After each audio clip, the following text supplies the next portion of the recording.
ridiculously dummy f***ing baddie calls out to everyone to come down for breakfast. Inside his bedroom, a young, worthless special man lies fast asleep under his blanket, but the calls from the kitchen continue, urging him to hurry up before all the food is gone. In the kitchen, the woman with reddish-brown hair is busy preparing the meal, chopping ingredients on a cutting board. Hearing her voice, the young man lets out a loud yawn and stretches on his bed. This 20-year-old man-child, Daeho, who groggily wakes up and finally decides to get moving. He springs out of bed, muttering that he is on his way, and quickly begins to pull on his clothes. Just as Daeho gets dressed and calls out that he is coming, a sudden blaring siren triggers a distant memory from his childhood. He remembers the chaotic night of a terrible car accident, where rescue workers in orange uniforms worked frantically under the pouring rain to save those trapped inside a crushed blue vehicle. A young Daeho cried uncontrollably during the tragedy, which was soon followed by a somber funeral service. Not long after, a kind man placed a comforting hand on his shoulder and introduced him to his new family, telling young Daeho to say hello to them. Standing alongside the man were a warm-hearted woman and her daughters, who welcomed Daeho into their home, beginning a new life where he has lived with them ever since. Back in the present, Daeho shakes off the brief memory and walks out of his room, pausing when he notices someone nearby. He finds a young woman with long blonde hair brushing her teeth in the hallway while wearing comfortable athletic clothes. Daeho warmly wishes her a good morning, calling her Mia. She casually returns the greeting around her toothbrush, and she is introduced as 23-year-old Mia Cha, starting off another ordinary day in their household. Daeho eagerly rushes down the stairs, calling back to Mia to hurry up as she trails behind him, fixing her hair with a light sigh.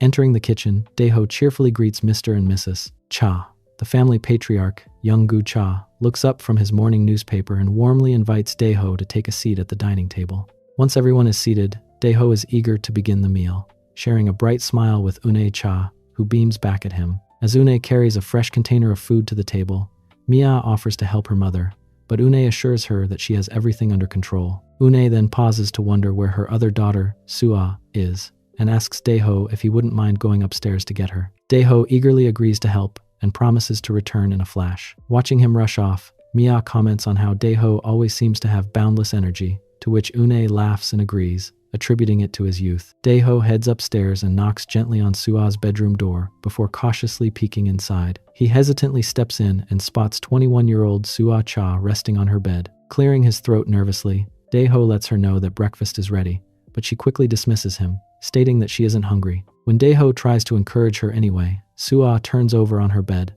turning her back to him, and firmly repeats that she has no appetite. She then scolds him for barging into her room without permission.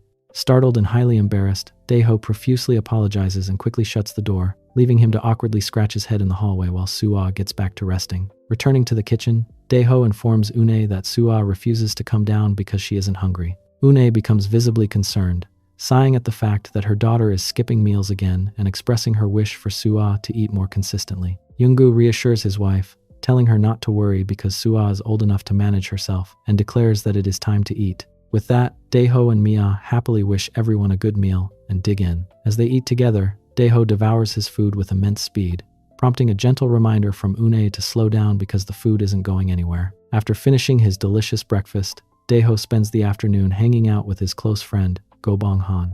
As they sit outside near some large pipes, Gobong leans in with a playful grin and asks Daeho a rather personal question, wondering if he has ever seen a girl's clothing item. Taken aback, Daeho is shocked by the sudden topic, but Gobong points out that since Daeho lives with several women, he must have come across some by now. Daeho quickly defends himself, stating that he has never done such a thing and that it isn't a cool thing to do. Chuckling at his reaction, Gobong offers to show him something special and pulls out a pair of striped, light blue clothing item. Daeho is stunned to learn that the clothing item actually belongs to Gobong's sister, Yu-hee. Blushing deeply, Daeho asks if they really belong to her, which Gobong enthusiastically confirms before grabbing Daeho's hand and pressing the item into his palm. Although Daeho initially declines, Gobong insists that he should keep them as a gift because Daeho has always been a great friend to him. Daeho is left holding the clothing item, feeling highly conflicted as the sun begins to set and the two friends bid each other farewell, riding home on their bicycles. Later that night, the house is quiet and dark as everyone goes to sleep. Inside his bedroom, Daeho lies awake in bed, letting out a restless sigh. Unable to sleep, he sits up and decides to retrieve the gift Gobong gave him from under his desk. Staring at the striped clothing item in his hands, he feels his heart begin to beat incredibly fast as a wave of excitement and nervousness washes over him. The intense rush of emotions leaves him feeling flustered and thirsty, prompting him to head downstairs to get a glass of water to calm himself down. Stepping out into the dark hallway, Dae-ho quietly makes his way down the stairs to the kitchen. He pours himself a fresh glass of water and drinks it down eagerly to quench his thirst. Just as he finishes his drink, a sudden, soft groaning sound echoes through the quiet house, making him pause in surprise. He listens closely in the darkness, wondering what the noise is, before realizing that the playful sounds are coming directly from Mrs. Cha's bedroom. Hearing the muffled sounds from the hallway, Dae-ho wonders if Mrs. Cha might be feeling unwell. He quietly makes his way toward the source of the noise, stepping carefully through the dark corridor. As he gets closer, he notices that the door to her bedroom is slightly ajar, with a warm beam of light spilling out into the dark hallway, alongside soft, rhythmic sighs. Driven by curiosity and concern, Dae-ho bends down to peek through the narrow opening of the door. To his utter astonishment, he witnesses Yoongu and Une in the middle of a highly vigorous, late-night private study session. Une appears completely out of breath, her face flushed and sweat dripping from her brow as the couple pushes through the intense private study session. Dae-ho is completely frozen in place, a sudden realization washing over him as he recognizes the true nature of their late-night exercise. His heart starts pounding wildly in his chest, the heavy thuds echoing in his own ears as he stares wide-eyed through the crack in the door. Standing paralyzed in the dimly lit hallway, he is left entirely unsure of what his next move should be. After witnessing the wholesome late-night exercise downstairs, Dae-ho quietly slips back up the steps and lies down on his bed, his heart still hammering wildly in his chest. As he tosses and turns, he scratches his head in frustration, trying to push the vivid images from his mind, before finally deciding that his best option is to just try and get some sleep. When the morning sun finally breaks through the window, Dae-ho wakes up with a sudden start, only to discover that his active imagination during sleep had triggered an unexpected reaction. Blushing intensely, he realizes he has left behind a splash of his morning drink on his clothes from a definitely wholesome dream. Terrified of anyone discovering his secret, he quickly slips out of his room to smuggle the messy clothing item down to the laundry basket, praying that nobody ever finds out about his embarrassing morning mishap. Down in the kitchen, a cheerful Une Cha hums a light tune while admiring the fresh tomatoes she bought from the market earlier. Her peaceful morning is suddenly interrupted when Mia playfully sneaks up from behind and slaps her backside, enthusiastically wishing her a good morning. Startled and blushing, Une gasps in shock while her daughter casually strolls over to the refrigerator to ask what is for breakfast.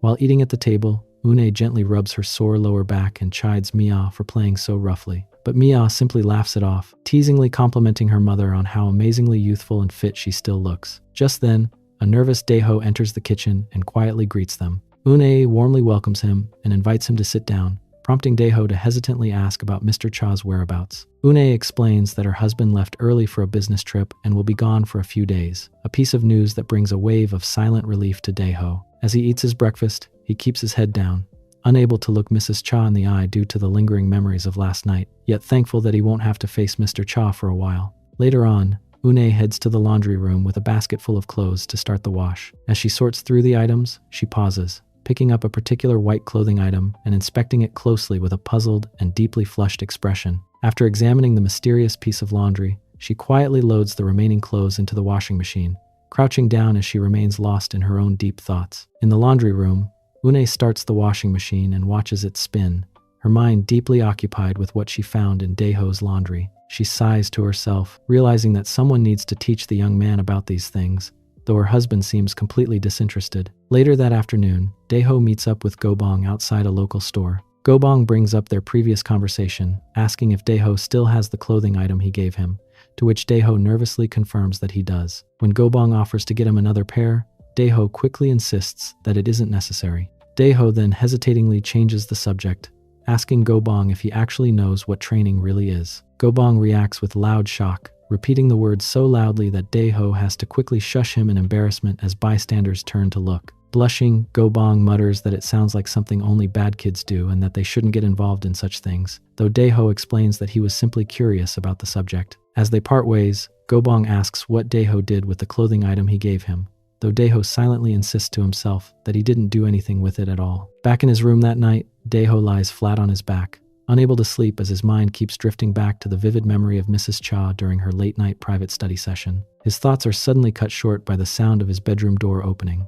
Une steps in, holding a plate of sliced apples, and notes that she noticed his lights were still on. Finding him awake, she kindly suggests that they sit down and have a chat together. They sit beside each other on the edge of the bed in an awkward silence.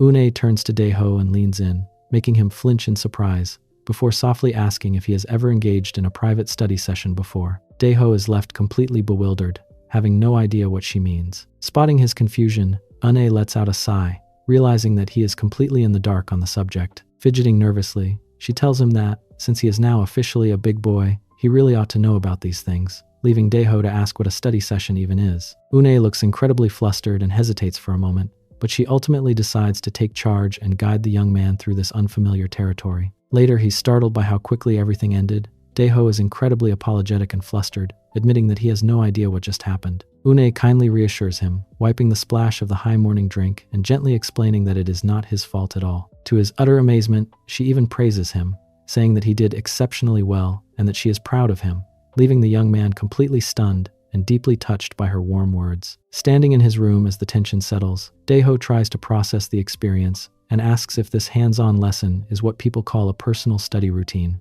Une lets out a light giggle at his innocent curiosity and confirms that this is indeed what it was. Daeho then wonders if big people engage in this kind of study session every single day.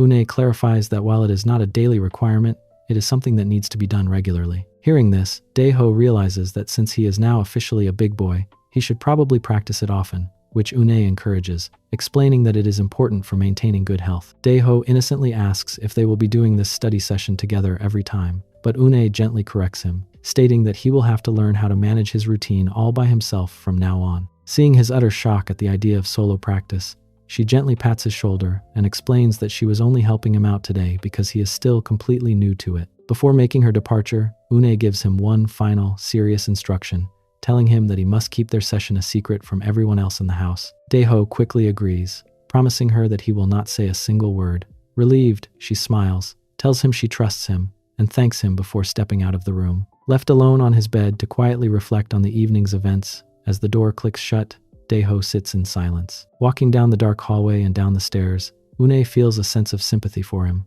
reflecting on how his lonely upbringing meant he never had anyone to teach him about these essential things. Back in her own kitchen, she grabs a quick drink of water before heading into her bedroom. Feeling completely exhausted and heavily flushed from the study session, she changes out of her clothes and climbs into bed. However, as she lies there, memories of their study session trigger a sudden wave of tension, leaving her to toss and turn with a soft, restless sigh. Eventually, the night fades away, and a bright new morning arrives with the cheerful sound of birds chirping outside. Downstairs in the kitchen, a new day begins as Mia looks around and curiously asks about her father's whereabouts. Back at the breakfast table, Mom lets everyone know that her father will be returning tomorrow. Hearing this, Daeho quietly wishes Mrs. Cha a good morning, which she warmly returns. However, she quickly turns away, feeling incredibly awkward as she notices that the young man still seems deeply concerned about the events of the previous night. As Mia playfully accuses Daeho of eating her snacks and the two of them begin to bicker, Une continues eating her breakfast in silence, trying her best to manage the growing awkwardness in the room. With her husband still away, she realizes it will just be the three of them in the house for the rest of the day. Later that night, Daeho lies flat on his back in bed, completely unable to sleep as his mind continues to wander in the dark. Suddenly, his thoughts drift back to the vivid memory of his adoptive parents' intense private study session, which triggers an immediate playful reaction. He sits up on his bed with a sudden start, realizing his eagerness for battle grows stronger.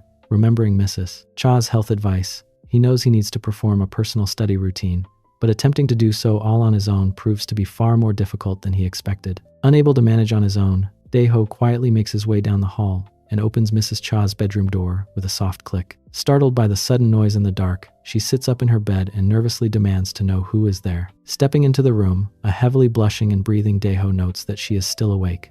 Seeing him standing there in such a restless state, Mrs. Cha asks him what is wrong. Struggling to find his words, he looks down and admits that he tried to follow her instructions but has no idea what to do, helplessly explaining that he simply cannot manage the private study session by himself. On a bright and sunny afternoon, Une spends her day hanging laundry out to dry on the rooftop, though she occasionally pauses to lose herself in deep, contemplative thoughts. Inside the house, Mia is in a cheerful mood, trying on different outfits and admiring her style in the mirror.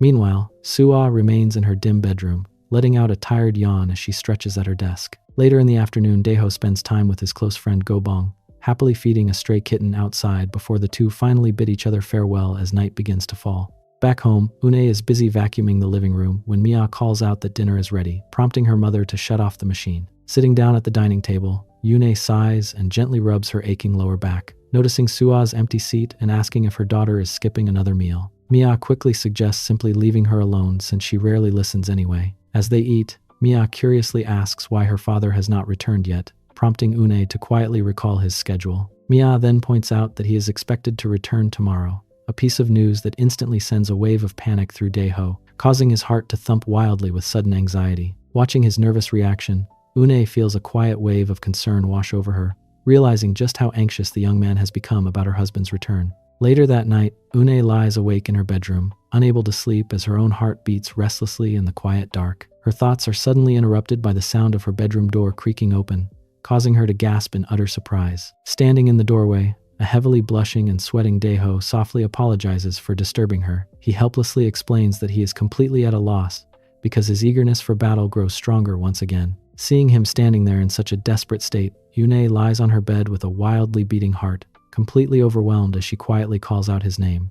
Later, the peaceful afternoon is broken as Younggu pulls up in his car, loudly announcing his return to the family. Une warmly welcomes her husband back and asks how his trip was, while a tired Younggu enters the house holding a box of chocolates and looking for Mia. Suddenly, Mia snatches the treats right out of his hands, happily cheering as she runs off to enjoy them. Une can only let out an exasperated sigh at her daughter's childish behavior, though her mind is quickly pulled back to a much more pressing concern as she glances toward the living room. There, she spots a deeply troubled Daeho holding a glass of water and keeping his head down. Though Younggu is quite confused by the young man's behavior and asks if they have eaten yet, Daeho remains completely silent, eventually walking away while Un-A watches him with a worried expression. As night begins to fall, Daeho is consumed by a deep sense of regret, questioning whether he should have ever initiated such a stretching session with Mrs. Cha in the first place. Meanwhile, Mia enjoys a refreshing warm shower to wash away the day, happily humming to herself under the running water. Stepping out of the bathroom with a towel wrapped tightly around her body, she walks down the quiet hallway, only to freeze in surprise when she notices someone waiting nearby. She finds a very hesitant Daeho standing in the corridor. Amused by his nervous posture, she playfully asks what the young man wants. Blushing intensely, Daeho admits that he actually needs her help with something. Surprised but curious, Mia invites him to discuss it in her bedroom, where Daeho quietly sits down on a stool, feeling incredibly nervous. Sitting on her bed and casually scrolling through her phone, Mia asks him to get straight to the point and explain exactly what he needs her assistance for. Daeho gulps nervously, struggling to find his words as his face turns completely red under her gaze. Taking a deep breath, he finally gathers his courage and hesitantly asks if she would be willing to help him with his personal study moment. Taken completely by surprise, Mia stops typing on her phone and stares down at him in stunned silence, while a deeply embarrassed Daeho keeps his head bowed, anxiously waiting for her reaction. Caught completely off guard by the sight, she is left speechless and gasps in absolute shock, struggling to process what she is seeing.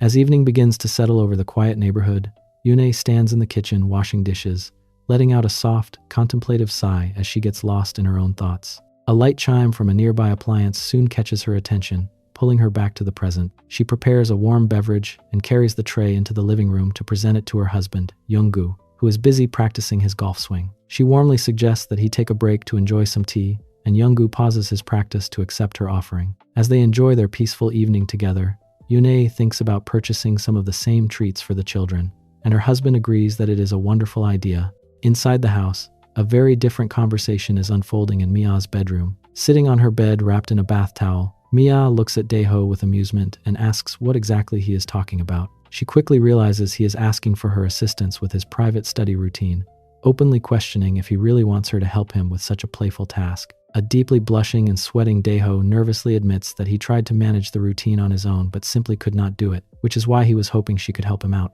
Fidgeting with his fingers in absolute embarrassment, Daeho waits for her response, leaving Mia completely taken aback. She lets out a light chuckle and wonders if he even understands what a private study moment actually is. A flustered Daeho quickly explains his limited understanding, stammering that it is simply an activity big people engage in to maintain their health and well-being. This explanation prompts Mia to ask if his friend Gobong was the one who filled his head with these ideas, and Daeho sheepishly confirms that Gobong was indeed his source of information. Mia lets out a tired sigh, remarking that she knew it had to be Gobong because his friend has always given her an unsettling vibe. As Daeho quietly reflects on his past lessons, Mia looks down at him thoughtfully and asks what he expects her to do to help. Daeho hesitantly suggests that if she simply lies down in the chair, he will be able to manage the rest of his study routine entirely on his own. Finding the request harmless enough, Mia agrees and tells him to make it quick because she is tired and needs to get some rest as well. Deeply relieved, Daeho thanks her as his eagerness for a study session goes stronger. Mia shrugs off his gratitude and flops face down onto her chair, pulling out her phone.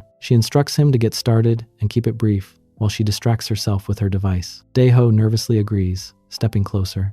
It is then that a sudden, alarming realization hits her, as she remembers that she is not even wearing any clothing item. Before she can speak, Daeho's hand firmly makes contact, initiating an incredibly sudden and wholesome study session. Shocked by the intense activity, Mia abruptly bolts upright and turns around, clutching her phone with a deeply flushed face, as she frantically tells him to wait, demanding to know what exactly he thinks he is doing. Safe inside his bedroom, Daeho lies awake on his bed, clutching his pillow tightly as his heart hammers wildly in his chest. He is consumed by immense confusion, wondering what exactly is going on and why Mia would define his simple request for a private study routine as a full stretching exercise session. As he tosses and turns, a wave of panic washes over him, and he begins to worry if this sudden development means he is now obligated to marry Mia. Staring blankly into the quiet room, he struggles to make sense of everything, though he cannot help but admit to himself that the experience actually felt incredibly good. Across the hallway, a completely relaxed Mia lies sound asleep in her own bed,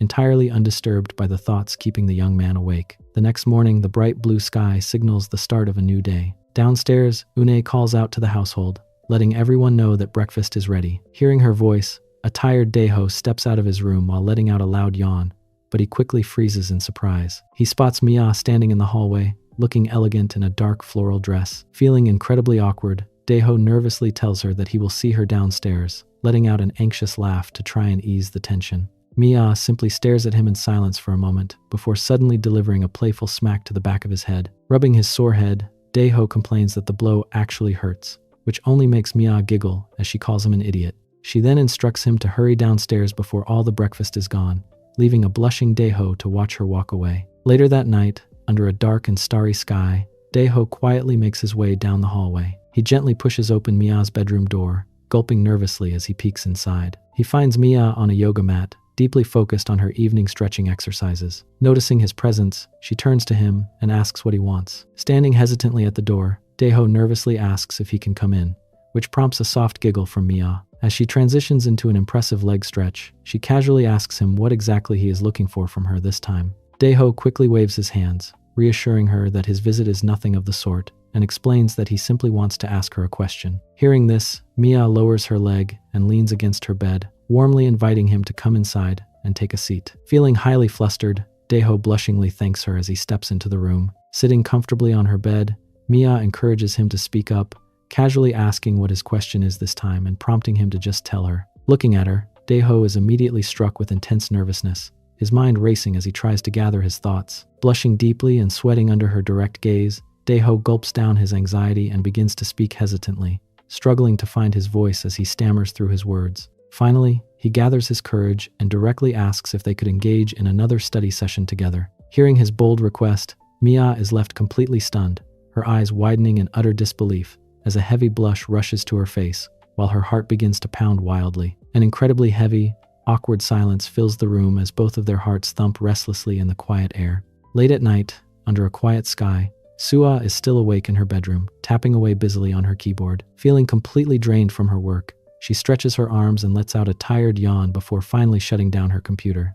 With a soft sigh, she decides to head out, opening her bedroom door with a quiet click. As she steps into the hallway, she briefly pauses to look at Daeho's bedroom door in silence before continuing her way downstairs. Entering the dark kitchen, Sua quietly searches through the cupboards and refrigerator, eventually squatting on the floor to sort through some food packages. She lights the stove and begins frying an egg, the sizzle of the pan echoing through the quiet house. Hearing the noise, a concerned Yune enters the kitchen in her white clothing item, surprised to find someone awake. She asks her daughter if she is still up, and Sua calmly confirms her question while turning over her food, explaining that she is simply making a late-night sandwich. Une gently chides her, suggesting that she really ought to get some sleep during the night. Sua reminds her mother that her college semester has just ended, and asks if she can just be left alone to relax for a bit. Une watches in surprise as Sua prepares a large tray of snacks, wondering if she really intends to eat that much food. Relenting, Une tells her to do as she pleases, mentioning that there is also cheese in the fridge if she wants any. Sua quickly thanks her mother and suggests that she can head back to bed now. Feeling slightly dismissed, Yune lets out a quiet sigh as she walks out of the kitchen. Making her way back up the stairs, Une reflects on the household, silently realizing that she probably doesn't need to worry about Daeho's personal development anymore. Meanwhile, inside Mia's bedroom, a very tense conversation is taking place. A frustrated Mia sighs and directly questions what is wrong with him, leaning in to ask if he is seriously asking her such a bizarre question. Sweating and blushing furiously, Daeho jumps up in a panic, waving his hands while frantically trying to explain that his words came out wrong. Mia looks at him with a serious gaze, demanding that he be completely honest and tell her exactly what is running through his mind. Rubbing his arm in extreme embarrassment, Daeho hesitantly reminds her that she previously referred to their previous study session as actual training. He admits that he is still highly confused and doesn't even remember the details clearly, but he nervously wonders if their session means she is now going to have a new squad partner. Confused by his bizarre assumption, Mia stares at Daeho and admits that she really does not understand his train of thought. A deeply blushing Daeho looks down and tries to explain himself, stammering that he figured if they were going to have a new squad partner, they could engage in the study session again, especially since he cannot recall the details of what happened the night before. Listening to his explanation, Mia leans forward on the bed and smiles, realizing his true intentions. She directly questions if he is simply trying to say that he wants to engage in another study session with her. Pressing herself, she catches Daeho completely off guard, leaving him frozen in shock. She lets out a soft laugh and asks if he even understands what study session actually means. With her pressing, a highly flustered Daeho nervously explains his belief that study session is solely for the purpose of having a new squad partner. He adds that even though he was taught it is a bad thing, they already did it, so he thought it would be okay. Mia is highly amused by his extreme innocence and wonders who on earth could have possibly told him such things. She playfully grabs his face, gently shaking his head as she asks if he truly believes that study session is a bad thing. Daeho nods eagerly in response, insisting that he thinks it is very bad. Letting out a soft sigh, Mia advises him that he should really stop hanging out with his friend Gobong, noting that his friend has clearly been a terrible influence on him. She then tells him to pay close attention because she is going to explain exactly what study session is actually about. Daeho gulps nervously and nods, hanging on to her every word as she begins her explanation. After she finishes speaking, Daeho is left completely stunned and asks if what she said is actually the truth, which Mia calmly confirms. She tells him that he has had it completely wrong this entire time, leaving him to quietly process the reality of the situation. Trembling with a sudden rush of emotion, Daeho realizes that study session is not a bad thing at all, and that it is actually something everyone else participates in. Overwhelmed by his own misunderstanding, he begins to cry, tearfully mumbling to himself that study session is simply something guys and girls do whenever they want. Watching him cry, Mia finds his reaction incredibly cute, though she playfully thinks to herself that it is a bit of a pity. Leaning in close with a playful grin, she teases him by saying that no girl is ever going to study session with someone like him, especially since he cannot even remember what he did the previous night.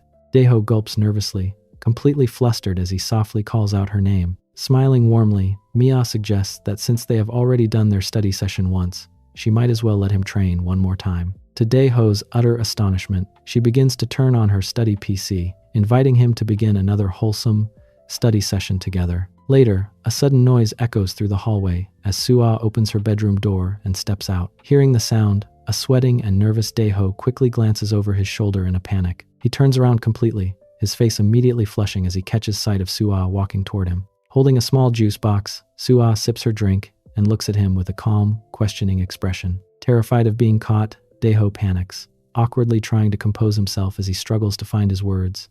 In a desperate bid to cover up the situation, he frantically tells Suah that he was simply having a conversation with Mia. Letting out an incredibly awkward, nervous laugh, he quickly adds that Mia was merely teaching him a lesson about something. Suah simply watches his frantic explanation with quiet indifference. She steps directly in front of him and coldly instructs him to get out of her way, leaving Daeho completely startled by her blunt attitude.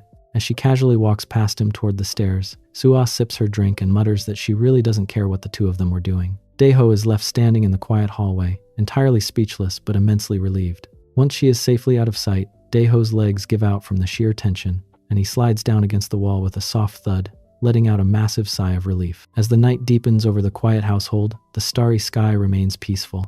However, back inside her bedroom, Mia lies awake on her bed, letting out a series of soft, restless sighs. Unable to calm her racing thoughts and still highly flustered from their interrupted study session, she tosses and turns in her comfortable clothes. Seeking a way to release the lingering tension of the evening, she gently wears her gloves, quietly initiating a private study moment in the solitude of her dark room. On a bright and beautifully sunny morning, the day begins with a quiet click as Mia opens her bedroom door, letting out a heavy, restless sigh.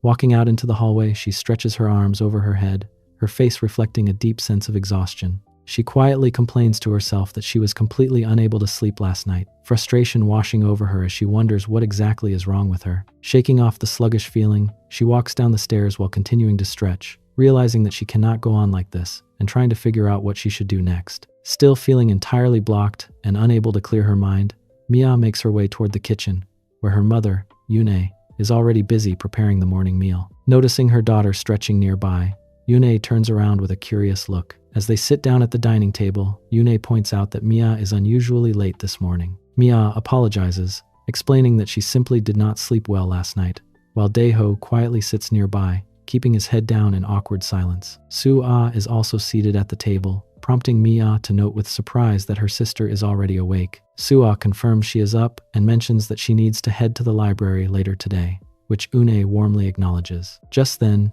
Young-gu joins the family, looking around the table with a bright smile as he happily comments on how wonderful it is to have the entire household gathered together for breakfast. He cheerfully declares that it is time to eat, and everyone begins digging into their food. While eating, Mia steals a quick glance at Daeho, only to find him happily devouring his breakfast with immense speed. Looking at his massive appetite in sheer disbelief, she lets out a silent sigh, finding it hard to believe how normal and carefree he is acting after everything that happened between them. Later that morning, Soo-ah prepares to head out, putting on her heels at the front door and calling out to her mother that she is leaving. Walking down the street under the blazing sun, Soo-ah wipes away a bead of sweat, quietly noting how incredibly hot it is today. Back at the house, Mia stands at the window, watching her sister walk away until she is completely out of sight.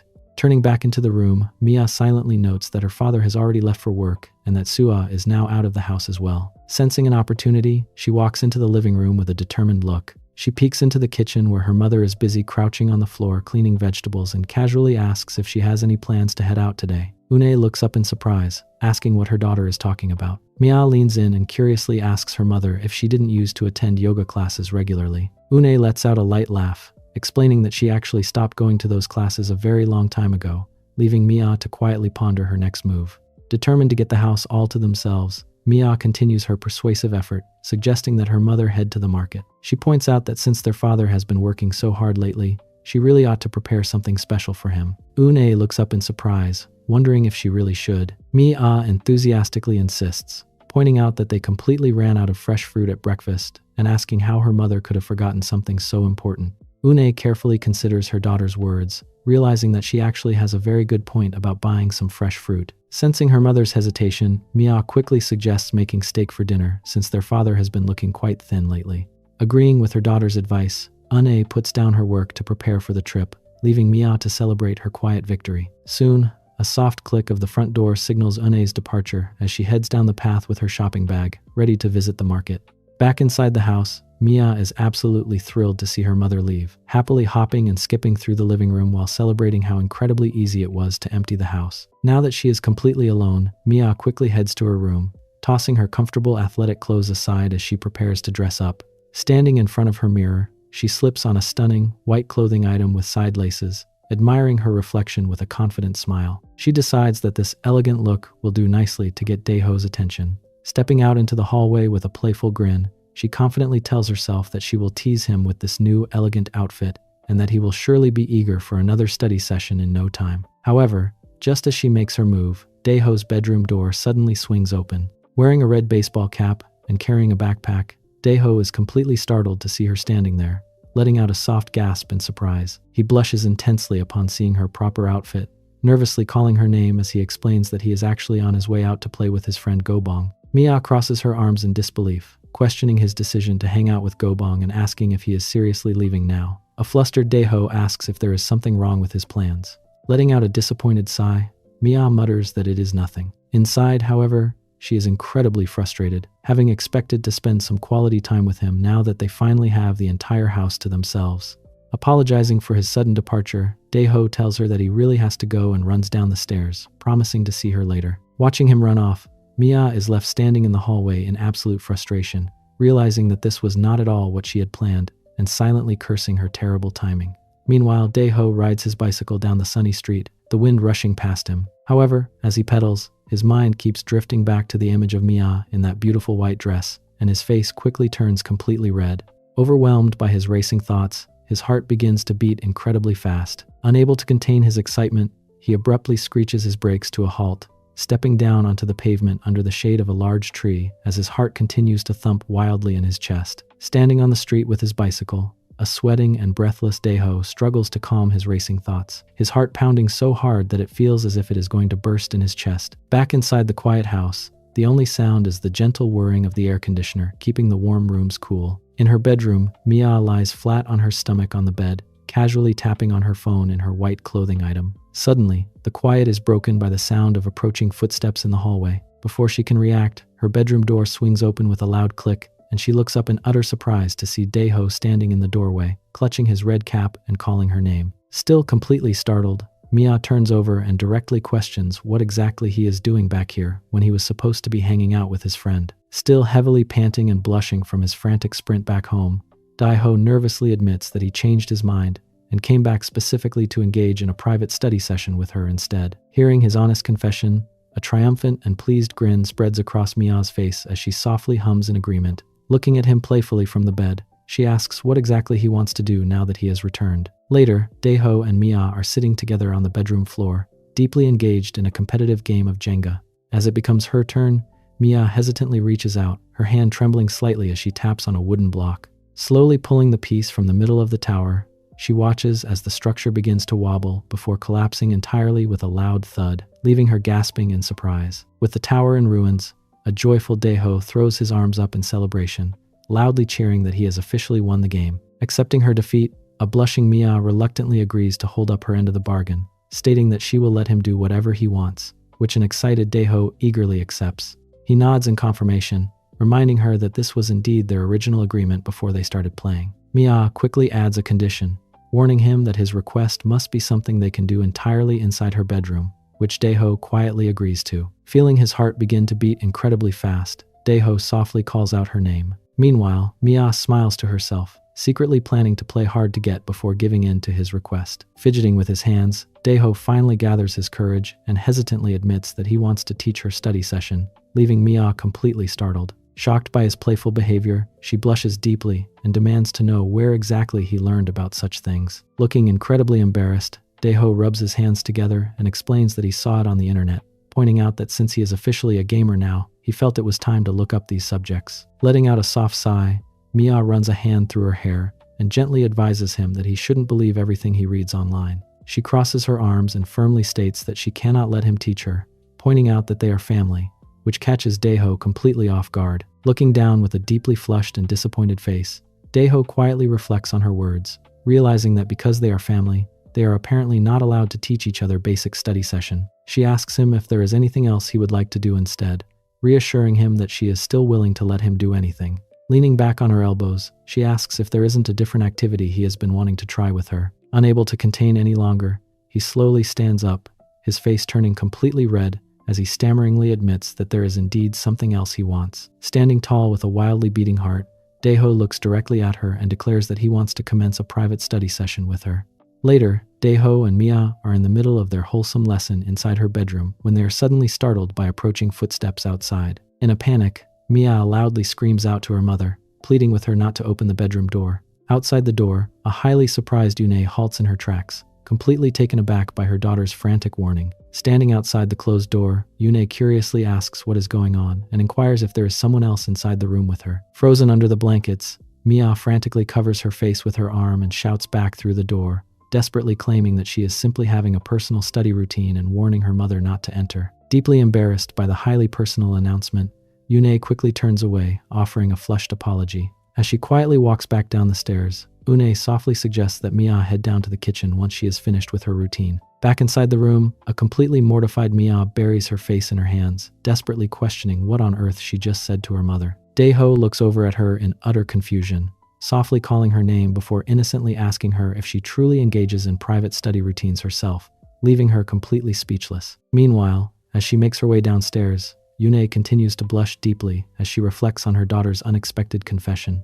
She silently muses to herself, that Mia has always been such a smart and mature girl for her age, concluding that she surely knows how to manage her own routines by now. Trying to shake off her thoughts, Une washes some fresh bell peppers in the kitchen sink, letting out a soft, contemplative sigh as she gets back to preparing their meal. While cooking on the stove, she is suddenly pulled from her thoughts when Mia quietly enters the room. Wearing a comfortable beige t-shirt, Mia hesitantly asks her mother if she needs help with any of the kitchen prep. Startled by her daughter's sudden arrival, Yune awkwardly suggests that she could help by peeling some onions for the meal. Sitting down at the dining table with a knife, Mia quietly agrees, but then hesitantly asks her mother to please completely forget about the embarrassing statement she made earlier. Blushing intensely, Yune quickly reassures her daughter that she will absolutely forget all about it, leaving the two of them to prepare the meal in a quiet, highly awkward silence. Sensing his opportunity to escape the tension, Daeho quickly dashes down the stairs with his backpack, loudly calling out that he is heading out to meet up with Gobong. Dashing out of the house to escape the tension, Daeho quickly shuts the front door behind him. Hearing the commotion, Yune turns to her daughter and asks if Daeho is leaving. She then asks Mia if she even knew that he was home this whole time. Sitting at the dining table with her knife and onion, a heavily blushing Mia remains completely silent, her body flinching as she lets out a soft, nervous sigh, still deeply flustered from their interrupted stretching session. Meanwhile, Daeho runs down the sunlit street lined with beautiful sunflowers, panting heavily under the hot afternoon sun as he makes his way toward Gobong's house. Arriving at the gate, he loudly calls out his friend's name, but he is met with nothing but absolute silence. Confused by the lack of response, Daeho gently pushes the gate open, remembering that Gobong had promised to show him his new drone and wondering where exactly his friend could be. Stepping inside the courtyard, Daeho suddenly gasps in shock. He spots someone lying fast asleep on the wooden porch next to a running electric fan.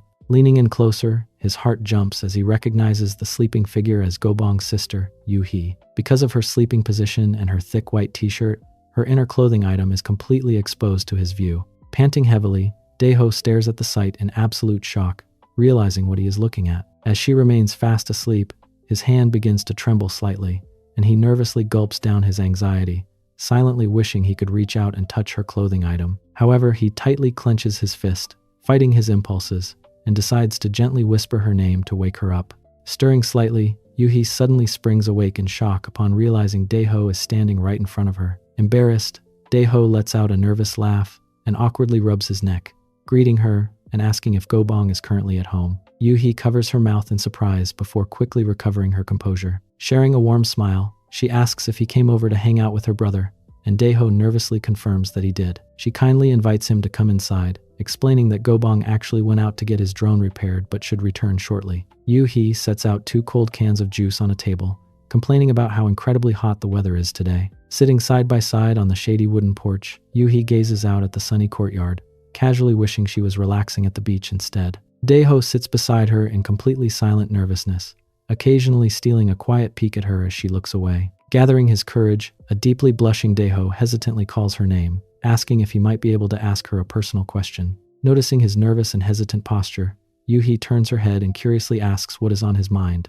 Clutching his cold juice can with a trembling hand, Daeho struggles to find his words, stammering through her name in extreme hesitation. Finally, with his face burning completely red, he blurts out a highly personal question, asking if she has ever engaged in mobility training before. The shocking question catches Yu-hee completely off guard, her eyes widening in utter disbelief as she repeats the word back to him in sheer confusion. Looking at her with an intense, sweat-drop-laden gaze, Daeho directly asks her again if she has indeed ever participated in any stretching exercise in her life, leaving her completely speechless. An incredibly awkward silence falls over them. Blushing furiously, Yu-hee quickly turns away to take several gulps of her juice to hide her embarrassment. Seeing her reaction, Daeho grins playfully, asking if her flustered state means she has never actually done it before, and queries if she doesn't currently have a partner. Extremely flustered, Yu-hee quietly admits that she does not have a partner. Seizing his opportunity, Daeho leans in. As Yu-hee looks up in sudden shock, Daeho blushingly whispers her name and boldly asks if she would like to participate in a study session with him right now. An incredibly tense silence settles between them on the veranda. Sweating and blushing intensely,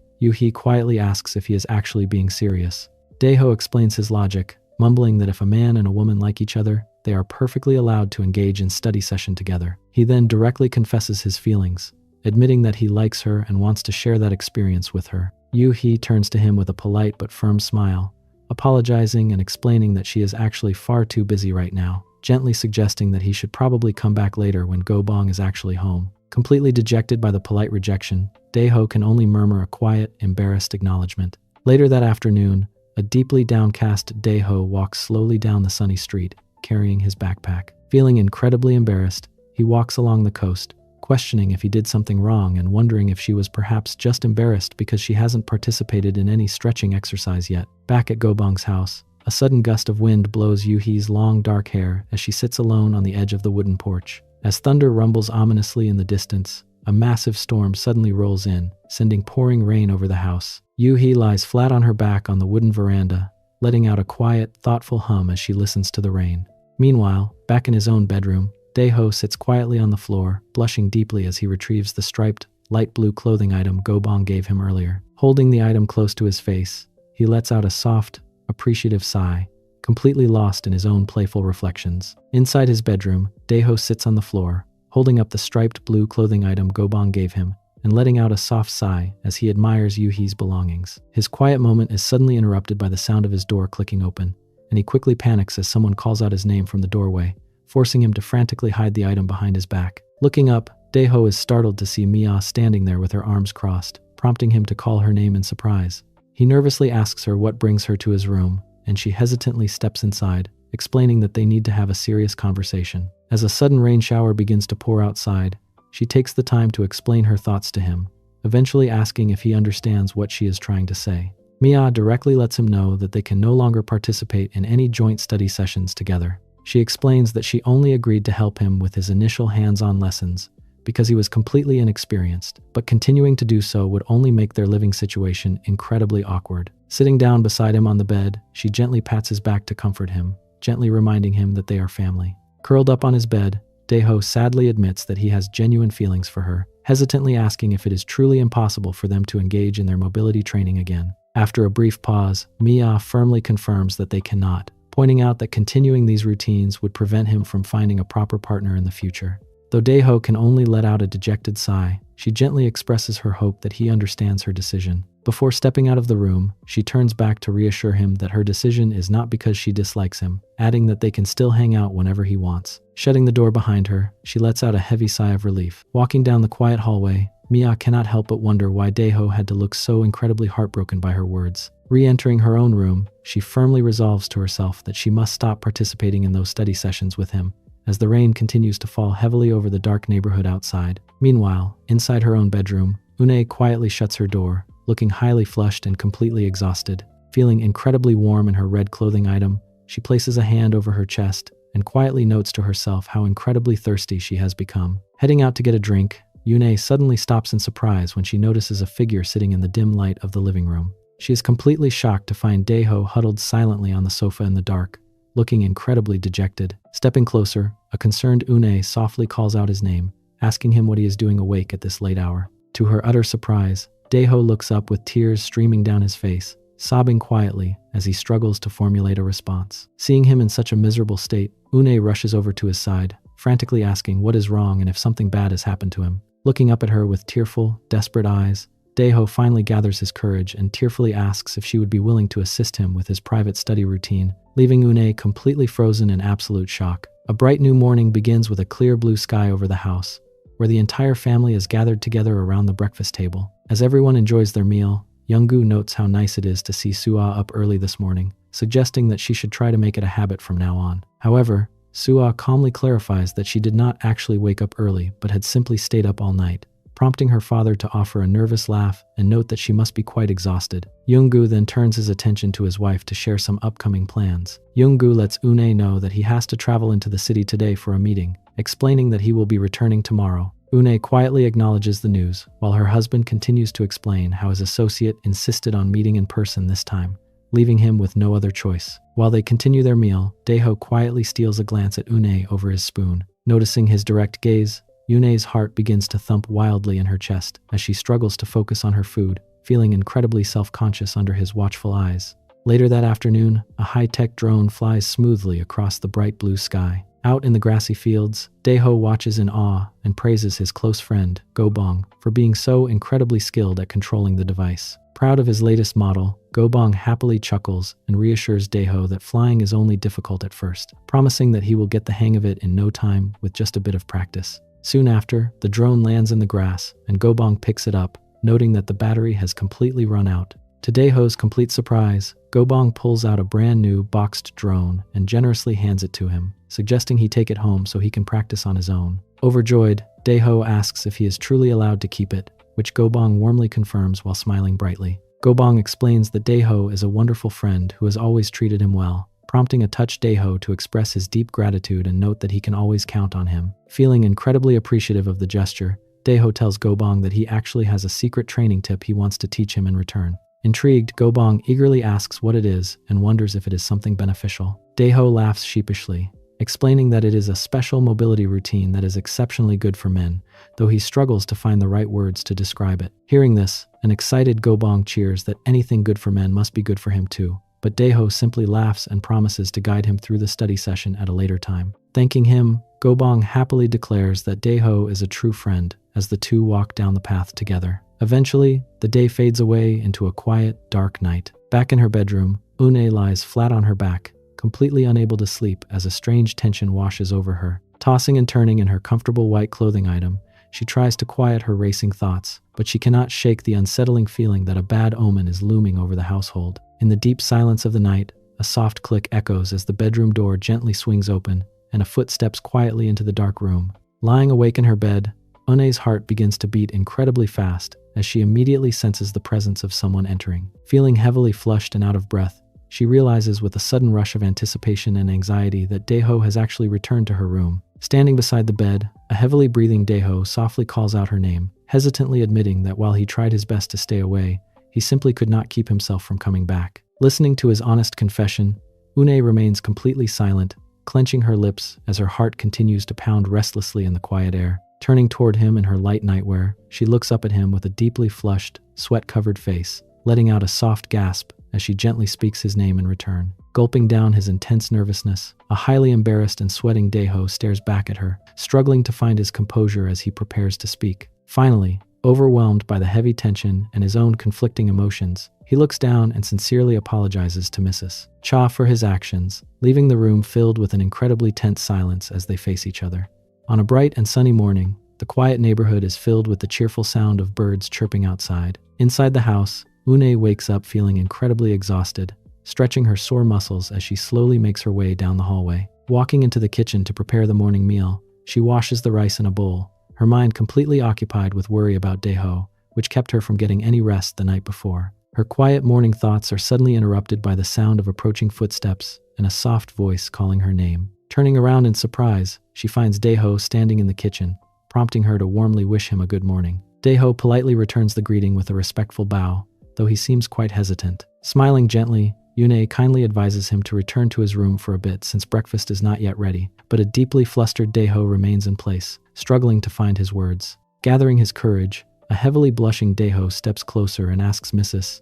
Cha if she would be willing to help him because he has no idea what to do. As her heart begins to thump wildly in her chest, she asks him what is wrong, prompting Daeho to nervously admit that although she helped him with his training yesterday, his passion for his study session has become stronger again this morning. Staring at his obvious sword, a flustered Une offers a nervous chuckle and reassures him not to worry, explaining that this reaction is simply a natural sign of good health. Feeling sympathetic to his morning struggles, Une listens as Daeho hesitantly suggests that since she is always so busy, he wants to try managing the routine entirely on his own. Confused at first, she asks for clarification on what exactly he wants to do, leading Daeho to explain that he wants to learn how to perform at his best in the study session by himself. Greatly relieved by his mature decision, Une agrees that it is an excellent idea, encouraging him that he should indeed learn how to handle his personal study routine alone, promising that while it might be difficult at first, he will surely get used to it soon. Looking at him with affection, she silently marvels at how quickly the young man is growing up. However, her quiet pride is cut short when Daeho suddenly steps forward and grabs her knife from behind, pressing his personality directly against her knife. Letting out a sharp gasp of absolute shock, Une is completely caught off guard as they are immediately pulled into a highly vigorous, hands-on stretching exercise session right on the kitchen floor. Later that morning, the household gathers around the dining table to eat breakfast together. While Daeho happily devours his food with immense speed before letting out a satisfied sigh, Une watches him eat with a deeply flushed and flustered expression. Holding her chopsticks, she quietly reflects on the morning's intense workout, realizing to her astonishment that the young man seems to have boundless energy, as if he could never be fully satisfied no matter how many study sessions they complete. Deep in the quiet laundry room, Une continues to guide Daeho through an incredibly intense, hands-on personal study routine. Meanwhile, upstairs, the rest of the household prepares to head out for the day. Su-ah steps out of her room in a lovely pink dress, calling out that she is heading to the library, while Mi-ah elegantly prepares to leave as well, announcing that she is going to meet up with some friends. As both of her daughters safely exit the house and lock the front door behind them, the residence becomes completely empty and quiet. Hearing her daughters depart, Une steps out into the dark hallway, her heart thumping wildly with a mixture of relief and lingering excitement. Standing in the quiet corridor, she is suddenly joined by Daeho, who steps out to meet her with a heavily blushing and breathless expression. Staring at each other in the silent house, the intense connection between them quickly pulls them back together. Now that they have the entire house completely to themselves, they quickly retreat to her room to resume their vigor-filled private study session. Behind a slightly open door, Une lies resting on her bed in her dark clothing item, her body completely exhausted as she slowly catches her breath. Reflecting on their highly vigorous upper-lower training, she silently counts their sessions and realizes that they have completed 4 intense private study sessions in a very short span of time. Letting out a tired sigh, a worried Une wonders to herself if she can truly keep up with his boundless stamina and intense training demands when they are left all alone in the house together. Across the hall, Mia lies on her stomach on her bed, casually scrolling through her phone. Briefly peeking out her bedroom door, she lets out a soft sigh and considers how a young man at Daeho's age likely has an endless urge for training throughout the day.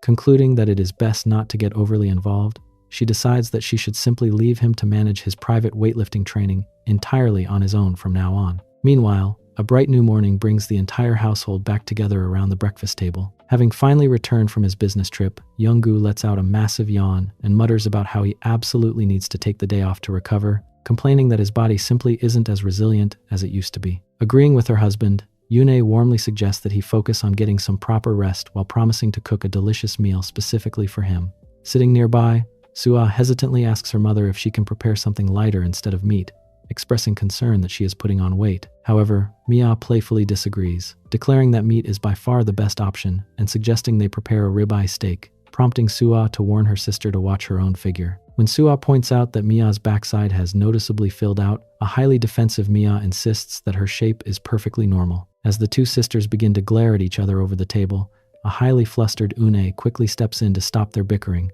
urging them to drop the subject and focus on finishing their breakfast. Later that afternoon, the gentle whirring of a small motor echoes through Daeho's bedroom as his new drone flies smoothly near the ceiling. Sitting comfortably on his bed, Daeho carefully operates the controller, watching the flying device in complete silence. Eventually, his mind drifts back to his close friend, prompting him to head outside under a beautiful blue sky to see if Gobong is available to hang out. Arriving at the property, Daeho waves and loudly calls out Gobong's name, but he is met with nothing but silence. Gently pushing the green gate open, he is surprised to discover that it is locked, leaving him to wonder where his friend could possibly be. Just as he is about to turn back, a soft voice suddenly calls out his name from behind. Turning around in utter surprise, he is completely startled to find Gobong's sister, Yu-hee, standing on the street with her bicycle and a shopping bag, looking slightly flushed under her straw hat as Daeho silently recognizes her. Under a bright blue sky, Daeho and Yu-hee sit side by side on the shady wooden porch of Gobong's house. Yu-hee casually lets him know that her brother went to visit their grandmother, confirming that he will likely return quite late, and adds that Gobong is actually planning to spend the entire night there. Hearing this news, a highly flustered and blushing Daeho suddenly springs up from the porch, awkwardly stating that he will simply leave the drone with her and asking if she wouldn't mind handing it to Gobong later. Just as Daeho turns to make his quick departure, Yu-hee suddenly calls out to him to wait, leaving him completely startled. Turning back with a deeply flushed and sweating face, his heart begins to thump loudly as he asks what she wants. Standing before him, Yu-hee stares at him in a silent, highly charged moment, her own heart pounding wildly with anticipation. Turning to face him directly, she hesitatingly asks if he has ever participated in any stretching exercise before. As a shocked Daeho stammers in complete disbelief, a deeply blushing Yu-hee quietly confirms her question, leaving him entirely speechless as he admits that he indeed has. Looking away quietly for a brief moment, Yuhi suddenly stands up from the wooden porch with a determined look on her face. Standing tall in her white summer dress, she directly asks if he would like to engage in a stretching exercise session with her right now. Daeho is left completely frozen in shock, his face burning completely red as the warm evening sun begins to set over the traditional roof, leaving a highly charged silence hanging between them in the courtyard as they stare at one another. Under a peaceful sky with birds chirping over the traditional tiled roof, a deeply blushing Daeho nervously asks Yuhi what she is talking about. With her heart thumping, Yuhi quietly admits that he was correct before, hesitantly confessing that she has actually never participated in any study sessions in her life. She expresses her surprise that a young man like him already has so much prior experience with these study routines. Standing by the entrance of her traditional home, Yuhi softly reveals that if he is willing, she wants to try having a stretching exercise session with him. However, noticing his stunned silence, she quickly turns away and adds that if he is not in the right mood, he is perfectly free to head home. Terrified of losing this chance, a panicked Daeho quickly calls out her name and eagerly declares that he is absolutely ready to proceed, directly promising to guide her through their upcoming stretching exercise session. While Daeho waits, Yuhi prepares herself by heading to her peaceful, steamy traditional bathroom. Leaving her clothes in a nearby laundry basket, she slides into the warm wooden tub, soaking in the soothing hot water. As she gently scrubs her arm with a sponge, she finds herself lost in deep thought, wondering if she is truly doing the right thing. Unable to find an answer, she lets out a soft sigh and quietly pours more warm water over herself, letting the peaceful atmosphere of the steamy room calm her racing mind. Meanwhile, inside her bedroom, an incredibly nervous Daeho sits on the edge of the pink bed, his heart thumping wildly against his chest.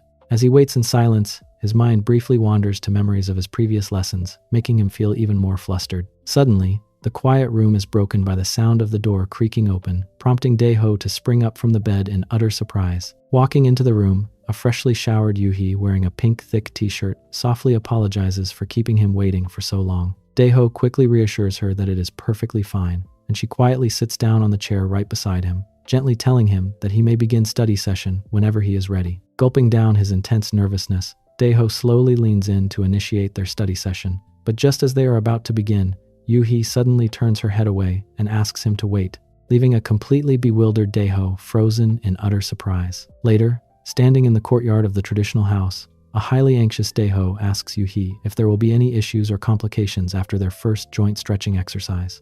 Putting on her shoes, Yuhi looks away shyly and reassures him that everything should be fine. Letting out a heavy sigh of relief, a blushing Daeho apologizes for his lack of experience during their mobility training, but a smiling Yuhi warmly replies that it is not his fault at all, jokingly attributing the intensity of the workout to her own tight hug. Deciding that it is time to leave, Daeho bids her farewell and turns to head home, but Yuhi suddenly calls out his name to halt him in his tracks. Blushing deeply, she gathers her courage and sincerely thanks him for his assistance today, before flashing a beautiful, warm smile and promising to see him again soon. Walking home down the quiet sunset-lit path, Daeho is filled with a sense of pure joy. Looking out at the beautiful orange sky, he cannot help but grin to himself as he proudly reflects on how well he managed to guide her through their initial stretching exercise session. Meanwhile, back at her house, Yuhi lies flat on her back on the wooden porch, raising her legs to stretch as she quietly reflects on the experience, concluding that her first stretching workout with him actually wasn't bad at all. Later that night,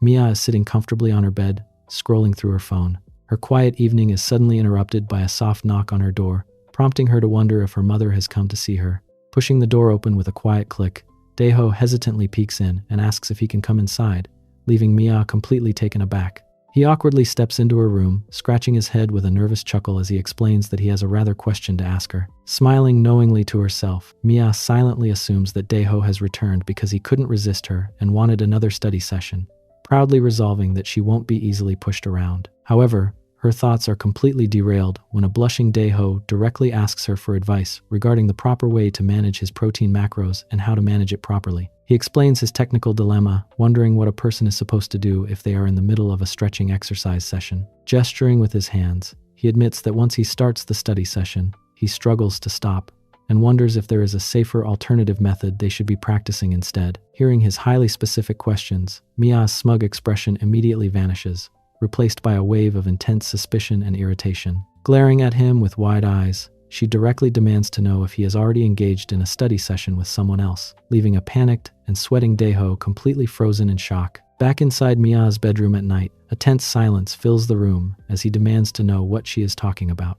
Leaning forward, she firmly instructs him to tell her the truth, realizing that something significant must have happened to him. Struggling to find his words, a nervous Daeho finally begins to explain, but Mia cuts straight to the point, directly asking him who he recently engaged in a study session with. Stunned by her bluntness, a deeply embarrassed Daeho averts his eyes and hesitantly admits that he cannot reveal her name.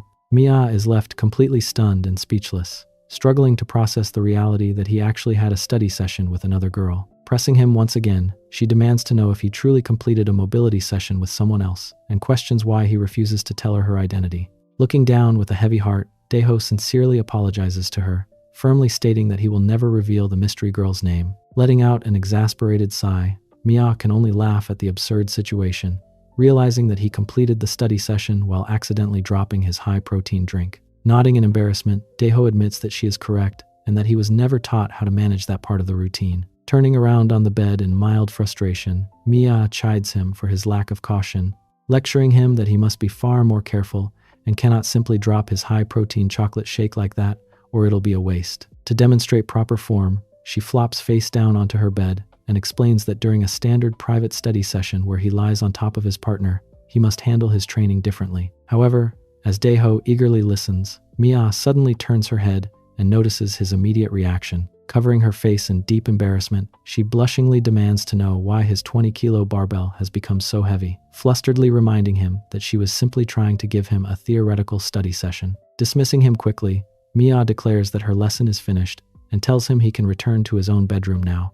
Still highly flustered, Daeho scratches his head and thanks her for her help before quietly stepping out into the hallway and closing the door behind him. Leaning against the door with a heavy sigh of relief, he walks back down the hallway, silently reflecting on how strict Mia is, thinking to himself that she behaves just like a real professional trainer. The next morning, a cheerful Une is busy in the kitchen preparing the morning meal, loudly calling out to the household that breakfast is ready. Hearing her mother's voice, Mia opens her bedroom door to head downstairs, but she quickly pauses when she spots Sua walking down the hallway. Surprised to see her sister up so early, Mia notes that she has not been skipping breakfast lately, to which a calm Sua replies that her lifestyle has been changing since her college semester ended. Watching Sua descend the stairs, a sudden, wild suspicion flashes in Mia's mind as her sister mutters that she isn't even that hungry. Terrified of her own thoughts, Mia begins to worry if Sua could possibly be the mystery girl Daeho had his private study session with, but she quickly shakes her head in utter disbelief, silently telling herself that she must be losing her mind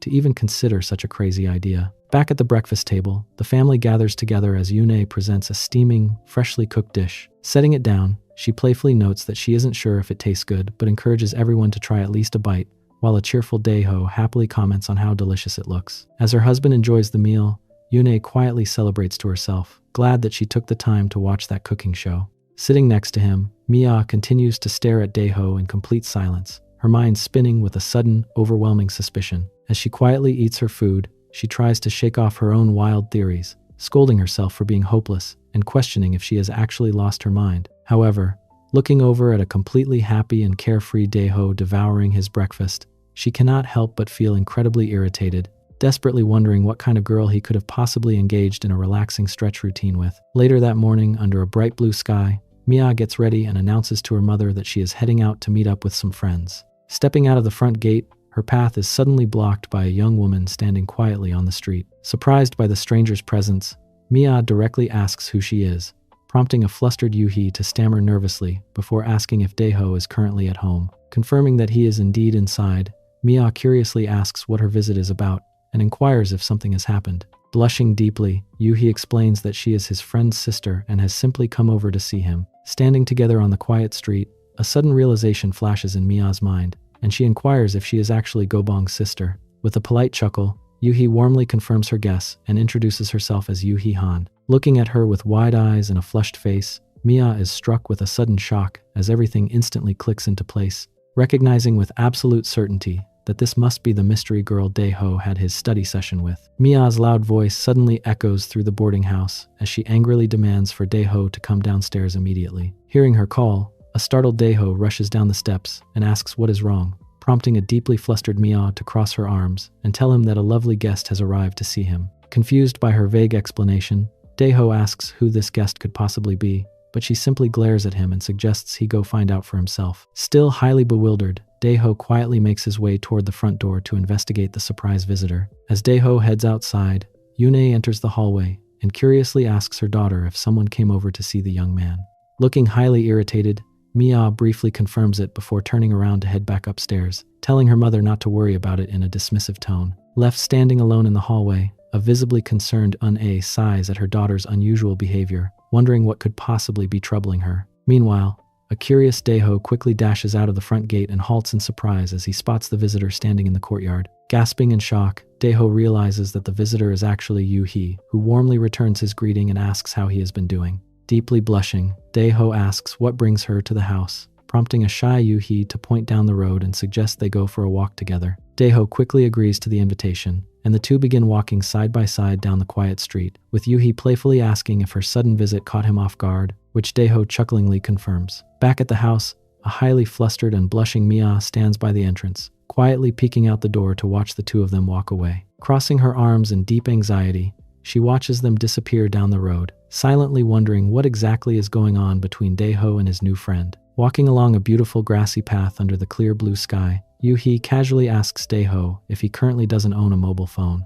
Blushing slightly, Daeho confirms her suspicion, embarrassingly explaining that he has already broken his previous phones twice and is currently saving up to buy a new one. Hearing his explanation, Yu-hee reaches into her bag and pulls out a sleek white device, presenting it to him as a gift. She explains that it is simply her old phone that still works well, leaving a completely stunned Daeho to ask if this is truly for him. With a warm, bashful chuckle, Yu-hee hands it over, explaining that she wanted him to have it because she had no other way to contact him, leaving Daeho deeply touched by her thoughtful gesture. Deeply touched by her gesture, Daeho realizes that Yu-hee specifically wanted to have a way to call him. Looking incredibly flustered and embarrassed, Yu-hee quickly changes the subject, pointing down a nearby path and suggesting they head toward a special place she used to visit. Intrigued, Daeho follows her down a narrow dirt trail surrounded by tall grass, panting heavily as he tries to keep up with her energetic pace, playfully calling out for her to wait for him. Soon, they arrive in front of a massive, empty industrial complex. Yu-hee explains that the factory has been completely abandoned for a long time due to an ongoing legal dispute, a detail she originally learned from her father. Walking together into the cavernous, dimly lit interior, Daeho admits that he had absolutely no idea this place existed. Yu-hee quietly shares that she originally visited the site with Gobong when they were children, though her brother was far too terrified to ever return. Looking up at the impressive metal trusses of the ceiling, she notes how wonderful it is to see the structure in such a ruinous state. Turning to Daeho, Yu-hee curiously inquires if he feels frightened by the dark surroundings, but a sweating and blushing Daeho quickly reassures her that he isn't scared at all. Amused by his brave response, she playfully chuckles and compliments him on being exceptionally mature for his age. Daeho laughs sheepishly in response, but the playful atmosphere quickly shifts into a tense silence as Yu-hee looks up at him with intensely glowing eyes. Gathering her courage, she softly asks if he would like to teach her study session, reassuring him that she won't turn her head away if he decides to proceed. Left completely speechless by her bold invitation, a highly flustered Daeho gulps down his intense nervousness, his heart hammering wildly in his chest. Slowly gathering his composure,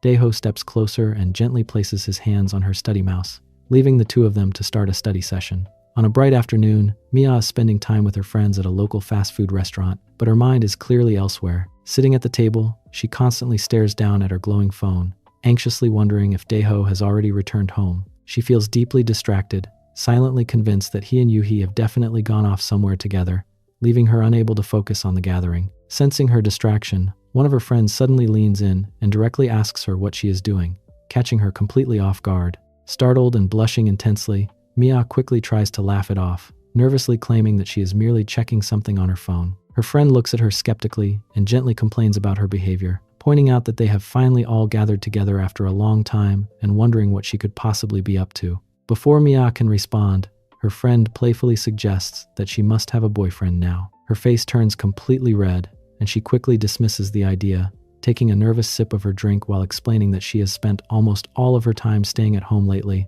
meaning she has had absolutely no opportunity to meet anyone. Feeling overwhelmed by the questioning, Mia suddenly stands up, announcing that she needs to head to the bathroom, and quickly walks away. Left behind at the table, her friend watches her departure with a highly suspicious and knowing look, sensing that she is definitely hiding something. Meanwhile, as the evening sun begins to set, Daeho and Yu-hee are walking side by side down the street, enjoying a quiet stroll together. Yu-hee quietly peeks over at him with a warm blush, catching Daeho by surprise and leaving him slightly flustered. The two of them share a light giggle as they continue down the sidewalk, completely relaxed in each other's company. Their peaceful moment is suddenly interrupted by the loud screech of a bus pulling up to a nearby pedestrian crossing. As the vehicle comes to a halt, a passenger steps off the bus and onto the street. To their horror, the person who just arrived is none other than Go-bong. Go-bong freezes in place, his eyes widening in complete shock as he recognizes his close friend and his sister together. An incredibly tense silence falls over the street as Daeho and Yoo-hee turn around and find themselves staring directly at him.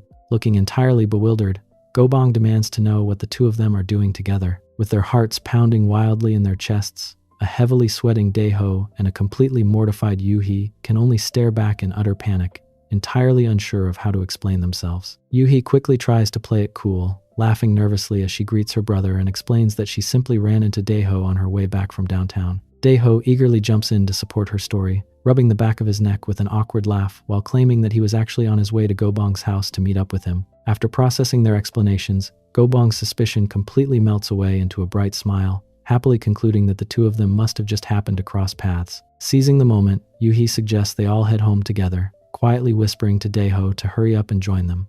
Daeho quickly agrees, eagerly dashing forward to catch up with the siblings. As they walk together through the grassy fields under a beautiful sunset sky, Go-bong casually mentions that Daeho does not currently own a mobile phone. Daeho explains that he actually broke his previous phone, prompting a thoughtful Yoo-hee to suggest giving Daeho one of her old working devices. Go-bong eagerly agrees that it is a wonderful idea, and they all share a happy laugh. Later that evening, the three friends gather in the backyard, happily eating watermelon, while Daeho enjoys flying his drone under the quiet twilight sky.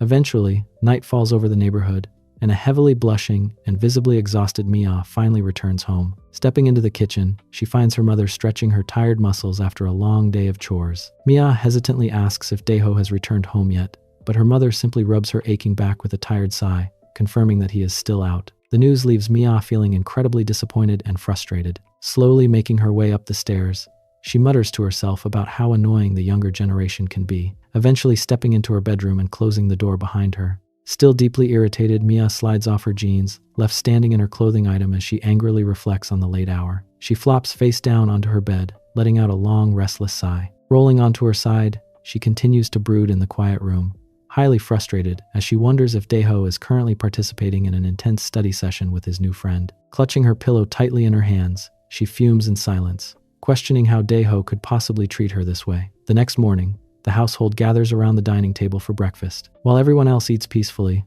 a tense silence lingers as Mia sits directly across from Daeho, glaring at him intensely while they eat. Sighing to herself, she quietly fumes over his behavior, desperately wondering what exactly he was doing outside the night before. Unable to contain her frustration any longer, Mia suddenly taps her spoon down, stands up with her plate, and coldly announces that she has completely lost her appetite. After a curt thank you for the meal, she abruptly leaves the table, leaving a highly confused and slightly nervous Daeho to watch her go. Later that night, as the house goes quiet, Mia quietly makes her way down the hallway. Cautiously knocking on Daeho's bedroom door, she softly calls out his name. Hearing his response, she gently peeks inside the room, asking if he is still awake. Daeho confirms that he is indeed still up, and as Mia steps inside, she is completely shocked to find him sitting comfortably on his bed, happily typing away on a sleek mobile phone. Gasping in utter disbelief, Mia directly demands to know where on earth he managed to get such a device, leaving a highly startled Daeho to look up and innocently ask if she is talking about the phone in his hand.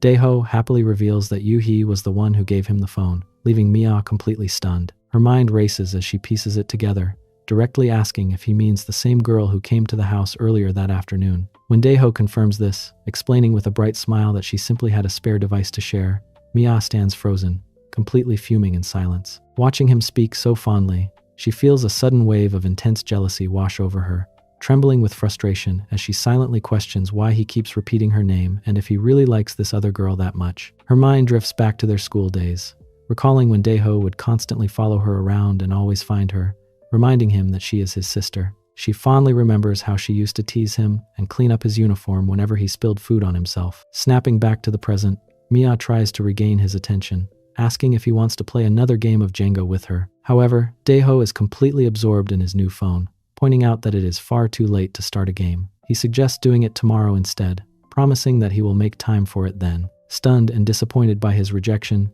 Mia stands in silence before turning off the bedroom light and quietly exiting.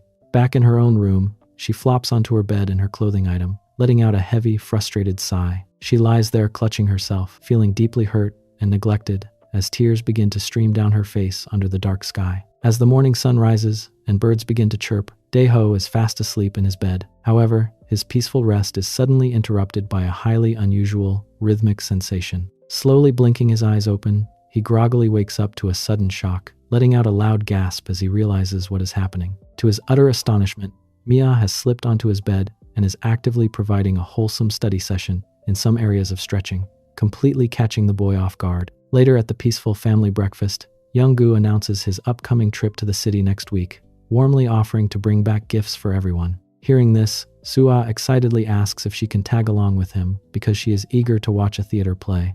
Mia immediately chimes in as well, eagerly declaring that she wants to go shopping for new clothes because she feels she has absolutely nothing to wear. Young-gu laughs heartily at their enthusiastic responses, scratching his head while playfully noting that was not exactly what he had in mind, but he warmly agrees to turn the trip into some quality father-daughter bonding time.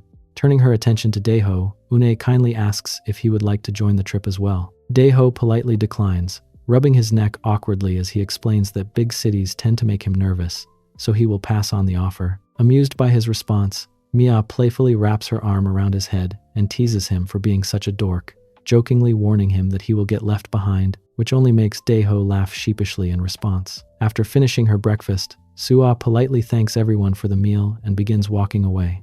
As she makes her way up the stairs, she suddenly senses someone close behind her. Turning around in surprise, she finds Dae-ho trailing right after her, prompting her to stop and directly demand to know what he is doing.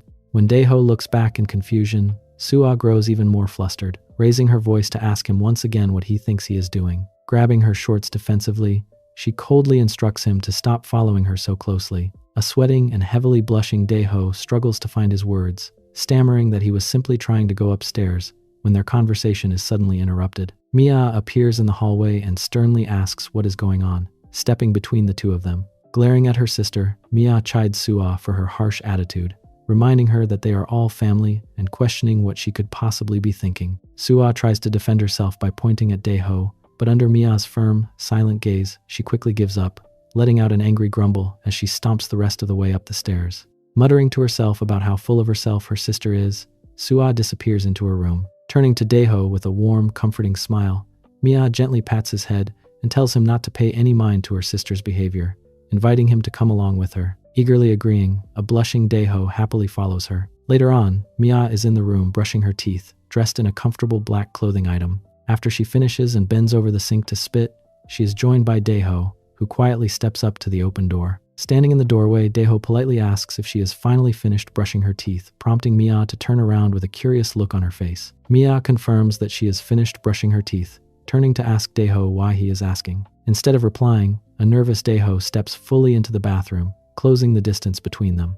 Suddenly, before Mia can react, Dae-ho shows her a study session trick. Abruptly pulling away with a heavily flushed face, a startled Mia demands to know what on earth he thinks he is doing. Just as the tension rises between them, a sudden knock on the bathroom door echoes through the quiet house, causing both of them to freeze in panic. Standing outside the closed door, Sua calls out, directly asking if Mia is currently inside the room. Staring down at the shadow of Sua's feet visible under the door, both Dae-ho and Mia sweat drop in sheer terror, their hearts hammering wildly in their chests. Trying her best to hide her sheer panic, Mia manages to steady her voice and calls back through the door, confirming that she is indeed inside. Meanwhile, inside the locked room, the two of them remain frozen, with Dae-ho's hand firmly pressed against her brush, leaving them to wait in a quiet, heart-pounding silence as they pray they will not be discovered. On a bright and blazing summer day, the intense heat of the season settles heavily over the quiet neighborhood. Inside the house, the air conditioning unit hums steadily in a desperate attempt to keep the rising temperatures at bay. Resting inside her bedroom, Mia lies lazily on her bed with a comic book draped over her face, feeling completely drained by the oppressive heat and realizing that she desperately needs some ice cream to cool down. Deciding to take action, she opens her bedroom door and steps out into the hallway, making her way down toward the kitchen. Just as she passes by, Dae-ho peeks out of his room and curiously inquires where she is heading. Mia turns back to explain that she is simply going downstairs to grab a refreshing ice cream, which immediately sparks Dae-ho's excitement. Eager to join her, he quickly runs out of his room, happily suggesting that they head down together. As they walk, Mia lets out a quiet chuckle, feeling incredibly pleased that she has his undivided attention once again. However, as they begin to descend the stairs, Daeho suddenly reaches out and boldly grabs her clothing item, catching her completely off guard. Startled and blushing intensely, Mia spins around to demand what he thinks he is doing. Daeho merely offers a playful giggle, proudly declaring how much he admires her clothing item before continuing down the steps. Trying to regain her composure, a flustered Mia calls him a little kiddo and asks if he would prefer a juice bar instead. Opening the freezer, she retrieves a cold treat and hands it to a very pleased Daeho. Spotting her mother working diligently nearby, Mia playfully taps the cold popsicle against Une's face, prompting a startled gasp from the older woman. Une quickly recovers and requests one for herself as well. Sitting down at the dining table, the three of them enjoy their cold popsicles. Mia wonders aloud why her mother is working so hard in such sweltering weather, and Une explains that managing the household is no easy task, especially during the summer vacation when everyone is home and eating so much. As Une sighs about the endless kitchen chores, she turns back to the counter and gently chides Mia for not offering to help. Mia quickly defends herself, reminding her mother that she previously helped peel the onions, though Daeho quietly points out that it was actually garlic. While Une remains focused on her work at the sink, Daeho takes advantage of the distraction and slips his hand behind Mia to firmly grab her clothing item once again. Mia is instantly paralyzed with shock, biting back a gasp as she realizes how close her mother is standing. Leaning in, Daeho whispers a playful suggestion that they head upstairs to engage in another study session together. Mia is completely overwhelmed with panic and excitement, silently questioning if he has lost his mind with her mother standing right in front of them. In the foreground, Une remains completely oblivious, stretching her aching back and reflecting on how she might need to start swimming to relieve her tension. Behind her, the secret stretching exercise session continues to intensify as Daeho continues his hands-on mobility work. Completely flushed and panting heavily, Mia struggles to maintain her composure while finishing her popsicle, completely swept away by the thrilling risk of their secret study session. During their stretching session right behind her mother's back, Mia struggles to control her breathing as she lets out soft, restless sighs while eating her cold popsicle. However, the sudden intensity of their quick hands-on study session becomes too overwhelming, causing her to let out a loud, involuntary groan that echoes right through the quiet kitchen. Hearing the unexpected noise, Une immediately pauses her chores and turns around in surprise, asking what that sound was. Struggling to catch her breath and sweating profusely, a highly flustered Mia quickly tries to salvage the situation. Clutching her stomach with a forced, nervous laugh, she explains to her mother that the intense cold of the popsicle had given her a sudden and severe brain freeze. Daeho remains completely silent, calmly sucking on his own blue popsicle while quietly watching her awkward cover-up. Accepting the explanation but noticing her distress, Une gently advises her daughter that she really should be much more careful when eating cold treats in this heat. After completing an incredibly intense hands-on mobility training session in her bedroom, Daeho gently taps Mia's clothing item as she lies completely exhausted on the bed. Sitting on the edge of the mattress, Daeho gets dressed and quietly announces that he is heading out, but before leaving, he leans in to whisper a secret instruction for her to come to his room in the morning. Leaving a completely startled and breathless Mia to process his playful request, Daeho quietly slips out of the room, shutting the door behind him with a soft click. Resting on the sheets amidst her clothes, a heavily flushed Mia tries to calm her racing heart, silently reflecting on how remarkably strong and commanding Daeho has become during their study sessions. The next morning, the bright summer sun shines over the house as the family gathers around the dining table for breakfast. An awkward silence lingers in the air as Mia quietly sips her soup, while Daeho happily chews his food right beside her, occasionally stealing silent glances her way. Seeing how quickly he devours his meal, Une warmly suggests that Daeho should eat some more, which he eagerly accepts with a bright smile, handing her his empty bowl for a refill. As Une stands by the rice cooker to scoop another helping, her mind briefly drifts back to their past secret study sessions, quietly marveling at how impressive his teaching skills have become during their lessons. She quickly shakes off her distracting thoughts and gently reminds Daeho to mind his manners, prompting a sheepish apology from the young man.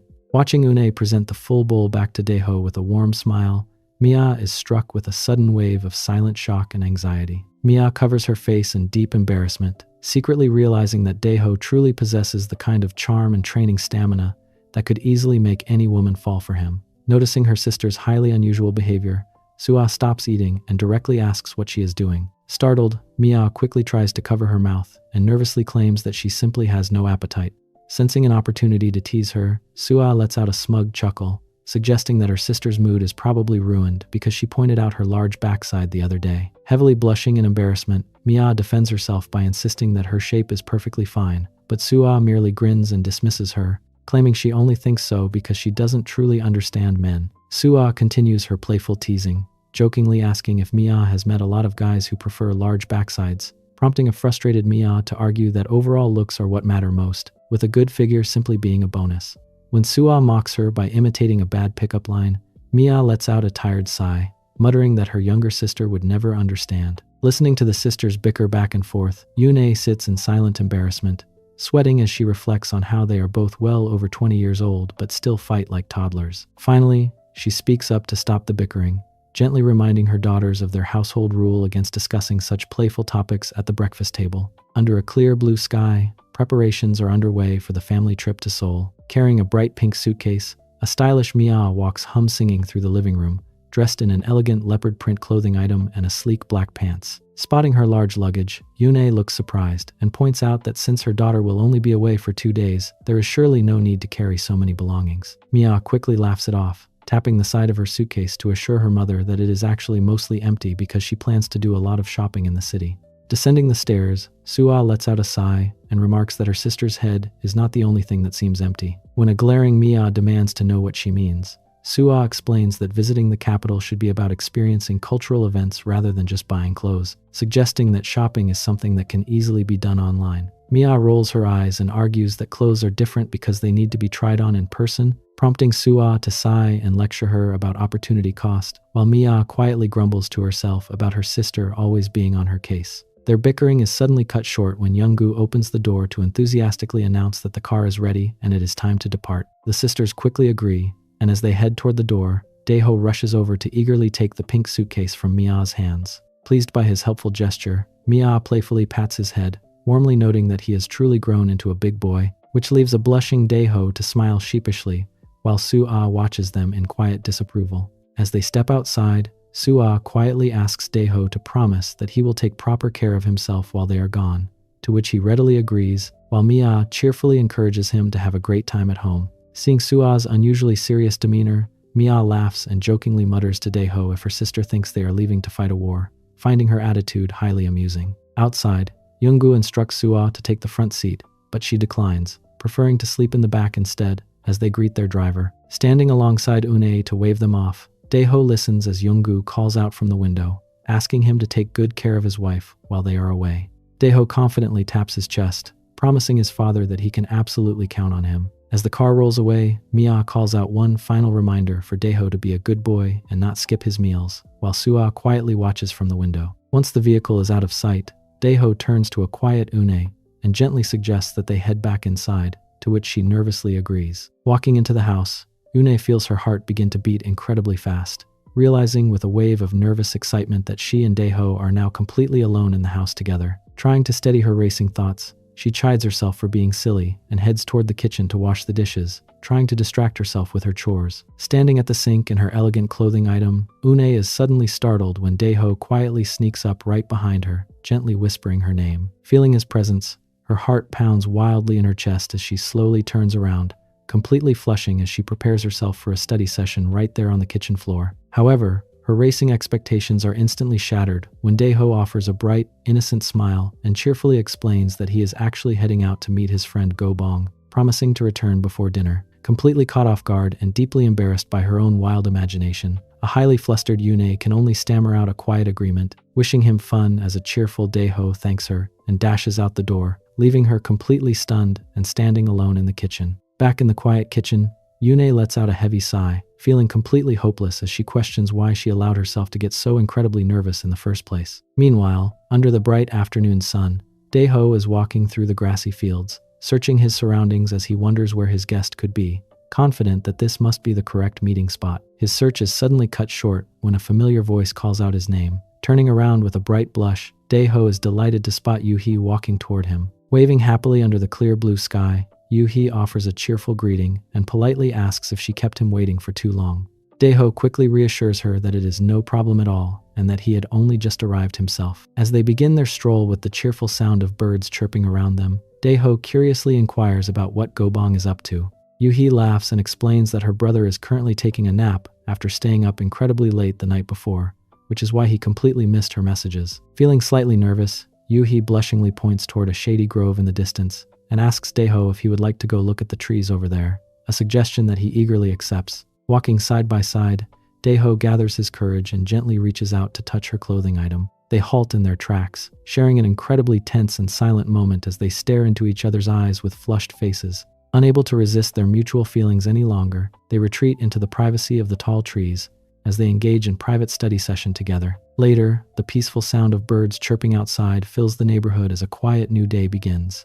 Inside the house, Une stands in front of her wall calendar, quietly studying the dates when she suddenly freezes in realization as she looks closely at the current day. Realizing what day it is, a sudden wave of panic washes over her, and she gasps in shock. Determined not to lose another second, she frantically ties her kitchen apron, silently telling herself that there is absolutely no time to waste. With her face flushed and her heart racing with excitement, she rushes through the kitchen, resolved to hurry and prepare herself for what lies ahead. Later that evening, as the sky turns into beautiful shades of orange and pink at sunset, Dae-ho quickly pushes the front door open, panting heavily from his rush to get back. He calls out for Mrs. Cha to announce his return, but he is met with nothing but absolute silence inside the quiet house. Looking around the dim hallway, he hesitantly asks if anyone is home, only to be answered by Une's gentle voice from nearby, teasingly reminding him that he had promised to be home in time for dinner. Dae-ho turns around, only for his eyes to widen in complete shock as he freezes in place. Standing directly behind him is Une, dressed in an incredibly stunning red clothing item. Spotting his stunned reaction, a pleased Une smiles warmly and lets out a soft giggle as she softly welcomes him back home to start their quiet evening together. As dusk settles over the neighborhood, a deeply blushing Dae-ho is left completely speechless as Une presents him with a beautifully decorated strawberry cake lit with glowing candles. Looking at his flustered face, she warmly explains that she prepared this special treat specifically for him, leaving Dae-ho to stammer that while he is deeply touched, today is not actually his birthday. Une smiles gently and explains that she knows, but points out that today is a far more significant milestone, marking the exact anniversary of the day he first arrived at their home and officially became part of their family. Touched by the realization, Dae-ho softly recalls that it was indeed during the summer when he first joined them, while Une happily suggests that even though it is just the two of them at home, they absolutely ought to celebrate. After setting the cake down on the dining table, she clasps her hands together and enthusiastically instructs him to make a wish before blowing out the candles. Dae-ho scratches his neck sheepishly, questioning if a wish is truly necessary and pointing out the irony of making a request to no one in particular when you already know there is no one around to grant it. Une lets out a light laugh at his logical thinking, but then playfully suggests that she might actually be willing to grant his wish herself. Surprised by her bold offer, an excited Dae-ho eagerly grabs her hand and directly asks if she is truly willing to do absolutely anything he wants. Flustered but smiling, she confirms her promise, prompting Dae-ho to lean forward and successfully blow out the candles. Clapping happily, Une praises his effort and curiously asks what he ended up wishing for.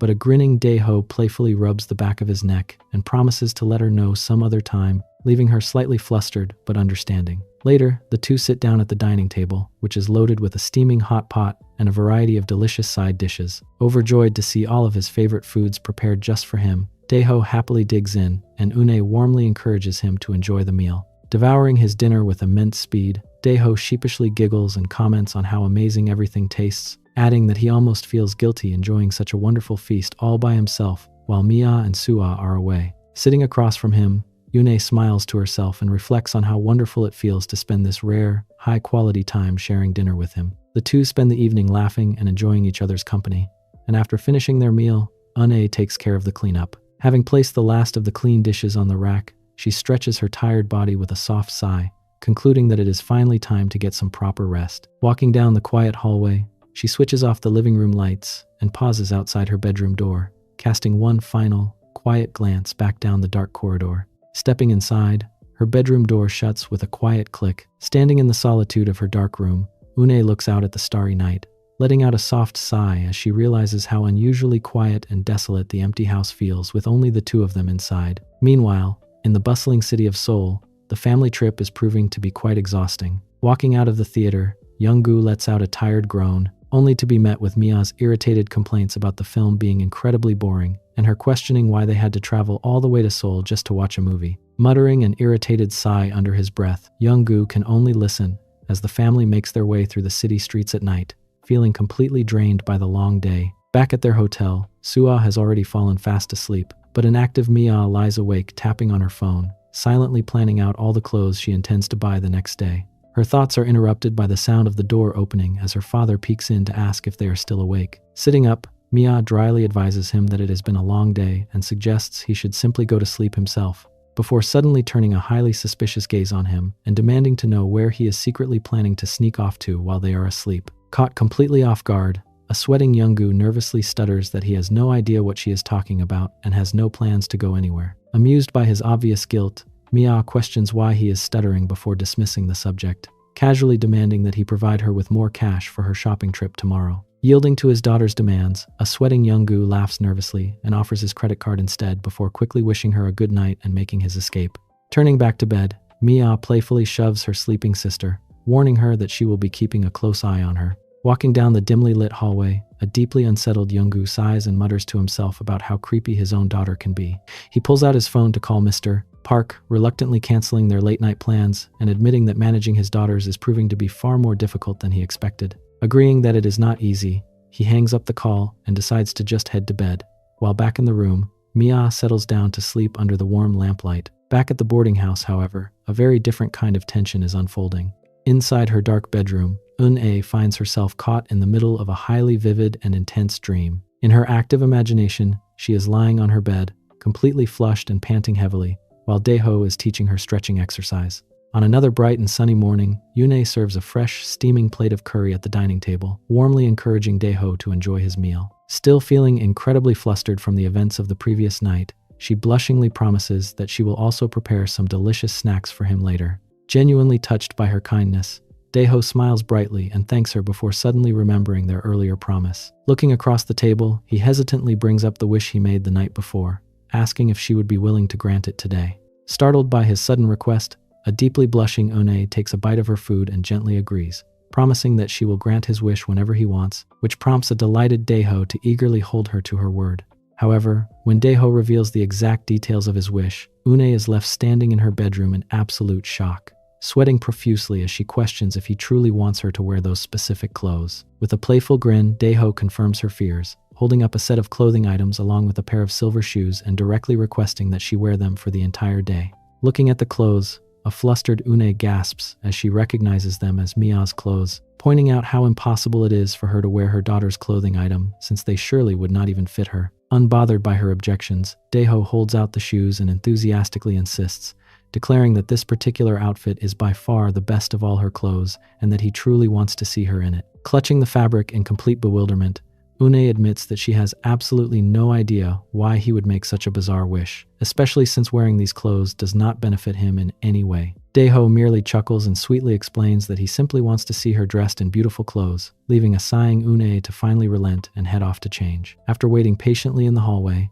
Daeho hears Une's soft voice calling out to let him know she is finally finished and inviting him to come inside. With a wide smile, Daeho gently pushes the door open with a quiet creak, only to freeze in absolute, wide-eyed shock at the sight before him. Standing in the middle of the room, a deeply blushing and highly self-conscious Une is dressed head to toe in her daughter's clothing item. Daeho is completely starstruck, loudly cheering in excitement as he praises her stunning looks and excitedly declares that she looks just like a beautiful college student. Embarrassed, Un-A covers her face and begs him to stop teasing her, before quietly asking if he is finally satisfied now that she has kept her promise. Next morning, Daeho wakes up in a fantastic mood. Lying comfortably in his bed with a wide smile, he happily recalls how Mrs. Cha thanked him, feeling deeply satisfied that he was finally able to meet her expectations during their recent encounter. Reflecting on their interaction, Daeho realizes that while he originally assumed she only agreed to the lesson out of a sense of duty, she actually seemed to thoroughly enjoy it. His playful train of thought is suddenly cut short when his phone begins to buzz loudly on the bed. Picking up the call, he groggily answers, only to hear Gobong on the other end. Out in his courtyard, Gobong is relaxing on a wooden platform next to a massive watermelon. Fan in hand, he cheerfully asks if Daeho is busy and invites him to come over, explaining that he and his sister, Yuhi, cannot possibly finish the giant fruit by themselves. In the background, Yuhi plays a traditional string instrument while looking slightly anxious. Hearing the invitation, Daeho is highly tempted but finds himself hesitating. Meanwhile, back in the kitchen, Mrs. Cha is busy preparing food while wearing the stylish clothes Daeho requested. complete with elegant high shoes and a thick t-shirt. On a phone call of her own, she politely declines an invitation, explaining that since her family is currently away in Seoul, she needs to stay at home today. After hanging up, she lets out a heavy, flushed sigh. Adjusting her clothes, she quietly reminds herself that she promised to wear this thick outfit until the evening. At the exact same moment, Go-bong relays the disappointing news to his sister that Dae-ho won't be able to make it over because he has to remain at home. Back at Go-bong's house, Go-bong happily digs into the fresh watermelon and offers some to Yoo-hee. However, Yoo-hee is completely distracted, plucking the strings of her instrument with a downcast expression. She silently wishes that Dae-ho could have been there to enjoy the treat with them, resolving to find another opportunity to play her music for him. Go-bong remains completely oblivious, simply cheering her on with a bright smile. The scene shifts to the bustling city of Seoul, where a large theater building stands tall under the afternoon sun. Mia and Sua are walking down the street after a highly successful shopping trip. Carrying several colorful bags, a relaxed Mia stretches her arms and happily notes how satisfying the shopping trip was. Behind her, Sua struggles with the load, letting out a tired sigh about how heavy the bags have become. Looking for some relief, a thirsty Mia openly wishes that Dae-ho were there to help them carry everything, prompting Sua to silently grumble about her sister's lack of helpfulness. Smiling to herself, Mia playfully reflects on the young man, secretly assuming that his energy levels must be bursting after going several days without any joint workouts. Suddenly, she squats down to adjust her bags with a happy squeal, leaving a highly confused Sua to stare at her in utter bewilderment.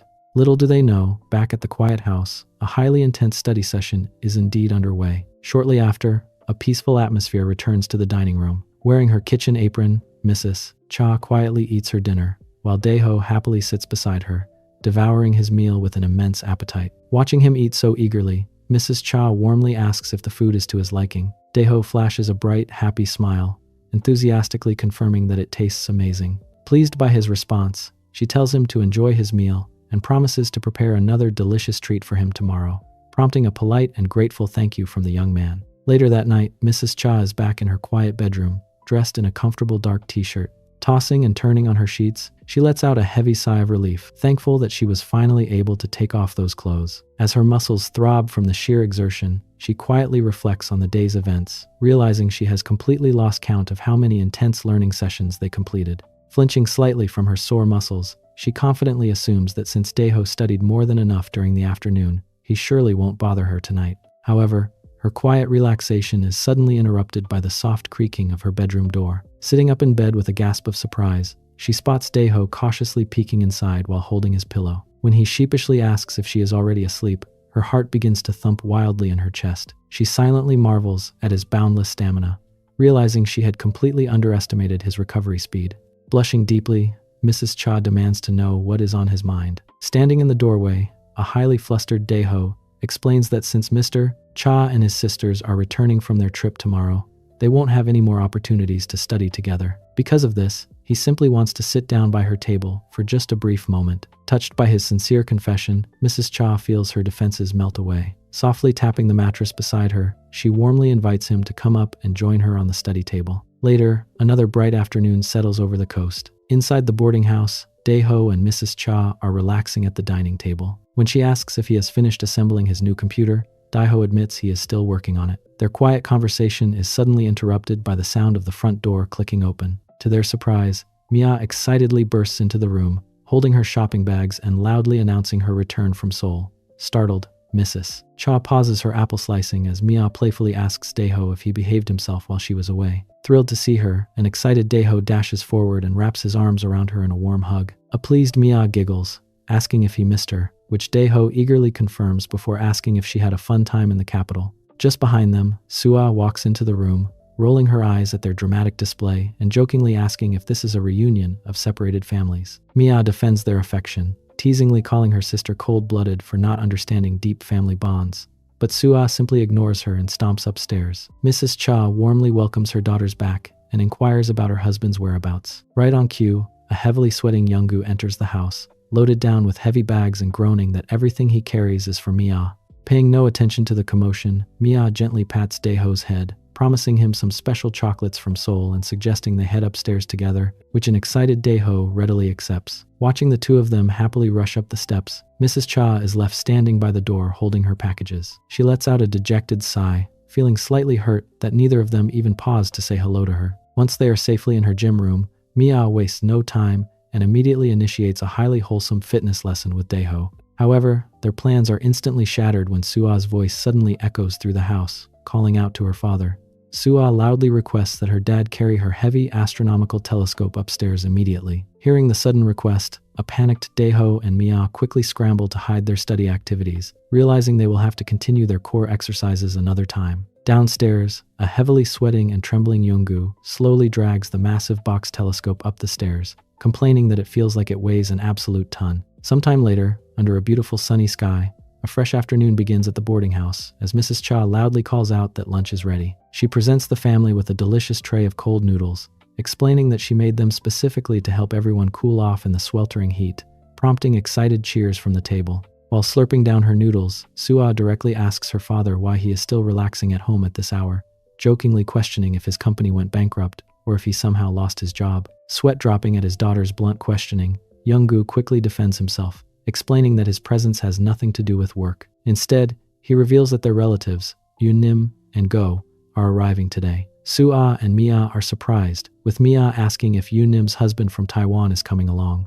Mrs. Cha confirms, explaining that the couple came to Korea for their vacation and will be staying at the house for a few days. Turning her attention to Daeho, Mrs. Cha asks if he remembers Yoon-nim. Daeho blushingly confirms that they used to be close, fondly recalling how they would play video games together before she moved to Taiwan. He calculates that since he hasn't seen her in nearly 6 years, she must be about 19 years old by now. Mia playfully rubs his head, teasingly asking who he is calling a little kid when he is barely older himself. Suddenly, the loud chime of the doorbell echoes through the house, signaling their guest's arrival. Excitedly, Yoongu instructs everyone to head over and welcome their visitors, playfully tapping his wife's shoulder as they head toward the door. As they walk, Sua firmly warns Mia that she refuses to share her bedroom with Eun-nim because she is far too busy writing her university papers, prompting Mia to chide her for being so selfish. The front door swings open, and a stylish foot steps inside. Carrying a large pink suitcase, a young woman steps into the hallway, warmly greeting her aunt and uncle. Standing in the back, Daeho is left completely speechless, staring wide-eyed at her incredibly mature figure as she makes her grand entrance. Stepping cheerfully through the door, Eun-nim flashes a bright wink and a playful salute, happily announcing her arrival to the household. Standing in the hallway, she holds on to her pink suitcase, looking exceptionally stylish and mature in her short denim shorts and yellow top. Mia and Sua can only stare in silence, completely taken aback by her stunning transformation. Standing nearby, Daeho is left pointing a trembling finger in disbelief, struggling to find his words as he hesitantly asks if she is truly the same Eun-nim he remembers from their childhood. She turns her attention directly to him.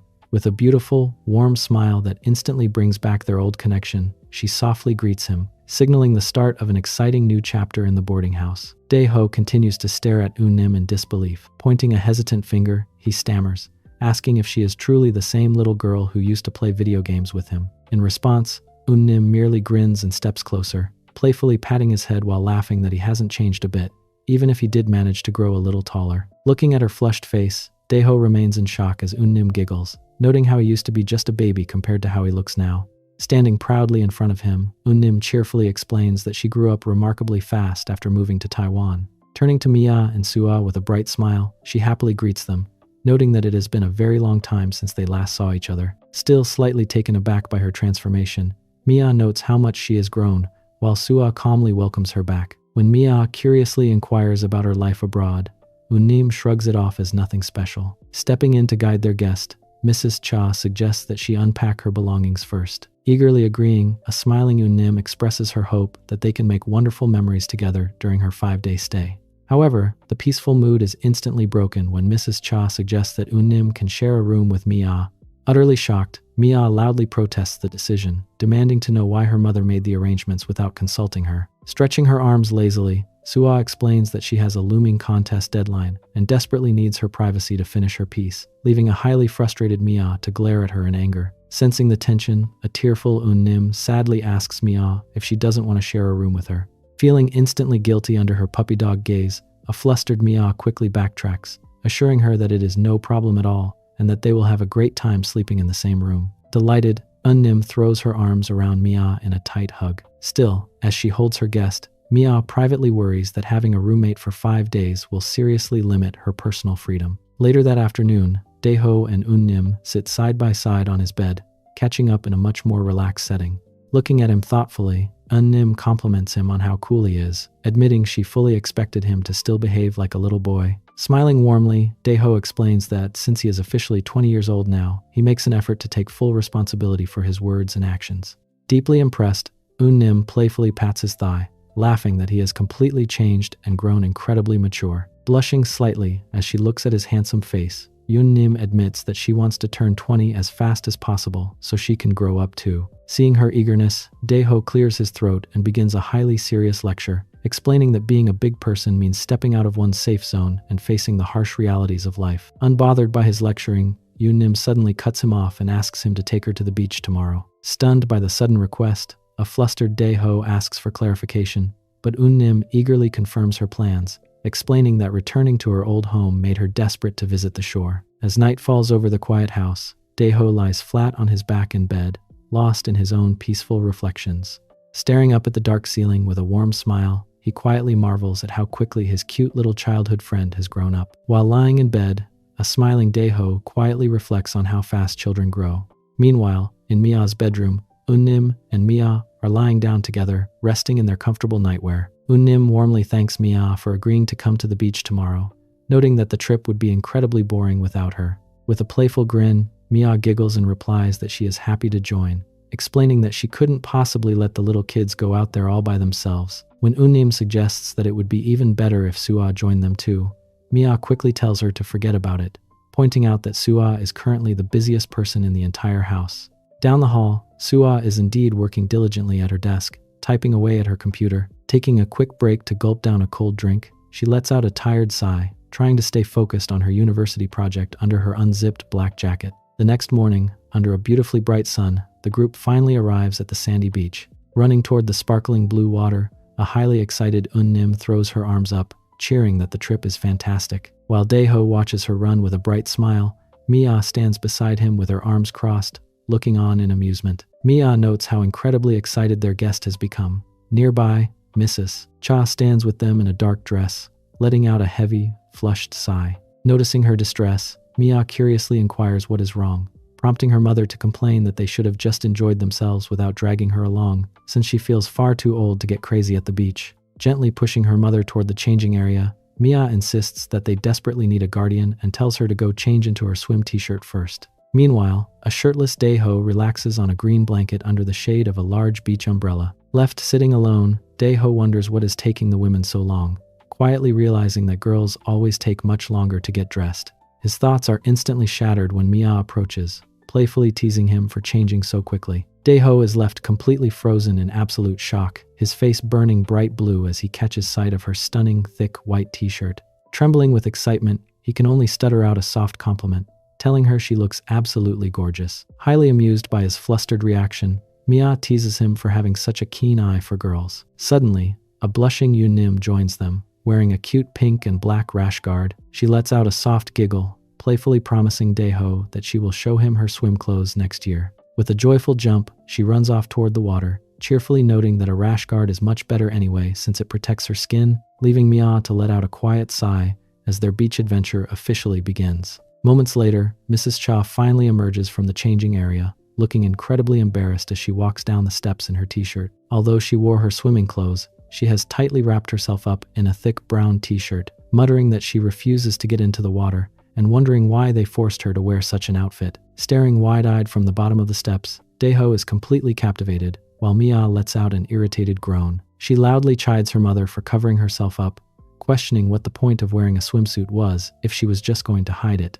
declaring the whole situation to be highly disappointing. Retreating to the blanket under the shade of their umbrella, an embarrassed Mrs. Cha curls up tightly, insisting that she will simply stay behind to watch their belongings while they go have fun. Giving up on her mother, Mia turns to Daeho with a knowing, playful smile. Leaning in, she quietly suggests that the two of them leave to go find some snacks. Sneaking away from the crowd, they find a secluded spot behind some massive, rocky cliffs on the beach to find some crabs. At the sunny beach, the group enjoys the water, but Unnim quickly notices that Daeho and Mia are taking quite a long time to return. Smiling to herself, she playfully decides to head out and search for the missing duo. However, a heavily blushing Une stops her in her tracks. She insists on going to look for them instead, instructing Unnim to step out of the water and stay behind to guard their beach belongings. Heading into the nearby town streets, Yune begins to wander around in only her brown-red t-shirt.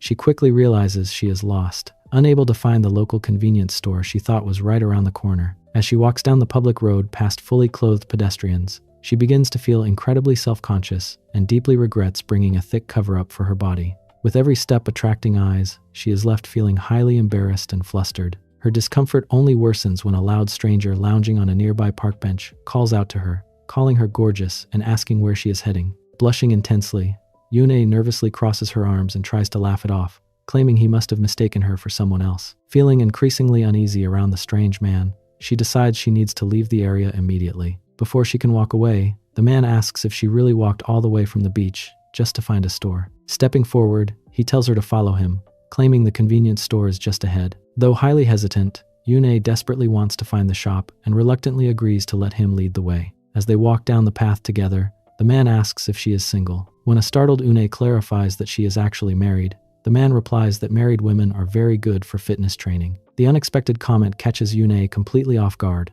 leaving her utterly confused and highly unsettled as they continue down the street. Behind the giant rocky cliffs along the shore, the sound of the ocean waves crashing against the stone provides the perfect cover. Mi-ah and Daeho stay hidden from view, deeply focused on an incredibly wholesome back workout together. Meanwhile, back on the green mat, Unnim sits all by herself, feeling increasingly bored. She stares down at a tiny crab scuttling across the hot sand, trying to figure out what could possibly be keeping everyone. From under the shade of the umbrella, she gazes across the empty ocean and realizes her Antune went to search for the missing duo but has now vanished as well. Because they have been gone for far too long, a highly flustered Daeho nervously points out that they are running incredibly late. Mia remains flushed from their gym session, yet she calmly agrees and tells him that they need to get moving right away. Daeho blushes deeply in utter disbelief, asking Mia if she is seriously planning to head back to the group with his special goods still left inside her bag. With a highly mischievous grin, Mia giggles and playfully tells him that daring little thrills like this are exactly what a trip to the summer beach is all about. She casually reasons that since she plans on staying in the ocean water all day anyway, there is no practical reason to waste time washing the water out. They finally step back onto the main path, where Mia tells Daeho they should head off to find the convenience store together.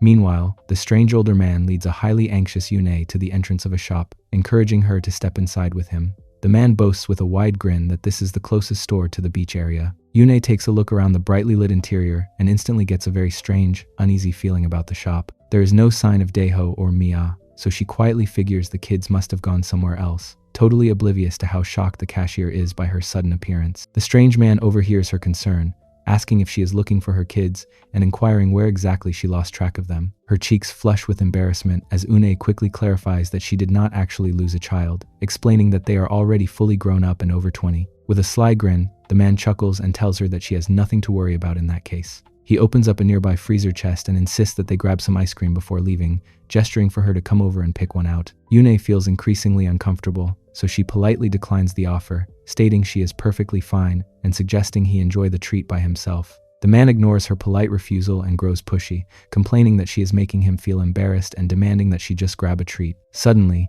he physically pushes Yune forward, forcing her to lean deep over the freezer chest as she startledly begs him to wait. With a heavy sigh and a deeply flushed face, she reluctantly gives in, repeating that she was genuinely fine without anything. As she bends far forward into the freezer to pick out an ice cream, her highly proper posture is completely exposed. The strange man stands directly behind her and lets out a creepy, satisfied chuckle, thoroughly enjoying the view.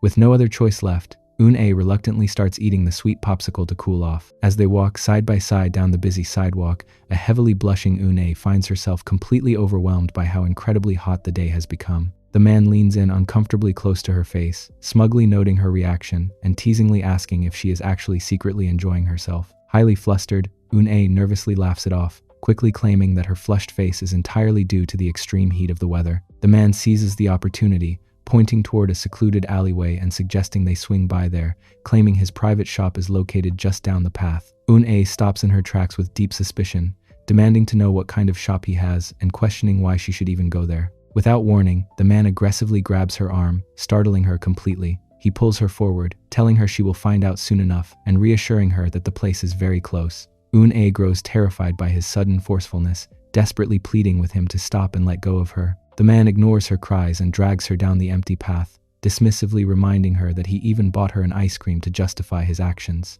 She struggles to break free from his grip, desperately begging him to let her go and demanding to know what is wrong with him. When they stop in front of a secluded door, the man gestures toward it and coldly tells her they have arrived. He demands that they get inside the room immediately. Une gasps in shock from the shove, begging him to wait as he aggressively pushes her toward the entrance, telling her to hurry up. Tears well up in her eyes while she pleads with him to stop, completely terrified of what is about to happen. The man takes one final peek outside through the doorway with a creepy grin, making sure the coast is entirely clear. With a loud metallic clank, the heavy door slams completely shut, sealing them inside. The two wander through the town in their swimwear, where Daeho stands silently while passing pedestrians stare at them in total confusion. He lets out a heavy sigh, unable to comprehend how their simple search turned into such an awkward situation.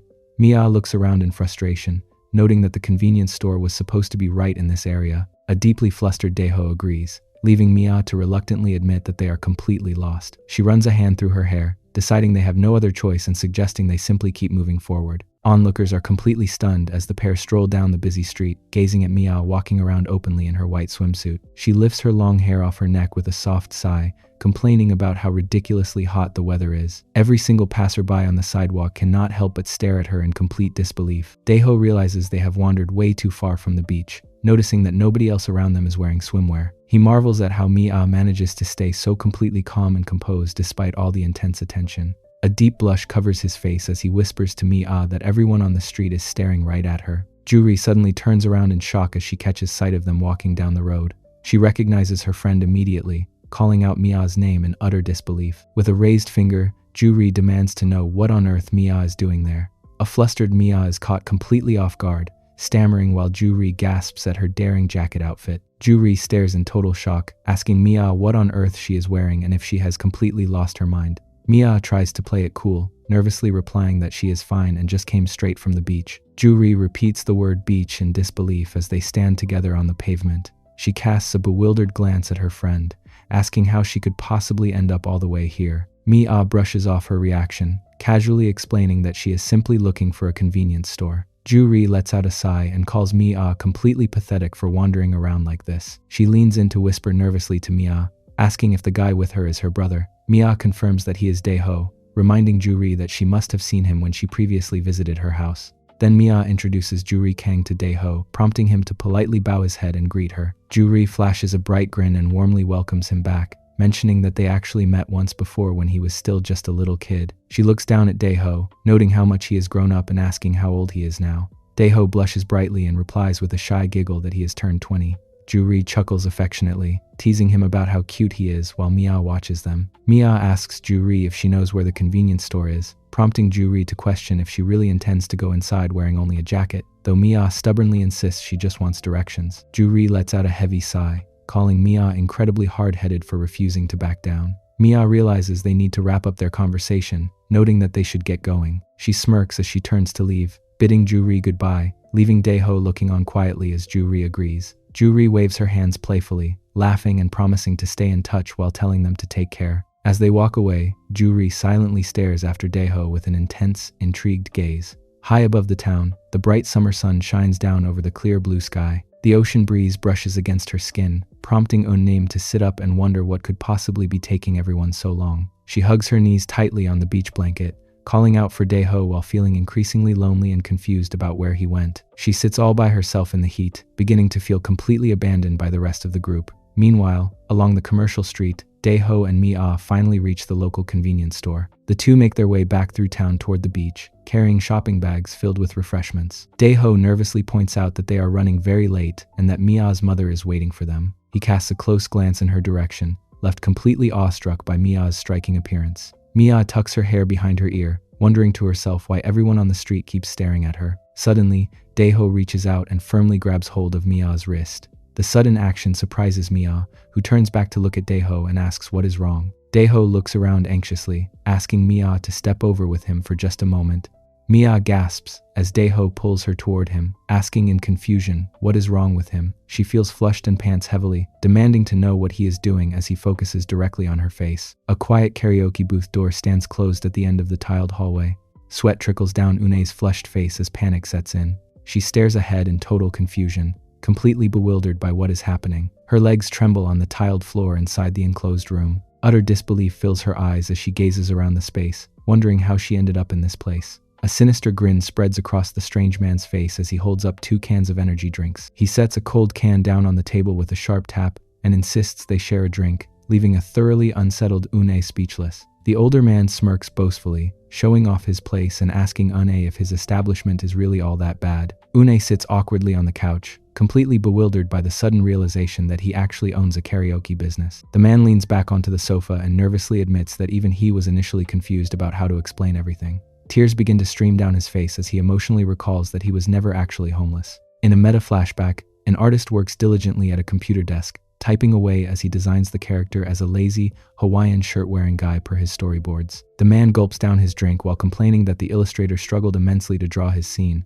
leaving Une utterly baffled by his strange story. He wipes a tear from his face, explaining how the artist struggled to visualize him as deadlines approached. In a sudden flashback, a homeless man huddles beneath a dark blanket in the pouring rain, taking cover under a playground structure. The owner notes that everything turned out fine in the end, allowing the creator to finish the work quickly without any further issues. Une stares ahead in total silence, completely stunned and speechless by his bizarre explanation. She nods along politely, though she secretly admits to herself that she has no clue what he is rambling on about. The man continues his bizarre rant, blaming the author for poorly designing the plot and messing up the story progression that brought her to his shop. He insists the illustrator should share the blame as well, getting visibly annoyed as he complains about the production team. A flashback reveals a stressed female artist clutching her head at her desk, overwhelmed by overthinking the storyboards late at night. The author adjusts his glowing glasses, casually reasoning that creative misunderstandings like this just happen when working on an online webtoon for a long time. He explains that both creators regretted their mistakes and promised to shape up for future chapters. He springs up with a grin, declaring that he decided to forgive them for the mix-up. With intense passion, he stresses to her that from this moment on, he is officially just the lazy Hawaiian shirt-wearing karaoke owner. He leans over the table with a wide, creepy smirk, asking her what she thinks now that everything is finally clear. Une offers an awkward, nervous smile and lets out a soft sigh, privately questioning what on earth he means by authors and illustrators. The man hands over a microphone, telling her to forget the backstory and just start singing. Une grips the mic hesitantly while the man smiles, reminding her that singing is the whole reason they came here. Outside, the sun shines brightly above the tall urban buildings that line the street. Mia rests her hands on our boy Daeho's head, breathless as she nervously asks if they are really okay doing their gym workout right here. Back inside the dimly lit booth, Une closes her eyes and sings into the microphone while the owner lounges casually on the table behind her. Une pours her heart into the song, determined to do her best despite the awkward situation. The owner claps his hands in delight and enthusiastically praises her incredible singing skills. Une blushes deeply and touches her face, flustered by his overwhelming compliments. Springing up with an eager grin, the man announces that she passed the test and offers her a job as a hostess at his shop. Une turns around in utter shock, completely taken aback by his sudden job offer. Leaning in, the man explains that her role would be assisting customers in their rooms by singing and playing the tambourine. He pitches the position as a fun way to enjoy herself and earn money at the same time. Une steps back nervously, quickly declining his offer by explaining that she is far too busy with house chores to take a part-time job. Handing over a colorful karaoke business card, he questions her decision during an economic slowdown and urges her to call whenever she changes her mind. He sighs as Une examines the card, admitting that his sales dropped without a quality hostess and that he knew he had to recruit her the second he laid eyes on her. He brushes off the awkward misunderstanding and expresses his hope to see her again soon. Une reluctantly agrees and shakes his hand to bid him farewell. He points toward the exit, telling her she can leave through the back door since the shop is not officially open yet. Une laughs off the awkward encounter and nervously announces that she will take her leave. As she opens the back door to exit, she freezes in shock upon catching a sudden glimpse of someone engaged in a back workout nearby. She gasps in sudden panic as a creaking noise echoes nearby, realizing someone is right outside.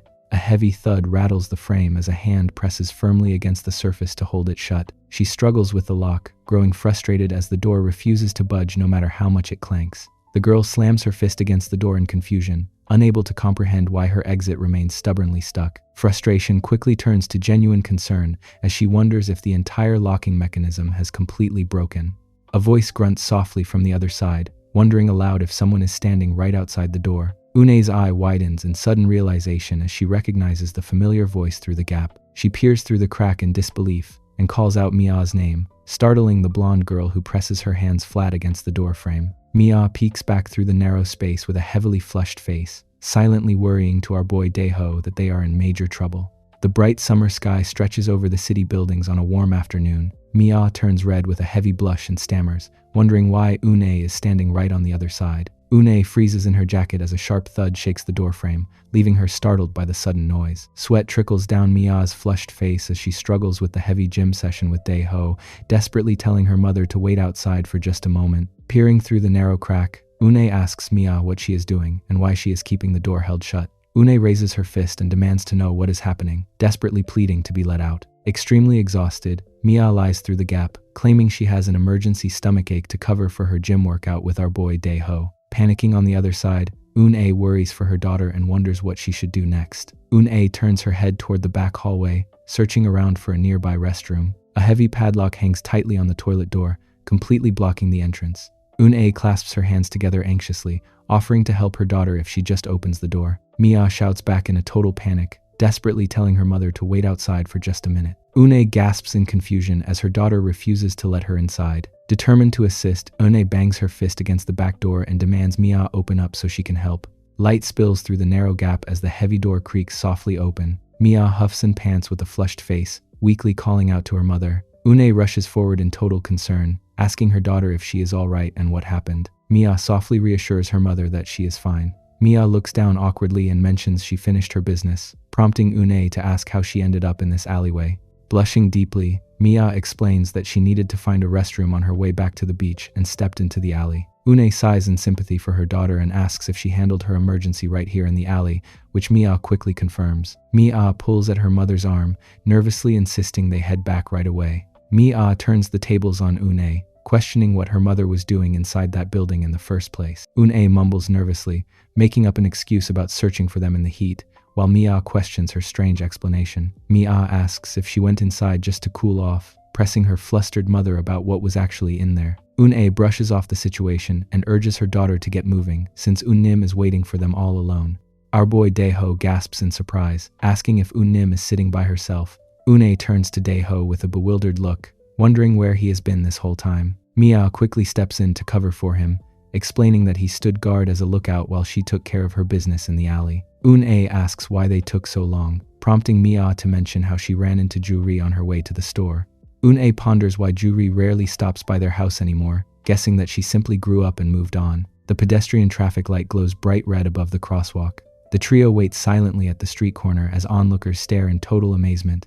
Our boy Daeho peeks over at Mia with a deeply flushed face, letting out a soft sigh as he glances toward her. Daeho notes to himself in frustration that Mia never even cleaned herself up after their wholesome PT session. Realization strikes him as he contemplates what is still left inside her jacket. Mia looks away nervously while Daeho considers how she is still carrying his special elixir bottle. Daeho presses his flushed cheeks with both hands, his heart thumping wildly as he urges himself to inspect her treasury. A hand reaches out and firmly grabs hold of the planets, squeezing tightly. Daeho closes his eyes in sudden confusion, pausing as he tries to make sense of the strange feeling. Our boy Daeho gasps in utter shock as he locks eyes with Une, while she turns toward him with a deeply flushed, bewildered expression. The pedestrian traffic signal suddenly turns bright green. Unnim points out that the light changed, prompting the group to get moving across the street. Mia glances over her shoulder and urges them to hurry across the crosswalk. Une rushes ahead across the crosswalk while our boy Daeho supports Mia from behind as they keep pace. Soft ocean waves swoop across the clear blue horizon under a bright summer sky. Mia lets out a relieved breath as they finally make it back to the beach. Breathing heavily, Mia complains about how much trouble they went through just to grab something from the store. Mia calls out to Unnim on the beach blanket, announcing their return and apologizing for keeping her waiting so long. Tears well up in Unnim's eyes as she turns back and softly calls Mia's name. Unnim sniffles and admits she worried everyone had abandoned her, while Mia lets out a sheepish giggle and apologizes. Sweat trickles down our boy Daeho's flushed face as he stammers out an apology to Une, claiming he made a mistake. Une glances down in total confusion, wondering what he is referring to. Daeho wriggles his hands nervously over his waist and stammers that he only meant to keep the thought in his head. Une offers a gentle smile and reassures him that everything is fine and he does not need to worry. She motions for Daeho to hurry along, reminding him that Unnim is waiting for them on the beach. A beach ball sails high through the air against the bright blue sky. Unnim gasps in surprise as she reaches out to bump the ball back over, Mia leaps into the air with an intense shout and spikes the ball downward with full power. A nearby boy relaxes with his iced drink and notes to himself how incredibly good Mia is at sports. Our boy Daeho groans in pain as the spiked ball slams directly into his face. Mia turns around in shock as the impact lands on Daeho. Concern fills Mia's voice as she checks if Daeho is okay after taking the hit. Our boy Daeho rubs his red cheek with a silly grin and insists that it does not hurt one bit. Daeho jokes that his head might actually be made of iron, leaving Mia completely speechless. Une touches her cheek with a light blush, telling them to enjoy themselves while she heads off to change. Mia questions if Une is seriously leaving already and insists they are about to head back into the water. Une shakes her head and chuckles that she is completely exhausted and promises to return as soon as she changes. Une ties her hair back up and lets out a weary sigh. She thinks to herself how tough it is to keep up with the younger ones at her age. Une gasps as our boy Daeho suddenly approaches her, asking what he wants. Daeho asks her to step over with him for just a moment, leaving Une surprised and asking what is wrong. Une asks Daeho what is concerning him as he leads her away. A gentle breeze swooshes past the rocky cliffs along the beach under the bright sky. Une looks down in slight embarrassment while Mia, Unim, and our boy Daeho walk alongside her in the warm afternoon sun. Mia stretches her arms overhead with a satisfied sigh, reflecting on how exhausting yet enjoyable their day turned out to be. Une glances over at Mia with a subtle blush, asking her daughter if she really plans on heading all the way back home dressed like that. Mia smiles playfully as she keeps her arms raised, reassuring her mother that taking a single bus ride directly to their doorstep makes it no problem at all. Une insists that wearing a jacket out in public still feels inappropriate, but Mia quickly fires back, reminding her mother that she was just walking down the street in a swimsuit herself. Mia slips a light shirt over her jacket and mutters that the whole situation feels completely ridiculous. The yellow bus pulls up with a loud engine roar as our boy Daeho, Une, Unim, and Mia wait by the bus stop. Mia steps onto the bus first, flashing a cheerful grin over her shoulder as she tells everyone to head home. Une rests her face in her hand with a flustered sigh, quietly wondering who Mia takes after to act so boldly, completely sure it is not from her. The yellow bus accelerates down the open road, carrying the group away as they make their journey back. Inside the moving bus, Unim, Une, our boy Daeho, and Mia sit side by side along the back bench while Daeho subtly reaches over to rest his hand on Une's thigh. Mia lets out a tired sigh, mentioning she played a bit too hard and decides to catch a quick nap during the ride. Daeho chuckles softly as he promises to wake Mia up when they arrive, earning a warm comment about how cute he is. Mia smiles happily as she rests her head against Daeho, giggling as she playfully promises to buy him something nice. The yellow bus continues its steady drive along the tree-lined highway as the group makes their way home. Unim leans against Une as both women drift off to sleep on the bus ride home. Our boy Daeho notes to himself how exhausted they must be to fall asleep so quickly. Daeho checks his phone with a disappointed sigh, feeling completely wide awake and bored while everyone slumps over in sleep. Mia lets out a soft murmur and shifts in her seat, leaning heavily against Daeho's side. Daeho gulps nervously as sweat trickles down his flushed face, rendered completely motionless by Mia's presence. Mia sleeps soundly against Daeho, her head resting heavily on his shoulder. Our boy Daeho hovers his hand nervously, panicking over what to do in such a tense position. Gobong looms directly over him with an unreadable expression, calling out Daeho's name. Daeho jumps in total shock as Gobong catches him off guard while Mia remains fast asleep. Gobong demands to know what on earth Daeho is doing. Sweat drips down our boy Daeho's flushed face as he freezes in complete shock, wonderingly internally why Gobong is even there. Gobong looms overhead with a stern glare, directly asking Daeho where he has been this whole time. Sweat trickles down our boy Daeho's flushed face as he laughs nervously, meekly confessing that he went to the beach. Gobong pauses in total disbelief right in the middle of the bus aisle, echoing the word beach in complete shock. Gobong suddenly breaks into a wide, cheerful smile, gushing over how cool that trip sounds. Yuhi gasps in surprise right behind Gobong, her face turning flustered as she processes the news about their trip to the beach. Our boy Daeho flushes brightly as he recognizes Yuhi, quickly explaining that he went with his family. Yuhi sighs softly with a flustered blush, wistfully noting how fun that must have been and wishing she could have gone too. Mia stirs groggily from her sleep, hearing the background chatter and wondering internally what is going on.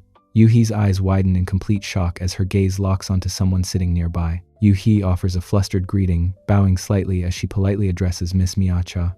Mia stammers in shock with a heavily flushed face as she addresses Miss Miacha. Une turns around with a soft smile and asks Gobong when he managed to get on the bus. Gobong rubs the back of his head with a blushing grin, sheepishly offering a polite greeting to Mrs. Cha. Une smiles warmly and notes how long it has been since Gobong visited her house, inviting him to come over soon so she can cook him a delicious meal. Mia leans back casually and reminds Go Bong that she promised to teach him how to drink when he turned 20, teasing him for never showing up. Go Bong laughs enthusiastically, happily agreeing to drop by her place next time. Mia smirks playful, inviting Go Bong and Daeho over to her room for drinks. Nim sits up groggily, asking Daeho if those are his friends. Our boy Daeho turns to Nim and introduces his friend, Go Bong Han. Go Bong greets Nim warmly, mentioning how much he has heard about her from Daeho, leaving Nim pleasantly surprised. Go Bong laughs nervously as he notes that Nim lives in Taiwan and mentions how Daeho always bragged about her. Nim blushes deeply, flustered as she wonders what exactly Daeho said about her. Daeho cuts in, asking Go Bong what he is doing. The bus pulls up to the next stop, announcing that passengers are getting off. Hee and Go Bong wave cheerful goodbyes as they step off the bus, leaving Daeho behind with big smiles. Our boy Daeho sighs in frustration while struggling with a game on his phone, prompting Mia and Nim to watch as Mia demands he hand the device over. Mia smirks playfully and giggles at Daeho, calling him an idiot while effortlessly clearing the level for him. Mia and Nim get into a heated bicker right in the aisle, forcing Daeho to intervene and desperately plead with them to stop. Warm evening light washes over the quiet neighborhood house as dusk settles over the city. Hums a cheerful tune to herself in the kitchen while stirring a delicious meal boiling on the stove. Mia and Nim sleep soundly side by side on the bed, completely worn out from their long day at the beach. Our boy Daeho snores softly in his own room, curled up tightly around a pillow. Sua lies comfortably on her lounge chair, silently reading through her book. Night falls softly over the quiet house as darkness settles across the neighborhood. Mia wakes up in the middle of the night, feeling deeply parched. Mia makes her way into the dimly lit kitchen and grabs a glass of water from the dispenser. Our boy Daeho rubs his sleepy eyes in the kitchen while Mia notices him, asking if he also came down to get a drink. Our boy Daeho swallows hard, his face flushing bright red in the dim light.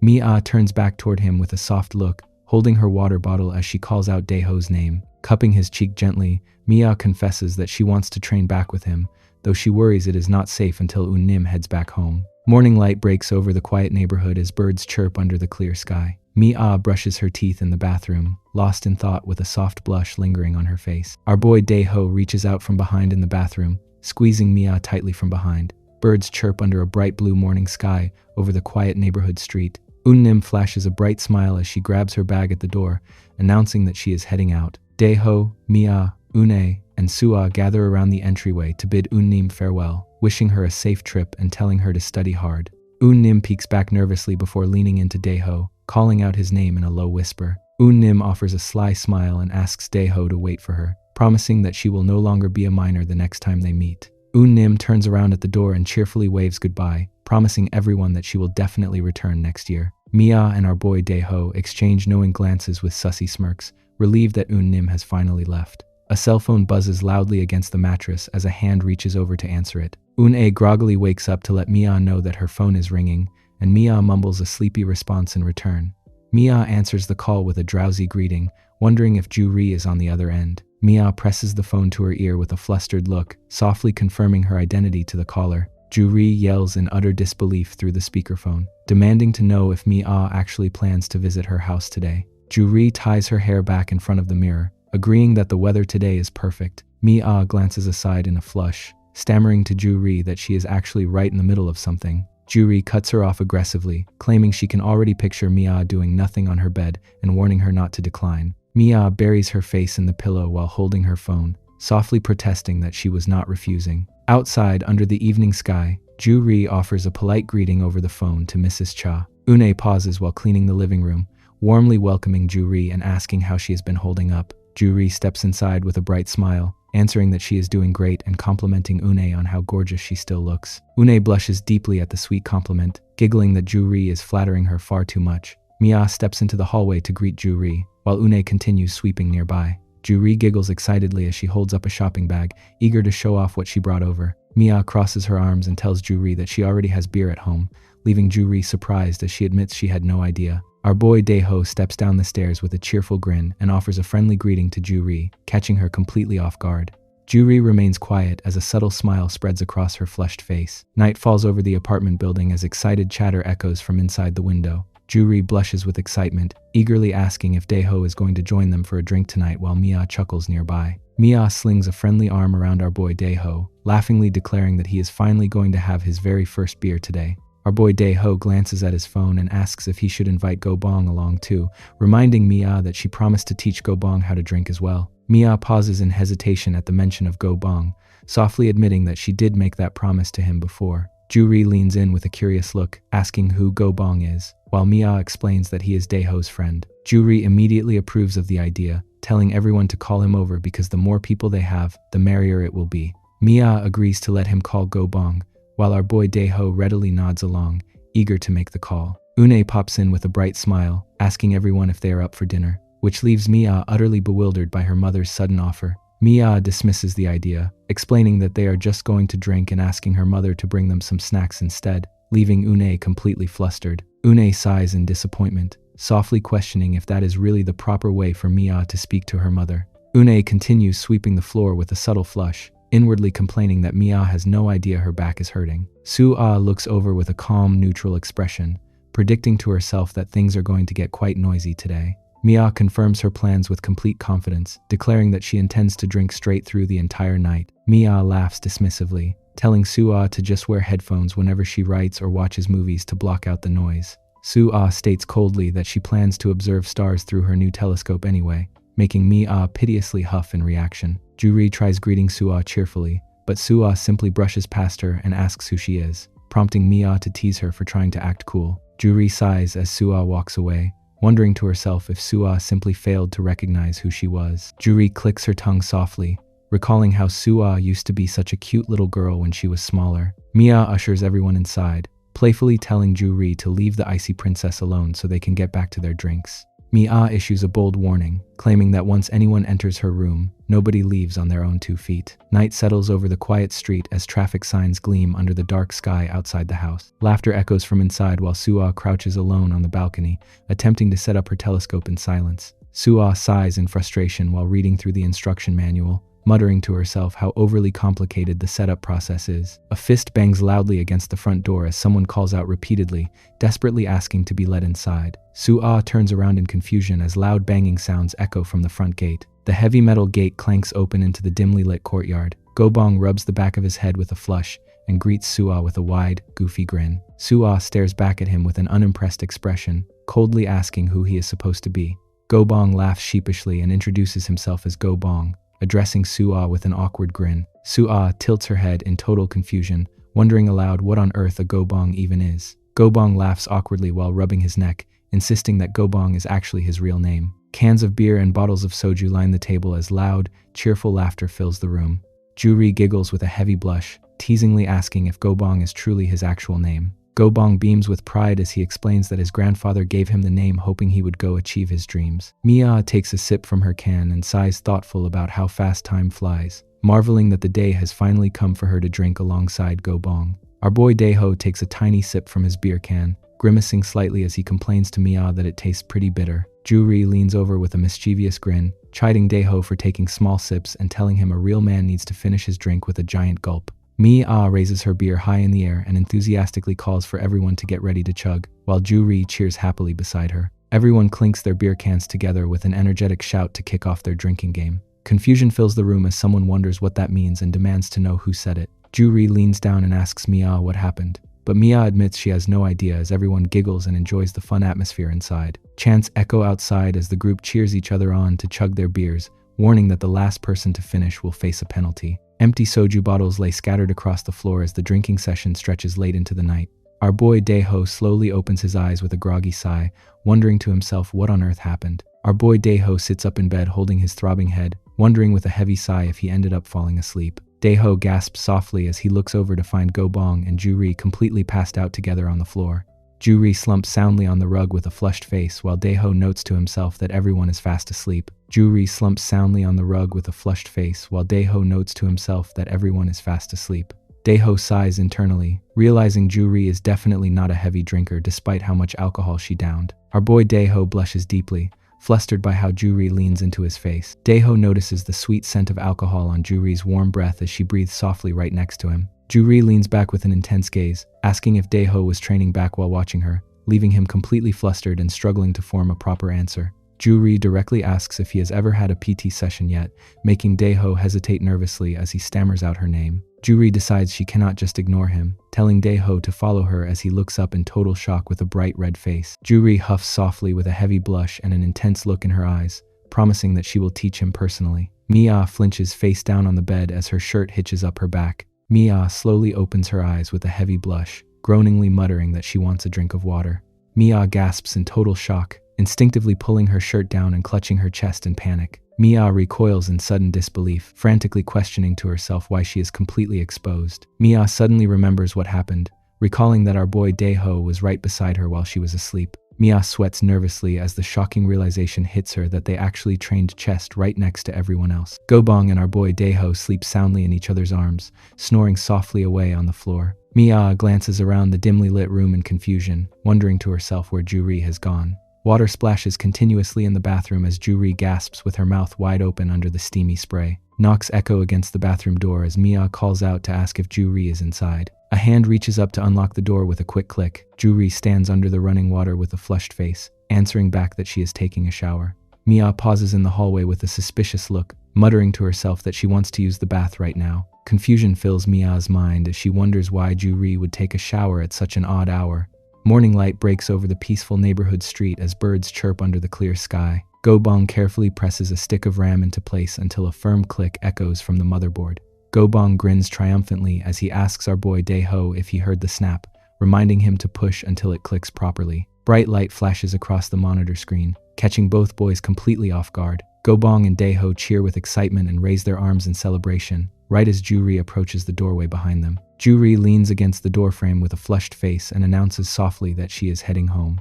Our boy Daeho turns with a flustered blush, asking Juri if she is really leaving already. Juri leans into Daeho's ear, softly whispering for him not to forget their plan to meet tomorrow, and telling him to make sure he shows up. Daeho chuckles sheepishly with a heavy flush, softly agreeing to see Juri tomorrow. Juri turns around with a cheeky smirk, giving a final playful wave as she bids him farewell. Mia eyes Juri judgmentally near the entryway, teasingly claiming her hips look larger and asking if she stopped working out, while Juri ties her hair up and tells her to shut up. Gobong peeks out with a soft blush and marvels at how pretty Juri is. Gobong leans over to ask our boy Daeho if he thinks his sister is even prettier. Daeho smiles sheepishly with flushed cheeks, agreeing that Yuhi is truly gorgeous. Gobong gleefully boasts that his sister is the prettiest, while Daeho quietly notes to himself that he hasn't seen her in quite a while. Sunlight bathes the bustling city street as commercial buildings tower under a bright sky. Our boy Daeho checks his phone with a subtle flush, wondering what time it is. Juri waves her hand high in the air with a bright, cheerful smile, calling out Daeho's name. Daeho turns around with a light blush and offers a friendly greeting back to Juri. Juri playfully notes that Daeho arrived early, while Daeho chuckles sheepishly and admits he just got there himself. Juri gently taps Daeho on the nose with a sweet smile, praising him for always being so punctual. Our boy Daeho taps away on his phone, suggesting they grab a delicious meal together and head somewhere nice. Juri smiles softly while typing on her phone, eagerly agreeing that his idea sounds wonderful. Juri looks at a gym booking page on her phone while Daeho stands flustered in the background, teasingly promising that today's PT lesson will be so much fun and educational. Juri lets out a soft sigh as she strolls outside, holding her cold drink while pedestrians pass by in the background. Sweat drops bead along her neck while she mutters to herself about how brutally hot it is again today. Juri walks ahead down the path, inwardly longing to escape the heat and read books inside an air-conditioned room. Hands slice through a plate of pork cutlet with a knife and fork, humming thoughtfully over the meal. Juri rests her flushed cheek on her hand across the table, teasingly offering to treat Daeho to a much better dish. Our boy Daeho chuckles quietly to himself, happily insisting that he really wants this pork cutlet. Daeho smiles cheerfully with a flush on his face, holding his cutlery high as he tells Juri that he is completely fine with his choice. Juri slurps up a bite with a soft smirk, playful teasing that pork cutlet is probably the only dish young boys ever order. Both of them stroll down the street together after their meal, holding cold iced drinks while enjoying the warm afternoon air. Our boy Daeho places a hand on Juri's back to guide her safely past a parked car, thanking her for the food before asking where they are heading next. Juri turns toward him with a thoughtful expression, reminding him that she promised to take him somewhere really good today. Juri nearly chokes on her coffee with a sudden spurt, catching Daeho off guard as he innocently asks if they are going to the game arcade. Juri pauses with her straw still in her mouth, utterly baffled that he actually thought of a game arcade. Our boy Daeho eagerly grabs Juri by the wrist, urging her to hurry up because he cannot wait to get moving. Juri gets pulled along with a startled blush, anxiously telling Daeho to hold on a second as he leads the way. Juri steps inside a quiet secondhand bookstore, browsing through the tall glass doors lined with rows of packed bookshelves. Juri flips through the pages of a thick book inside the dimly lit store, humming thoughtfully as she scans the text. A subtle smile spreads across her flushed face as she remarks to herself that she finally found an interesting read. A basketball arc high over the rim of an arcade hoops machine, accompanied by a sudden excited cry. Our boy Daeho laughs praise as Juri stretches her arms following her shot, letting out a soft grunt in response. Both of them double over with laughter in front of the arcade machines, while Daeho playfully asks why she threw the ball way up high again. A monstrous enemy takes a direct hit on screen while loud gunshots ring out, leaving the player with an urgent prompt to reload. Juri gasps in surprise while our boy Daeho laughs wildly, both aiming their light guns forward to blast away all the targets on screen. Soo-ah strolls down the quiet street carrying her fresh pile of books, adjusting her short hair while complaining to herself about the intense heat. Soo-ah pauses in her tracks with a wide-eyed gasp as something unexpected catches her attention nearby. Soo-ah turns toward the park gazebos and watches in utter shock as Daeho and Juri stand close together, laughing with heavily flushed faces. Soo-ah gasps softly with a flustered look on her face as she recognizes Daeho standing nearby. Juri reaches over and playfully grabs Daeho's hand. Soo-ah watches in stunned silence as the two walk away laughing together down the park path. Sunlight shines over the city street where a modern hotel building stands under a bright blue sky. Juri leans in to whisper in Daeho's ear, asking if he has ever been to a place like this before and suggesting they head somewhere good. Daeho turns bright red and fidgets nervously in front of the tall apartment buildings, stammering that this place seems like it is strictly for gym nerds. Juri smirks with a heavy flush on her face, reassuring him that he is a nerd now and promising that this will be his very first gym experience. Her high heels clack loudly against the pavement as she strides toward the entrance, past a blue sedan parked nearby. Soo-ah peeks around the corner of a tiled wall, gasping in complete shock at what she sees. Soo-ah crouches low in the shadows, frantically questioning what on earth is going on and why Daeho is together with Juri. Soo-ah narrows her eyes with a worried blush, wondering to herself if the two are really doing what she thinks. Juri leans back comfortably inside the room, casually noting how clean it is inside. Daeho marvels at the spacious setup, wide-eyed as he realizes this is an actual gym room. Juri stretches out on the bed and looks up at Daeho, softly pointing out that it is just the two of them alone in the room. Juri shifts into position on the mattress while Daeho stands flustered nearby, teasingly reminding him that they can finally start their educational PT lesson. Juri rests on the pillows with a heavily flushed face and an intense gaze, boldly declaring that they can do whatever they want in this room. A loud voice echoes across the neighborhood announcing that dinner is ready. Mia approaches Soo-ah asking to borrow her laptop, but Soo-ah instantly shuts her down with a flat refusal. Un-ae turns around in the kitchen, suddenly realizing someone is missing and wondering where the kid went. Un-ae casually mentions that our boy Daeho has not returned home yet. While Soo-ah stands nearby looking deeply unsettled, Soo-ah falls completely silent, her mind racing as she remembers exactly who Daeho was with earlier. Our boy Daeho bursts through the front door, startling Soo-ah and Un-ae as he shouts that he has finally returned home. Soo-ah greets Daeho as he scratches the back of his head with a sheepish chuckle, while Un-ae warmly lets him know dinner is ready. Mia peers over at Daeho with an annoyed glare, demanding to know where he was wandering around without even giving her a call, leaving him stammering that he was just out meeting some friends. Mia scoffs playfully at his answer, teasingly pointing out that Gobang is pretty much his only actual friend while Daeho giggles nervously. Daeho eagerly digs into the spread on the table, loudly thanking Un-ae for the delicious meal while Soo-ah watches him in tense silence. Everyone gathers around the dining table to eat quietly as a family. Yoongu leans in with a smile, asking Soo-ah if she likes the telescope he bought for her. Soo-ah takes a sip of soup before replying that she tested out its functions and found it really good. Yoongu asks Soo-ah when she plans to watch the upcoming summer meteor shower, pointing out how much money he spent on that gift just for the event. Soo-ah mentions that the meteor shower takes place in 2 days, but admits she worries because the heavy telescope is difficult to carry around. Un-ae asks if the telescope is supposed to be set up on top of the mountain, wondering why it cannot just be used from the yard instead. Soo-ah explains that the comet only comes close to Earth once every few decades, insisting that heading up the mountain is the only way to get a clear view. Un-ae worries about how heavy the gear is, pointing out that Yoongu has to work and will not be around to lend a hand. Our boy Daeho turns towards Soo-ah across the dining table and calls out her name. Daeho glances down at his food with a timid flush, softly offering to come along and help her carry the heavy equipment. Soo-ah turns back toward her plate, admitting that she really wants to see the dazzling meteor shower regardless. Un-ae questions if Soo-ah can actually handle carrying the equipment up the mountain,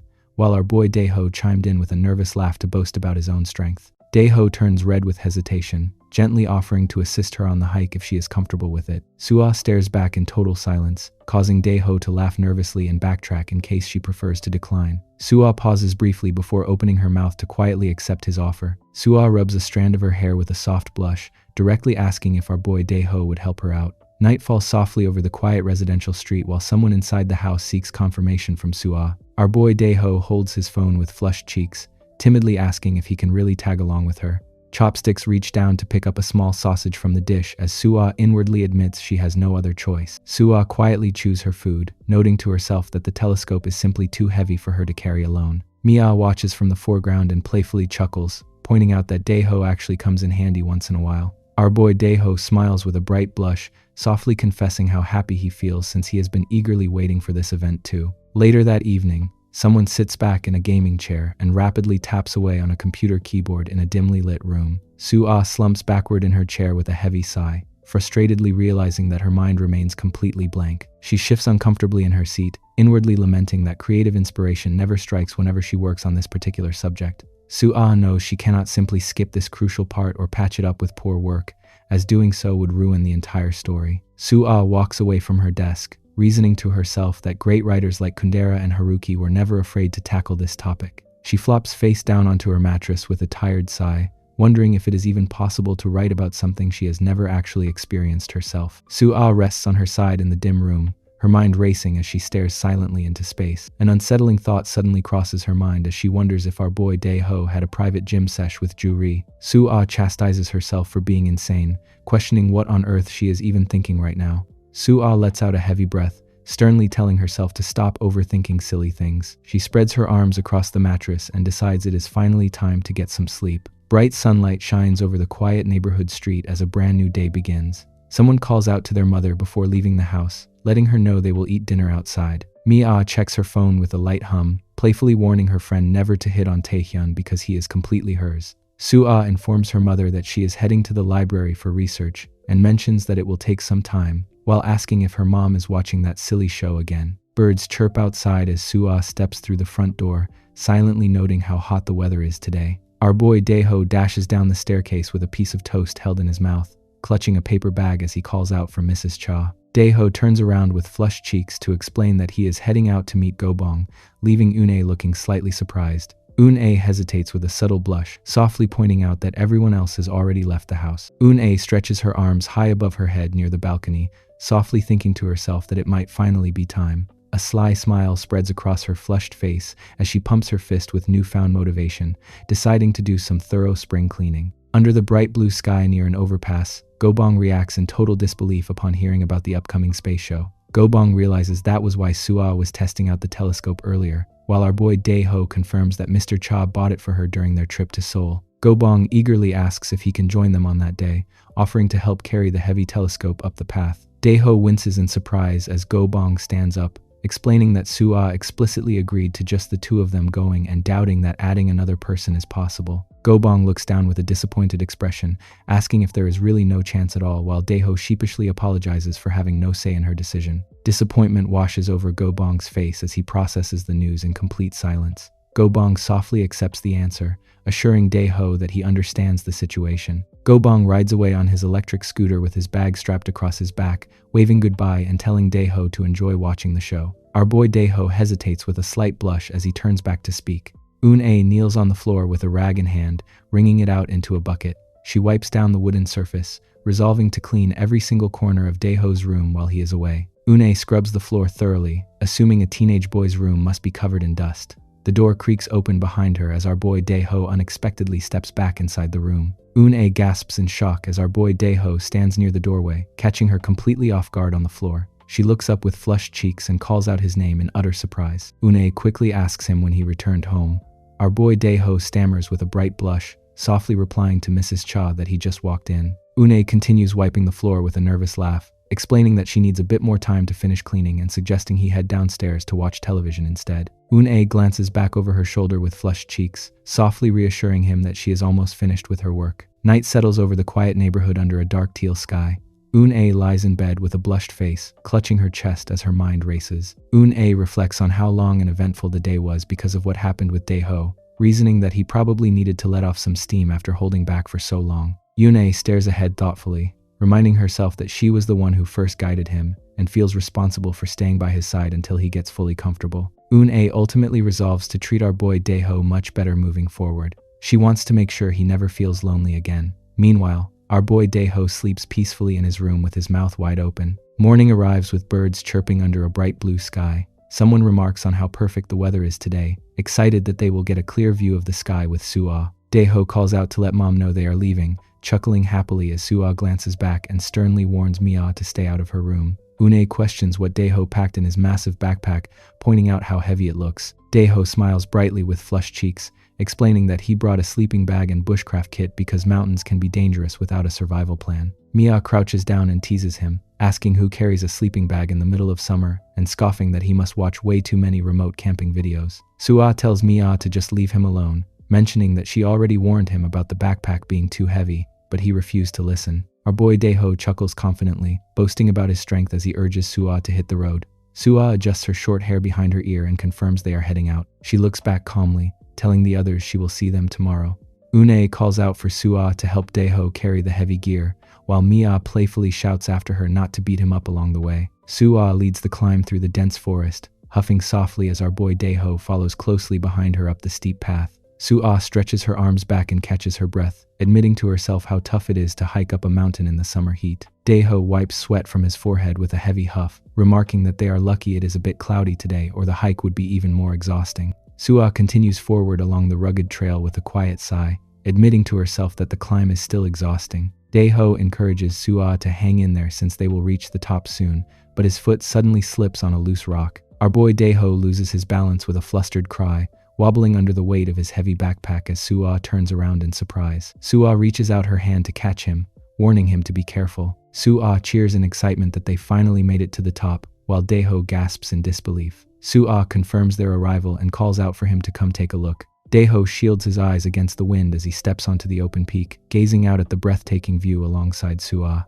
Suah brushes back her hair and admits she never expected the scenery to look so beautiful, leaving our boy Daeho completely awestruck beside her. Daeho collapses onto the grass with a heavy sigh, exhausted after carrying all the gear up the mountain. Suah turns toward Daeho, scolding him for bringing the sleeping bag and unnecessary gear when it only made things harder on himself. Our boy Daeho offers a sheepish grin, reassuring Suah that he will recover his energy as soon as he gets a little rest. A sudden gust of wind sweeps across the peak, causing Suah to tuck her hair behind her ear as she glances up at the changing sky. Thunder rumbles softly in the distance as Suah worries whether dark clouds will ruin their view of the stars, though Daeho reassures her that it is likely just passing shower clouds. He points out that the weather forecast explicitly promised sunny skies for the entire day. Suah gasps in shock as rain droplets begin to fall from the darkening sky. Heavy rain suddenly sweeps across the mountain ridge with a loud rush. Suah holds out her palm as raindrops patter against her skin, realizing with dread that a heavy downpour has officially started. Suah hangs her head in disappointment, lamenting that she had dreamed of this meteor shower for so long, while Daeho warns her that she is going to get soaked. Daeho watches in concern as the rain pours harder, soaking Suah's clothes within seconds. Suah wraps her arms around herself in the freezing rain with a flushed face, anxiously asking what they are supposed to do now. Our boy Daeho frowns under the steady downpour, worried that the rain will not stop anytime soon.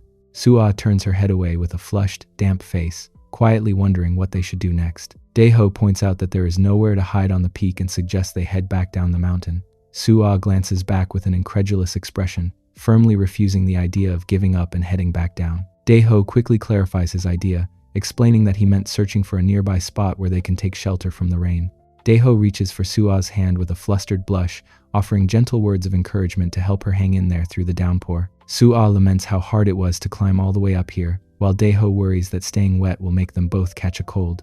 Suah lifts the hem of her soaked shirt to vent some heat, relieved that the dense tree canopy overhead acts like a temporary roof. Suah lets out a sudden sneeze as the rain continues to drench them, prompting Daeho to urge that they quickly find a proper place to take cover. Daeho gasps in surprise and calls out to Suah as he spots a dark opening ahead through the falling rain. Daeho beams with excitement as he announces that he found a spot that is just right for staying out of the rain. Suah shivers and mutters how cold it is, while Daeho chuckles and ushers her inside, praising himself for a job well done. A hand sets a glowing camping lantern down on the cave floor to light up the dark shelter. Suah clutches her arms with a sigh about the freezing air, prompting Daeho to warn her that staying in wet clothes might lead to hypothermia. Suah shivers with flushed cheeks, confused as to why it feels so much colder inside the cave. Daeho unrolls the sleeping bag inside the shelter, kindly offering it to Suah so she can warm up. Suah asks if the sleeping bag is soaked, but Daeho assures her that it stayed completely dry. Daeho pats the dry material, reminding her to wear her wet clothes before climbing inside. Suah gasps in total shock with a flushed face, bewildered by his sudden suggestion to wear her clothes. Daeho calmly explains that wet clothes would ruin the dry sleeping bag, advising her to go in a jacket to preserve her body heat. Suah yells in outrage, asking if Daeho has completely lost his mind. Daeho turns his back to her, reasoning that keeping wet clothes on ruins the effort, while promising to look away as she gets inside the sleeping bag. Suah shivers as she touches her soaked shirt, inwardly admitting how heavy it feels and how desperately she wants to get warm. Suah gasps anxiously as Daeho warns her about hypothermia, though our boy reassures her that he will never peak. Suah sighs with deeply flushed cheeks, completely overwhelmed by the embarrassing predicament she finds herself in. Daeho stares out at the heavy rain with concern, noting that it will get dark soon and showing no signs of stopping. Suah blushes in deep hesitation, wondering helplessly what she should do in this embarrassing situation. Daeho stays turned around toward the outside, suggesting they simply wait and hope the weather forecast turns out to be right after all. Suah huddles inside the sleeping bag, murmuring softly about how cold she still feels. Suah lets out a quiet sigh of relief, inwardly admitting to herself that it is surprisingly warm inside the sleeping bag. Suah realizes inwardly that Daeho's sleeping bag truly saved her from freezing. Suah reflects on the fact that Daeho got completely drenched in the rain as well. Daeho sneezes loudly into his hand, making Suah worry that he might end up catching a cold. Suah feels a sudden pang of guilt for hogging the cozy sleeping bag all to herself. Suah stares thoughtfully into space, fondly recalling memories from back when Daeho first moved into her house. A younger Daeho crouches beside a cardboard box with a joyful grin, admiring the chirping chicks he brought home. Suah looks down at him in her school uniform, questioning why a kid like him would buy baby chicks in the first place. Daeho chuckles nervously with flushed cheeks, timidly offering that he simply found them too adorable to resist. Suah stares back in total silence, inwardly remembering how she scolded him for acting like a naive junior high student back then. Suah turns away with a quiet scoff, calling him a silly fool while warning him to take good care of those chicks before they die. Suah turns back with a cool expression, reminding him that chicks are just born frail. Suah continues reflecting on how young and naive Daeho seemed to her back then. Young Suah crouches beside the cardboard box to admire the tiny chicks, giggling softly as they peep. Suah smiles softly with flushed cheeks, inwardly admitting that they were quite cute and that she never actually hated him. Young Daeho bursts into tears under the rain, cradling a chick in his hands and crying out that they are all dead. Suah stares down silently in the rain, burdened by the heavy memory. Young Daeho stayed crouched on the ground all night under the pouring rain, refusing to leave the spot where he buried the chicks. Suah, holding an umbrella, checks on Daeho, telling him to come inside before he catches a cold. Suah loses her patience and shouts at him to get inside, finding his stubbornness frustratingly foolish. Daeho ended up sick in bed with a high fever, marking the moment Suah began keeping her distance from him. Suah inwardly calls him a complete moron as she taps her fingers against the glass table. Suah leans back against the bedroom door, reflecting on how frustrating it was that he bought those chicks in the first place. Suah calls out to Daeho from inside the shelter, warning him that staying out in the rain will make him catch a cold. Daeho turns around with a wet, flushed face, coughing softly while insisting that he is healthy and strong enough to handle it.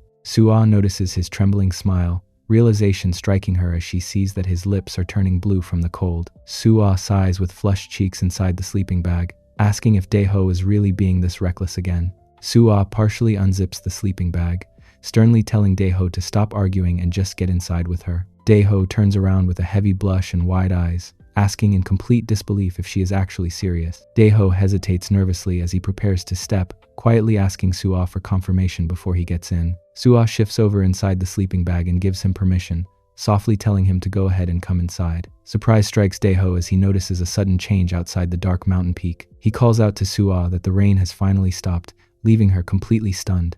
Our boy urges her to hurry outside so they do not end up missing the view. Suah huffs back affectionately and dashes up the dark, rugged trail while Daeho follows closely behind with his heavy backpack. Our boy checks on Suah as she catches her breath against a tree, pointing out that the heavy storm clouds are rapidly rolling away. Relief washes over them as someone exclaims that they finally made it to the top. Wind swooshes across the dark peak, revealing a sweeping view of distant city lights under a tranquil night sky. Suah stands breathless under the moonlight, admiring how stunning the night view looks from the summit. Our boy cheers that the sky has cleared up enough for them to watch the meteor shower, and Sua agrees they got truly lucky. Daeho points up at the starry night, asking Sua to identify different stars while she calmly points out Polaris and Venus. Sua turns to look at Daeho with flushed cheeks, and a quiet, tense moment settles between them beneath the glowing full moon. Sua lets out a soft chuckle as a warm smile breaks across her face. Our boy smiles brightly beside Sua as a gentle breeze blows, and she gazes peacefully into the starlit sky. A bright full moon hangs high in the clear night sky as Sua quietly asks if the main event has started yet. Their heavy telescope stands ready on its tripod, aimed directly at the tranquil, starlit horizon. Our boy Daeho sits close beside her, softly reassuring her that the meteor shower will begin any moment now. Sua turns toward him with a deeply flushed face, nervously calling out his name before gathering the courage to speak up. She looks away in embarrassment and asks what kind of girls he has trained lower back with in the past, catching our boy completely off guard. Sua hugs her knees tightly and admits with a soft sigh that she never imagined he would do something like that. She glares at him with flushed cheeks, revealing that she spotted him with Juri the other day. Our boy flushes deep red and stammers in surprise when she asks if he learned those moves from her. Daeho looks at her with a calm expression, politely requesting that she respect his privacy. Flustered by his composed boundary, Sua buries her face against her knees and stutters that she simply happened to see them together and was just curious. Our boy tells her firmly that enough is enough, urging that they drop the topic since he is a nerd now. Sua snaps right back in frustration, calling him a punk for dismissing her so easily. She sighs deeply with tears welling up in her eyes, wondering how he can act like this after taking her first educational PT class. Internal frustration consumes her as she questions how he remains so composed while she feels completely angry and cheated. Sua inwardly reflects that even though she originally went through with it for her writing, the undeniable truth remains that he was her very first partner. Sua suddenly swings her arm in anger and smacks him on the head, shouting that he is a complete moron. Our boy rubs the growing bump on his head with tears in his eyes, complaining that she needs to get over herself and asking what her problem is. She flops onto her side on the mat with a heavy sigh, leaving Daeho bewildered as he asks if she was really talking to him. Our girl turns her head toward him with a deep blush, sternly warning that not a single word about what happened today can ever leave his mouth. Daeho leans over her with a flushed face, quickly promising to keep his lips completely sealed. They lie down side by side on the checkered mat while Sua insists that nothing will change and tells him to forget everything that happened today. Our boy lets out a soft sigh, disappointed to hear this will be their last session since he thoroughly enjoyed the gym session with her. Sua springs up in a sudden blush, bluntly shooting him down by claiming the session was not good for her at all. Daeho rests his head on his arms and teases her gently, expressing genuine sympathy while teasing that she must not have experienced it properly. Our girl turns her face away with a quiet sigh, unable to explain that it was simply her very first educational PT session. Daeho props himself up with a smirking grin, suggesting they give it another try so he can make her truly feel it this time. Sua sits up abruptly with wide eyes, stunned by his bold proposition to start a second round right there. Our boy rests his head back lazily, reasoning that since they will not do this again once they go home, they might as well make the most of their time today. He reaches toward her coaxingly, pointing out that since they already completed 2 gymming sessions, a third one will not hurt. Sua rises with a soft sigh and a deep blush, reluctantly giving in to his persistence and asking what she should do for him. Our boy leans as she lowers herself down, telling her to leave everything to him with a promise to make her feel amazing this time. A sudden streak of light cuts across the dark night sky,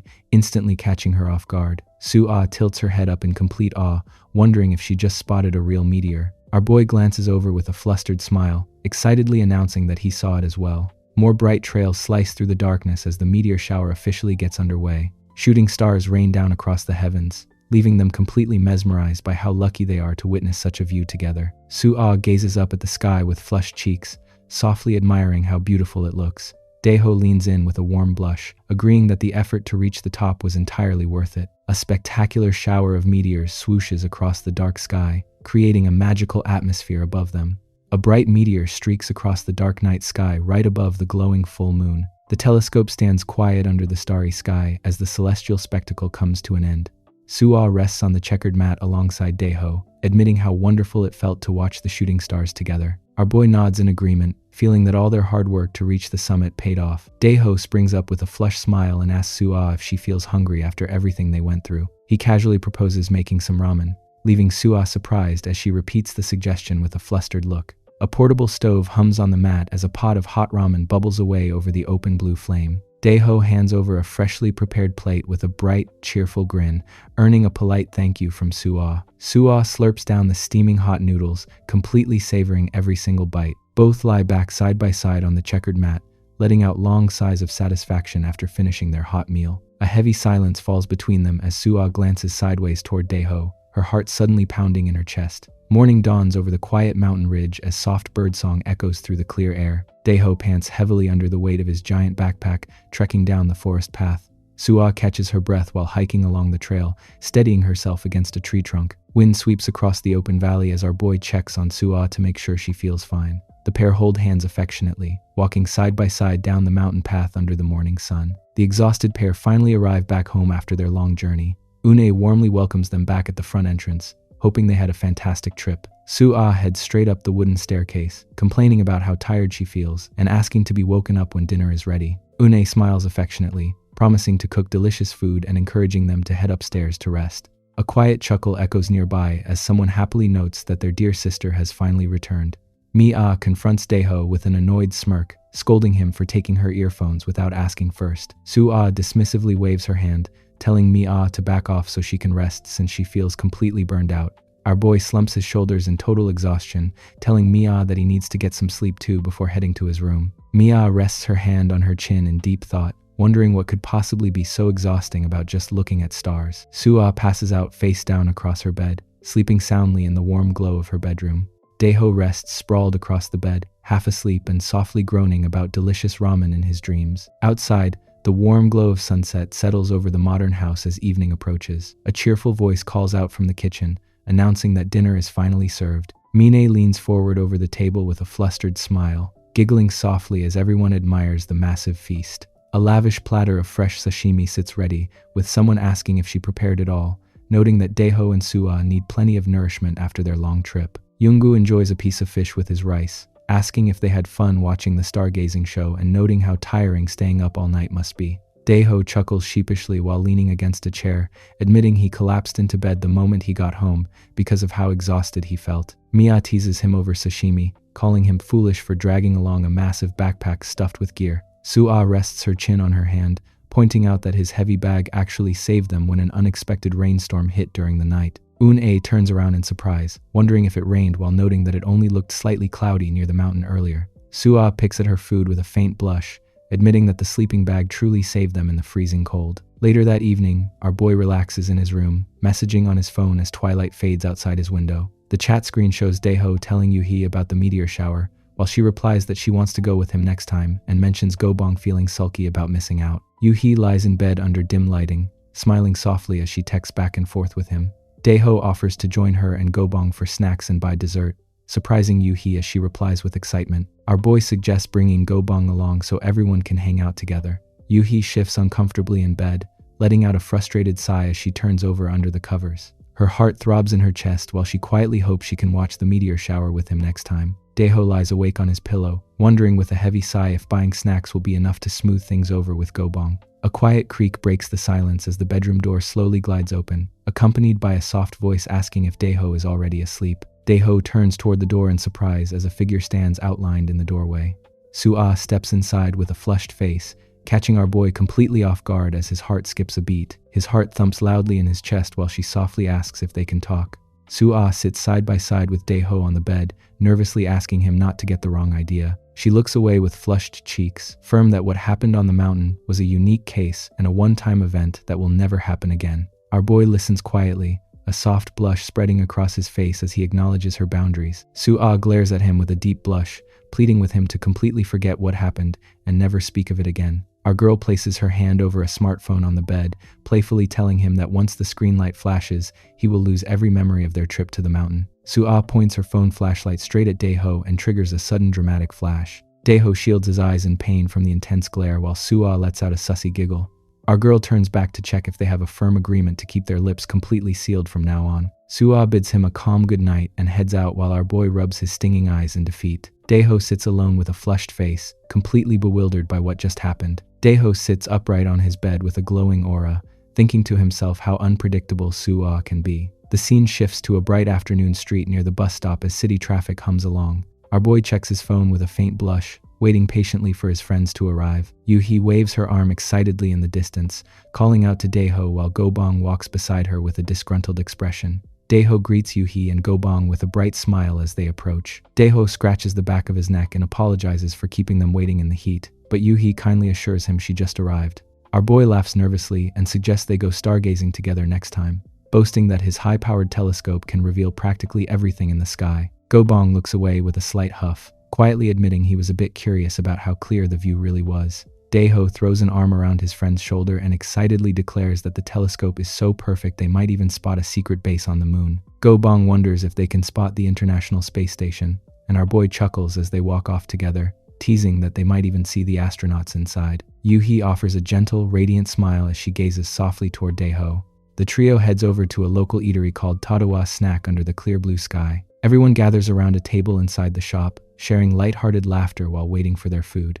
Our boy excitedly insists he saw it on YouTube, leaving Gobong gasping in pure amazement. Yuhi rests her chin on her hand while sipping her drink, inwardly chuckling that the boys are still total kids at heart. High heels clatter against the sidewalk as a stylishly dressed woman struts down the street. Juri turns her head in surprise as she catches sight of something across the way. Her gaze lands on the glass front of Toa Snack, where Daeho sits inside with Yuhi. A subtle smile touches Juri's lips as she realizes our boy is hanging out with such a pretty girl. Juri rests her chin on her hand, watching the group's cheerful conversation with an intrigued smirk. Juri giggles to herself, curiously wondering what dynamic has developed between Yuhi and our boy, whom she considers her own former partner. Meanwhile, bright blue skies stretch over the modern house as another peaceful afternoon unfolds. Une hums a cheerful tune at the kitchen counter, busily preparing food for the family. She double-checks her ingredients, searching around the kitchen counters for the asparagus. Une decides that today's special dinner menu will feature delicious abalones paired with fresh asparagus. A sudden, sharp smack echoes loudly through the kitchen.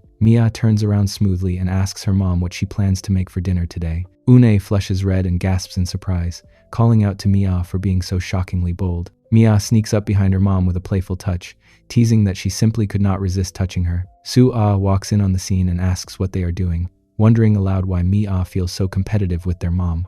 Su-ah pours herself a glass of water, angrily dismissing Mia's claims about being inferior to their mother. Our girl turns with a cold glare, offering to list every single detail one by one while Mia fumes in the background. Mia huffs back in defiance, proudly insisting that her own figure is far superior. Su-ah snaps right back, claiming Mia's style is outdated and arguing that a slim figure looks much better in any outfit.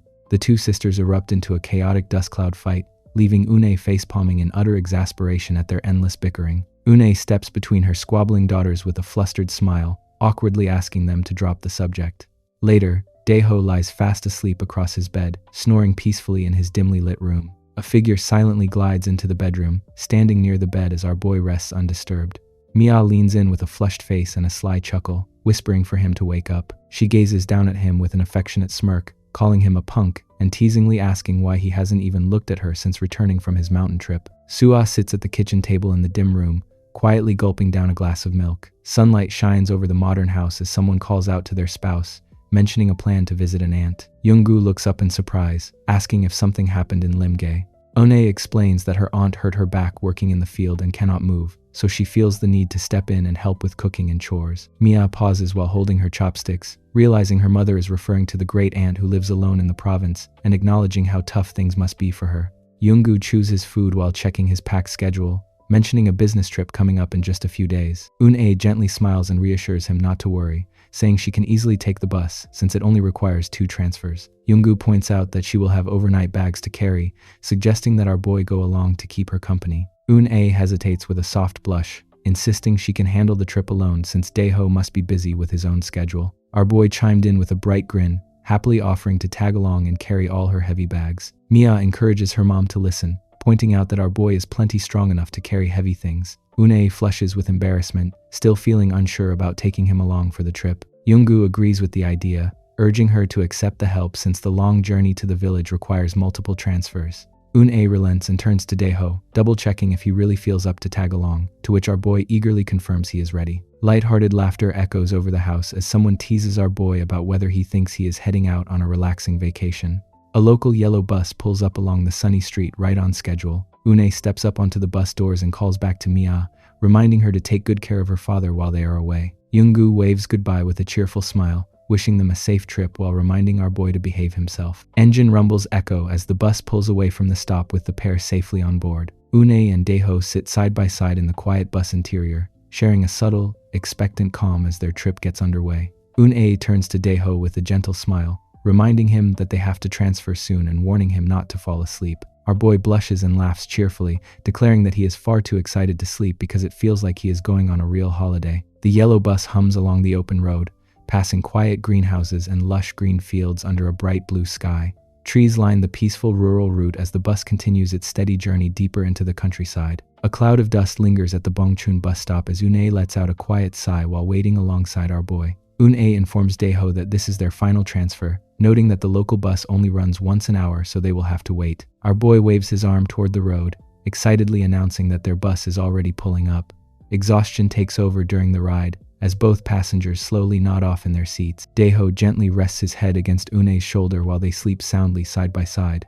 Dust settles outside a quiet brick home in the village as twilight paints the sky in soft shades of pink and orange. Un-ae slumps over in total exhaustion, noting how long it took to wait for the bus while our boy agrees that the journey was quite a long one. Daeho adjusts his backpack strap, remarking on how deep into the countryside they really are. Both call out toward the front gates of the house to announce their arrival. Un-ae gently pushes the front door open, peering inside to check if anyone is home. Finding no response inside, Un-ae sighs in confusion and pulls out her phone to place a quick call. Un-ae speaks into her phone in surprise, letting her aunt know that they have already arrived at the house. The aunt chuckles merrily from a hot spring, explaining that the local village organizers suggested a soothing bath trip to help heal her back. Un-ae responds in utter shock, admitting she assumed her aunt would be stuck at home after saying she could barely move. The elderly aunt laughs off the mix-up, promising to return in 2 days and encouraging them to cook whatever wild vegetables they find around the house. Un-ae hangs up with a heavy sigh, turning anxiously toward our boy to ask what in the world they should do now. Un-ae flushes with nervous tension, realizing her aunt is not home and that it is just the two of them left completely alone together. Our boy looks at her with a flushed face and wide eyes, softly asking how something like this could even happen. Un-ae curls up on the ground in disbelief, wrapping her arms around herself while struggling to process the bizarre turn of events. Daeho stands beside her, internally noting how unexpected her reaction is since he figured she would just lie in bed all day, before pointing out that turning back right now is not really an option. A light blush warms across Daeho's face as he peers down awkwardly, assuring Mrs. Cha that everything is completely fine on his end. Un-ae glances up with flushed cheeks, nervously double-checking if her aunt will really be back in 2 days. Our boy softly agrees that it seems to be the plan. A gentle blush lingers on Un-ae's face as she looks down, quietly admitting to herself that she really hopes to check on her aunt's condition in person. Daeho turns toward the entrance, reassuringly adding that he has no pressing business back home anyway, while Un-ae steps up behind him and resolves that they can simply stay at the house for the next 2 days. Un-ae looks over with a flustered expression,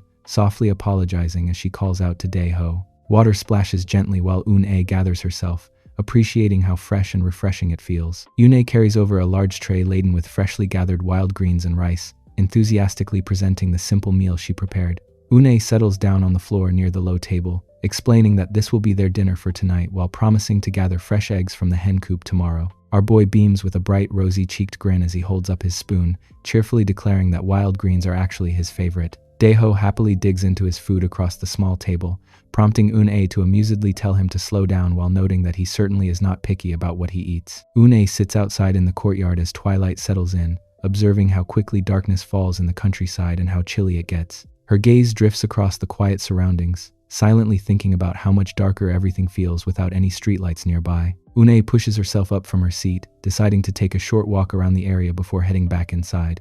Un-ae strolls down the quiet rural path under the evening sky, taking in the serene atmosphere with a thoughtful look on her face. Un-ae lets out a quiet sigh as she ponders how long it has been since she last enjoyed a moment of peace and quiet all to herself. She continues her stroll through the grass, reflecting on how hectic her life has been while constantly putting her family first. Un-ae realizes that now that her daughters are already in college, she almost forgot who she was for a long time. Her steps brush against the grassy path as she realizes this moment feels like her very first true vacation in decades. Un-ae tilts her head back with a subtle, flushed smile, softly musing to herself that she might have felt completely free and easy if Daeho were not along with her. A sudden rustle from the nearby trees startles Un-ae, catching her completely off guard. Un-ae spins around in alarm, wondering what made that sound as she senses something hiding in the bushes. Fear grips Un-ae as she pulls her cardigan close, nervously wondering if a wild boar or a wolf lurks in the dark. Terrifying visions of a roaring tiger flash through her mind, driving her into panic. Un-ae sprints back toward the house, realizing it is far too dangerous to wander around this place alone at night and deciding to get back to our boy immediately. Une rushes back toward the house, feeling relieved that Daeho came along while wondering how her aunt managed to live out here all alone. Later that evening, Une leads our boy to a guest room and offers it to him for the night. Une sets up the bedding on the floor, softly warning him that sleeping here might not be as comfortable as a proper bed. Daeho pulls back the covers with an easygoing chuckle, reassuring Mrs. Cha that he can sleep anywhere without any problem. Une waves goodnight from the doorway with a gentle smile, wishing Daeho a restful sleep before stepping out. Une lies awake under the covers in her bedroom, staring up at the ceiling in the dim light. Une lets out a heavy sigh, feeling unsettled about lying all alone in an unfamiliar house. Unease creeps in as she realizes the silence around her feels far too eerie to let her relax. A sudden, haunting howl echoes through the night, startling Une completely wide awake. Outside, a wild wolf howls at the glowing full moon, leaving Une gasping in sheer shock and terror. Une bolts upright on her bed, sweating in pure panic as she wonders if a real wolf is actually lurking outside. A sudden clatter at the window sends a sharp jolt of fear right through her. Une curls up on the bed and tightly clutches her pillow, trembling in complete terror. Meanwhile, Daeho lies fast asleep in his room, snoring peacefully without a single care in the world. Quiet footsteps echo through the hallway as Une hesitantly steps into his room, softly calling out his name in the dark. Une breathes heavily with a flushed face, softly asking if Daeho is already asleep. Daeho rubs his eyes groggily and mutters in confusion, trying to figure out what is going on. Une lets out a nervous sigh while tightly hugging her pillow, blushing deeply in front of him. Surprise washes over Daeho's face as he flushes red, awkwardly calling out to Mrs. Cha. Tears well up in Une's eyes as she whimpers softly, nervously admitting that she is too scared to sleep alone. Une lies down right beside Daeho under the covers, resting her head on the pillow with a flustered expression. A warm blush covers our boy's face as he looks over, reassuring her that he is right here and she does not need to worry anymore. Une turns toward him with rosy cheeks, softly thanking Daeho and expressing how glad she is to have come here with him. Daeho pulls the blanket up over his face with a timid chuckle, wishing Mrs. Cha a quiet good night. Outside under the glowing moon, another distant howl resonates through the dark night sky. Une grabs onto Daeho in fear, catching our boy completely off guard as his eyes widen in shock. Panic takes over as Une buries her face into his shoulder, asking if he heard that terrible noise and admitting just how terrified she feels. Daeho gently checks if she is all right, while Une tearfully looks at him and apologizes for reacting like this. Our boy gazes back with a soft blush, warmly promising Mrs. Cha that he will do whatever it takes to set her mind at ease. Une excuses herself, mentioning she will shower and get breakfast started. Meanwhile, our boy stays fast asleep, snoring away peacefully without a single care. A peaceful morning light slowly fills the quiet house. She reaches out gently, kicking off a morning gym session. Une chuckles softly with a warm blush, silently noting that things definitely feel much higher quality out in the countryside. Une clasps her hands together with a gentle, contented expression, silently thinking about how fresh everything feels. She pauses outside under the open sky, savoring the crisp morning breeze. Steps echo as she walks back inside, reflecting that living here wouldn't be half bad as long as no wolves were lurking around. A simple plate of fried eggs sits ready on the table as she invites him to dig in despite the modest spread. Our boy brightens up instantly, eagerly telling Mrs. Cha that the food looks delicious. Une mentions that she made sure to leave the eggs over easy, knowing he prefers them that way. Daeho chuckles with flushed cheeks, happily admitting that he eats pretty much anything. She smiles gently, teasing that his hearty appetite must be the secret behind his boundless mana energy. Our boy laughs in agreement, playfully boasting about how strong he really is. A deep blush creeps onto her face as she quietly agrees with his remark. Daeho flexes his arm proudly, grinning as he claims that he might look thin, but he is actually plenty strong. Une giggles flusteredly, softly agreeing with his confident statement. Sunlight pours over the yard later as she wipes her brow, noting that it is time to start the farm work. Our boy eagerly steps up with a bright blush, asking Mrs. Cha to teach him how to work the field. She kneels down in the patch, pointing out how thick the weeds have grown and showing him how to dig them out with the hand plow. A hand plow slices smoothly through the soil to clear the path. Une pulls up the weed by its roots, casually demonstrating how straightforward the task is. Our boy holds up his hand plow with a rosy grin, eager to try the task himself. She chuckles softly in the heat, warning him not to push himself too hard. Daeho calls back energetically, telling Mrs. Cha not to worry about him at all. Daeho groans in pain, clutching his lower back after a short spell of hard labor. His gaze glides over toward the garden bed in quiet surprise. Une gasps in total shock as a sudden distraction catches her completely off guard. He steps up behind her while she stays bent low over the soil. Hands reach out boldly, grabbing hold of her as their spontaneous, wholesome PT session begins. Une lets out a startled gasp, her eyes widening in complete shock as a deep blush spreads across her face. Une peeks nervously with flushed cheeks, quietly reflecting on how unpredictable things get out here in the countryside. Feelings of total liberation wash over her as their outdoor PT class winds down in the quiet field. Une turns around with a heavy blush and soft eyes, quietly asking Daeho if they should head back inside now. Our boy offers a warm, flushed smile, readily agreeing to wrap things up with Mrs. Cha. Both gaze up at the clear sky as Une gently mentions that he probably needs a shower, while Daeho chuckles and promises to wash up as soon as they reach the house. Une suddenly remembers seeing a bathtub somewhere inside the house. A quiet click echoes through the hallway as someone opens the bathroom door to inspect the room inside. Une steps into the bathroom and inspects the tub, guessing that no one has used it in a long time. She leans over the dusty tub, noting how filthy it looks after sitting untouched for so long. Une turns toward Daeho and offers to scrub the tub and fill it up with water first, to which our boy happily agrees with a flustered grin. She crouches down on the bathroom floor and meticulously wipes down the surface of the washing machine in silence. A sudden wave of warmth flushes her face as she exhales softly, wondering why an unusual, restless feeling has taken hold of her mind. She continues scrubbing the surface while contemplating how merely a single day has passed, yet her previous life already feels so distant. Water splashes out as she scoops from the basin, reflecting on how her world feels completely upended, almost as if she left home permanently to restart in an unfamiliar place. She raises her arm to wipe the glistening sweat from her brow and sighs at the rising heat in the room. Water splashes into the tub as Une recalls a movie about a woman who erased her past to start completely over under a secret identity. A strange feeling settles over her as she walks outside, feeling just like that woman in the movie. Une glances toward the lush trees with a gentle blush, wondering what kind of person she used to be and how others truly viewed her. Her gaze lingers on the quiet greenery while she silently admits to herself that she has no real answer to those questions. Une pulls out her phone and taps the screen, deciding that perhaps she should place a quick call to Eunmi. A modern apartment complex reaches up toward the bright blue sky. Eunmi walks through the park as her phone vibrates continuously in her hand. She glances down at her ringing phone in confusion, wondering why she is getting a call right now. Eunmi brings the phone up to her ear and greets the caller, asking what is going on. Une relaxes outdoors as she speaks into the receiver, letting Eunmi know that she is currently staying out at her aunt's place in the countryside. Water ripples around her bare foot as she confirms that her aunt is away. She shifts on the large rock by the water and asks Eunmi what kind of person she genuinely considers her to be.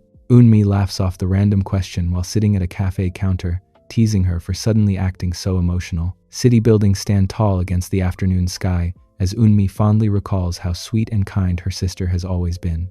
Eunmi holds the phone close while walking past a bystander, reassuring her that she was always a good girl and remains just as kind today. Eunmi reminds her that she always prioritized everyone else, constantly willing to sacrifice herself for others. Soft expression softens Eunmi's face as she admits how frustrating it felt to watch her never take proper care of herself. Eun-A lets out a quiet sigh into the phone, processing the realization that she really lived her life that way. She thanks Eunmi warmly and tells her not to worry, promising to keep in touch as they end the call. Eunmi lowers her phone with a puzzled look, wondering what could be going on to prompt such a sudden conversation. Eunmi lets out a sudden gasp as an unexpected feeling catches her completely off guard in public. Her cheeks flush bright red while she clenches her fists, thoroughly bewildered as to where that sudden impulse even came from. She hurries away down the paved walkway, nervously hoping that nobody around saw her embarrassing reaction. Nearby, a stranger smiles faintly while observing her from behind a small notebook. A hand scribbles notes onto the open page, quietly recording every detail of her reaction. Yune checks on the filled bathtub, noting that the water temperature is ideal. Daeho steps up right behind her and asks if he can jump in now. Une turns around with flushed cheeks, offering to let him go first. Our boy's hesitation creeps in as he softly hesitates, admitting his true feelings. Daeho boldly asks to join her in the tub, leaving Eun-A completely stunned in surprise. Eun-A gasps with flustered eyes, nervously asking why he would suggest bathing with her. Daeho flushes deeply and explains that he is completely covered in dirt, so if he bathes first, the water will turn dark and messy. Our boy adds that it would not be fair to make her bathe in his dirty water afterward, so taking a PT lesson together makes the most sense. A gentle blush spreads across Eun-A's face as she smiles tenderly, softly praising him for being such a thoughtful, good boy. Our boy offers a cheeky grin with flushed cheeks, reassuring her that taking a PT lesson together works out much better. Eun-A freezes in pure embarrassment, unable to process the thought of gymming with a grown young man.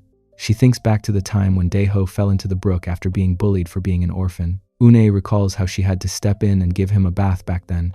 She tries to convince herself that sharing a tub now is perfectly fine and not strange at all. Our boy slumps back in the warm water, admitting to Mrs. Cha that he is feeling extremely drowsy. Une chuckles softly with a deep blush, playfully telling him to go ahead and rest while promising to wake him before he drowns. Daeho lets out a satisfied sigh with a content grin, feeling so comfortable that he really could fall asleep right there. Our girl pauses in silence, secretly admitting to herself that joining him actually feels much more comfortable. Une gasps softly in surprise as she realizes our boy has completely dozed off in the tub. A strange sense of calm washes over her as she starts feeling equally relaxed and drowsy. Une closes her eyes with a faint blush, suddenly remembering something else. Her mind drifts back to her conversation with Eunmi, unable to shake off the words her sister said. Flashbacks of her school days flood in, reminding her how she always tried to be sweet and kind to everyone around her.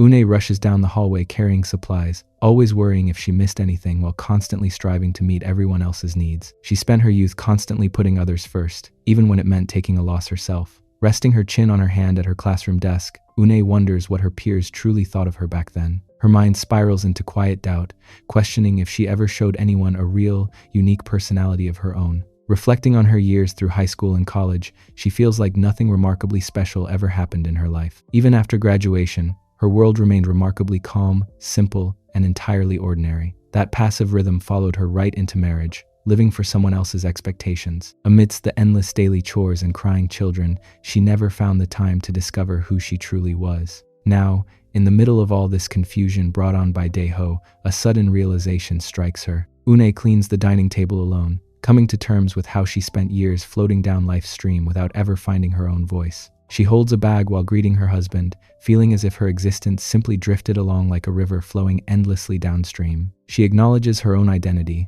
reflecting on how her whole life has been defined by putting everyone else first. A deep question lingers in her mind, wondering if there is anything in this life she truly desires for herself. She continues to ponder what that hidden desire could possibly be if it actually exists. Sweat drops down her flushed face as a sudden, intense realization dawns upon her in complete silence. Our boy rests peacefully with eyes closed, letting out a soft, relaxed murmur in his sleep. A bare foot moves subtly through the warm water with a gentle splash. Une gasps with wide eyes, completely startled by an unexpected feeling under the water. Her face turns bright red as she realizes our boy just rested his feet right next to her soap. Later, Une touches her hair with flushed cheeks, quietly lamenting what a complete mess everything has become. Hands reach up to tie her hair back as she resolves to clean up the place before her aunt returns tomorrow.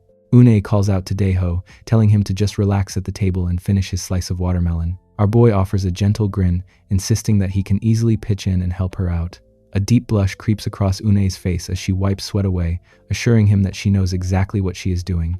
Une tells him that he can just help her out with the tasks that require extra muscle strength. Daeho nods submissively with a bright blush on his face, agreeing to Mrs. Cha's directions. A heavy sigh escapes Une as she leans over, silently thinking how tough it is to clean this old house. Our boy peeks over nervously, unable to take his eyes off her as a deep blush spreads across his cheek. Une notices his intense glance and nervously realizes that he is staring right at her. Une stands by the stove in the kitchen, carefully cooking food in a pan while someone calls out to Mrs. Cha. Daeho leans in right behind with flushed cheeks, startling Une as he softly asks what they are having for dinner. Une blushes deeply from the sudden sussiness, flusteredly mentioning that there is eel stored inside the fridge. Our boy wraps his arms around her knife, repeating her mention of eel with a red face. He murmurs warmly against her, expressing how delicious that sounds for dinner. An older woman walks steadily toward the house under the open sky. Sweat drops down her face as she worries that someone has been waiting for her for far too long. She opens the door with a bright smile and calls out to ask if anyone is home, only to freeze instantly in utter shock. Une lets out a startled gasp with wide eyes and flushed cheeks as the sudden intrusion catches her completely off guard. The older woman stares in total disbelief, completely stunned by the unexpected sight before her eyes. Our boy leans his head back with a heavy blush, letting out a breathless sound as he marvels at how incredible everything feels. A muffled groan escapes amidst the intense activity while sheer disbelief washes over the entire moment. The older woman brings a hand to her face in utter disbelief, calling out to Une and asking what on earth she has done. Our boy blushes furiously as his eyes widen in pure shock, gasping out a startled call to his great aunt. Stunned beyond belief, the older woman stares blankly ahead as she struggles to comprehend how Daeho could do such a thing. Sweat drops down Une's flushed face as she flinches and pants heavily, completely overwhelmed by the intense turn of events. Outside the house, our boy slumps down on the porch steps with a heavy sigh, his mind still fixated entirely on Mrs. Cha. Inside the bedroom, both women kneel on the floor, facing each other in heavy silence. Tears stream down Une's face as she covers her eyes, deeply ashamed of how far things have gone. The older woman places a comforting hand on her shoulder, softly reassuring her that everything is going to be all right. A gentle smile appears on the older woman's face as she offers her understanding, surprising our girl completely. She gestures toward her late husband's picture on the dresser, explaining how she has lived alone in the countryside for decades, ever since he passed away. A portrait of her late husband sits framed on the dresser as she quietly reflects on ending up as just a lonely old lady. Un-ae listens intently, her cheeks flushed while the older woman admits to feeling like she wasted her entire life. The older woman slowly pushes herself up, reminding our girl that she is still young and full of beauty. Tears well up and spill down Un-ae's flushed cheeks as she hears the sincere wish for her to live life to the fullest. A warm, tender smile washes over the older woman's face, encouraging our girl to pursue what she truly desires so she can live without any regrets. Un-ae looks back with teary eyes and flushed cheeks, calling out softly to her aunt. The older woman holds both of Un-ae's hands tightly, reassuring her that everything is fine and telling her not to worry. Outside, under the clear sky, our boy cheerfully raises his arm to wave goodbye alongside a smiling Un-ae. Standing near the front gate, the older woman waves her arm back at them with a bright, warm smile. Inside the moving bus, our boy and Un-ae sit side by side with gentle blushes, quietly enjoying the ride back together. Our boy leans back in his seat with a gentle smile, admitting how much fun he had on the trip. Un-ae turns to him with flushed cheeks, softly agreeing that she will never forget this trip either. She reminds Daeho to keep everything strictly between them, while he reassures Mrs. Cha not to worry and to just stay careful. The yellow bus drives away down the country road, leaving behind the quiet greenery as their secret lessons continue. Under the bright afternoon sky, the familiar house comes into view as a cheerful voice calls out that they are finally back home. A deep blush instantly spreads across Daeho's face as someone pulls him into a sudden embrace. Mi-ah holds our boy tightly, playfully scolding the little punk for not calling her. Un-ae asks Mi-ah how everything went, while Mi-ah coughs and jokes that nothing could have happened without this little evil. Over in the kitchen, stew boils softly on the stove as Un-ae hums to herself while preparing dinner. Mi-ah chuckles happily with a spoon in hand, leaning in to share a playful moment with Daeho at the table. Sua holds her chopsticks in silence, listening intently as someone offers to feed the little boy. Yoongu addresses his wife, instructing her to pack his belongings tonight for his 4-day business trip to Seoul tomorrow. Un-ae pauses with her chopsticks in hand, surprised to realize his trip starts tomorrow. A wall calendar hangs nearby as someone checks the dates and counts out the 4 days. A subtle smile spreads across Un-ae's heavily flushed face as she softly assures him not to worry. He emphasizes the need to ensure everyone is properly prepared for what comes next. Soft knocks echo through the quiet night outside the house. Mi-ah steps into the bedroom, wondering aloud why he vanished right after dinner. Our boy turns his head weakly from the pillow, asking Mi-ah to switch off the lights since she is already there. Mi-ah sits beside him on the mattress, gently tapping his back to ask if the trip completely exhausted him. Daeho wriggles uncomfortably into the pillow, accidentally letting slip that his life essence is completely drained before quickly correcting that he just ran out of energy. Mi-ah lies down right beside him, gently patting his head while brushing off his strange words as harmless sleep talk. She strokes his head softly while suggesting they invite Juri out for drinks tomorrow, explicitly warning our boy not to bring Gobang along this time. Our boy asks her to turn off the lights, so Mi-ah stands up and reaches for the wall switch by the bedroom door. Slender fingers press down firmly on the plastic light switch, shutting off the room lights. A voice quietly confirms in the dark that the message has been delivered to him. Juri gasps in total disbelief over the phone call. A voice over the line confirms that Gobang definitely will not be included this time. Juri ties her hair back with a deep blush, wondering why he went on a trip so unexpectedly. The speaker mentions how hot the weather has been lately and expresses a strong craving for a few cold beers. Juri sits at her computer desk, pointing out that they could have drank together earlier without waiting for him, wondering if drinking with the younger guy is even fun. Mi-ah smirks slightly while holding her phone, asking if that is really all she has to say about their usual repetitive drinking conversations. Juri sighs quietly while holding up her clothing, offhandedly mentioning that the younger guy is actually pretty unpredictable and cute. Mi-ah freezes in total shock, suddenly pausing her sentence as her eyes widen on the phone call. Mi-ah reacts in surprise at her computer desk, pointing out that calling him cute gives her a really bad feeling. Juri laughs out loud while lying back on her bed, dismissing the concern as completely absurd before promising to see her tomorrow. Mi-ah lets out a frustrated sigh while staring down at her phone screen. Bright morning sunlight shines over the modern house as birds chirp in the clear blue sky. Yoongu pulls his luggage down the steps while announcing his departure, while Sua mentions she already said her goodbyes. Yoongu turns back over his shoulder to add that he will give her a call later tonight. Un-ae tells him to have a safe trip and not to worry about them, while our boy cheerfully promises to tag along next time. Yoongu leans out his car window to instruct Daeho to listen to Mrs. Cha and take good care of the home while he is away. Our boy smiles brightly and agrees, telling him to drive carefully and have a great trip. Someone shouts reassuringly not to worry about Mrs. Cha at all. Yoongu drives away as someone sighs about his frequent business trips, acknowledging that he does it for the family and deserves respect. Yoonhae chuckles with flushed cheeks and suggests that everyone head back inside. Our boy happily exclaims that since Yoongu will be gone tonight, he can drink as much as he wants. Daeho sighs about the house feeling empty for the next 4 days, while casually squeezing Yoonhae's hip as they walk down the path. Yoonhae breathes heavily with a deep blush, flusteredly asking how he could pull such a sussy move right in front of her husband. Daeho smiles, whispering that she will belong entirely to him for the next 4 days. Yoonhae nervously tells Daeho to head inside quickly before the girls catch them. A loud chime echoes through the bright afternoon sky as someone presses the doorbell outside the house. Juri bursts into the living room carrying bags full of cold beer to beat the summer heat, catching Mia's attention from the couch. Mia offers a playful smirk in response, reminding her guest that plenty of beer was already waiting at home anyway. N.A. greets the visitor in surprise, while Juri warmly compliments Mrs. Cha-on, still looking as gorgeous as ever. A heavy blush spreads across Yoonhae's face as she hesitates, softly asking Mia why she did not mention her friend was dropping by. Mia acts surprised and asks if she forgot to mention it, casually requesting her mom to prepare some snacks for them. Yoonhae hesitates with flushed cheeks as she asks if Daeho will be joining their drinking session again, which Mia confirms without a second thought. Mia leads Juri upstairs, announcing that they intend to drink all night and warning her mother not to disturb them. Yoonhae looks away in mild confusion, wondering if she was far too lenient while raising her daughters. A heavy sigh escapes her as she silently worries that our boy is still much too young to be drinking alcohol. Joyful laughter rings out around a low table scattered with cold beer cans and small plates of snacks.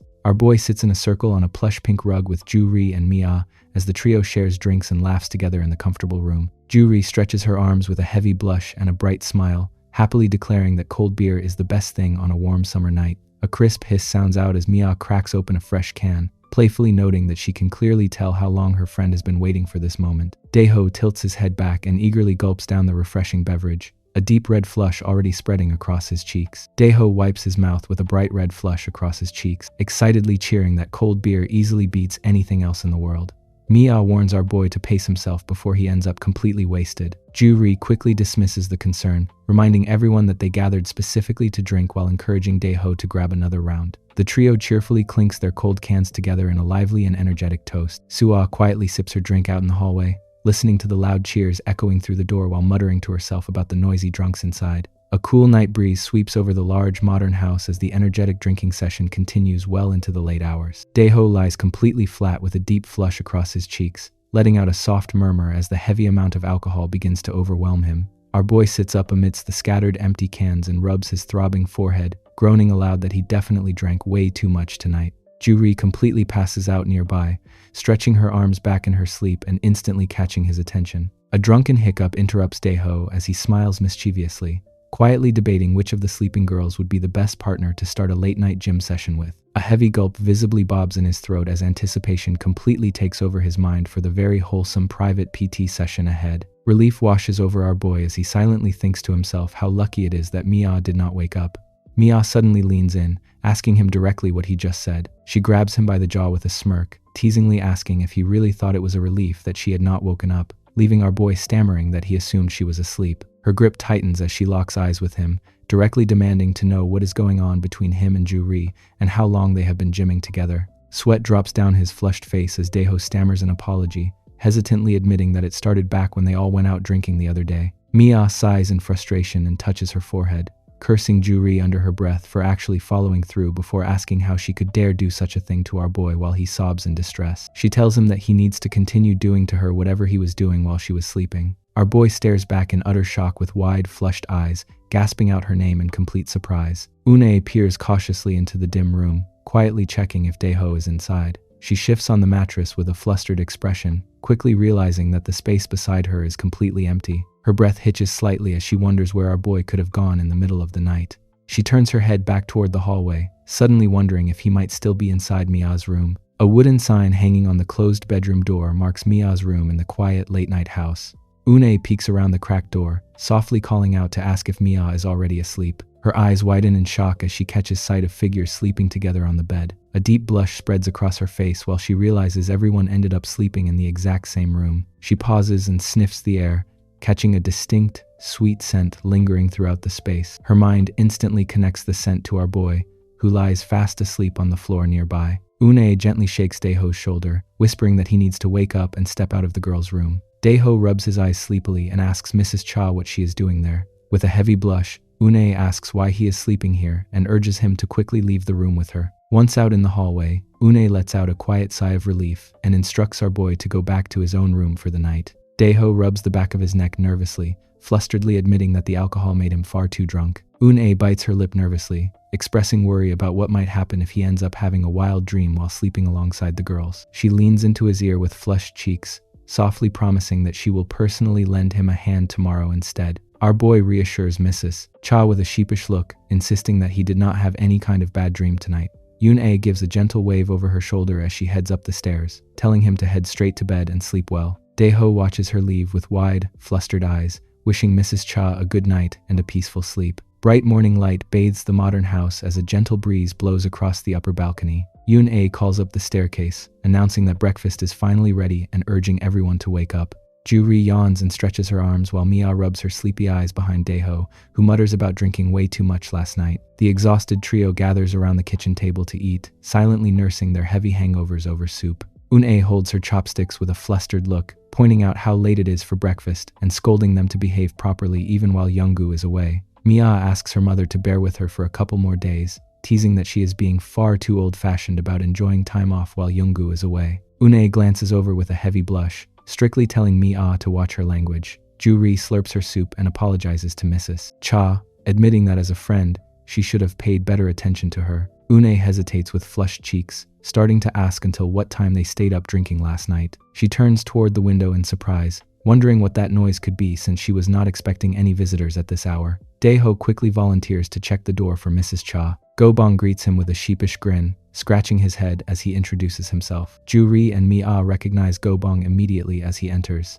Go-bong rubs the back of his head nervously, admitting he did not expect Ju-ri to be here since he came over specifically to see Daeho. Mia smirks softly, noting that it has been a long time and suggesting they can all hang out together. Yoo-hee offers a gentle wave with a soft smile, warmly greeting Daeho as she steps inside alongside Go-bong. Mia glances over in mild surprise, noting that Yoo-hee does not really resemble Go-bong at all. Ju-ri rests her chin on her hand with a playful smirk, compliments Yoo-hee on how remarkably pretty she is. Go-bong smiles brightly with flushed cheeks as he warmly greets Mrs. Cha. Ju-ri flatters Mrs. Cha on looking stunning today, prompting a flustered Un-ae to cover her face and tell her to stop teasing. Yoo-hee gently tucks her long hair behind her ear with a blushing smile, while offering a sweet greeting to Mrs. Cha. Un-ae covers her mouth with a deep blush as she remembers meeting Yoo-hee on the bus ride back from the beach, gushing about how cute she is. Our boy watches the gathering in confusion, silently deciding that Yoo-hee does not seem particularly cute to him, while Mia quietly acknowledges Yoo-hee's beauty while maintaining that she herself is still prettier. Footsteps echo down the hallway as someone wonders why the house has suddenly gotten so noisy.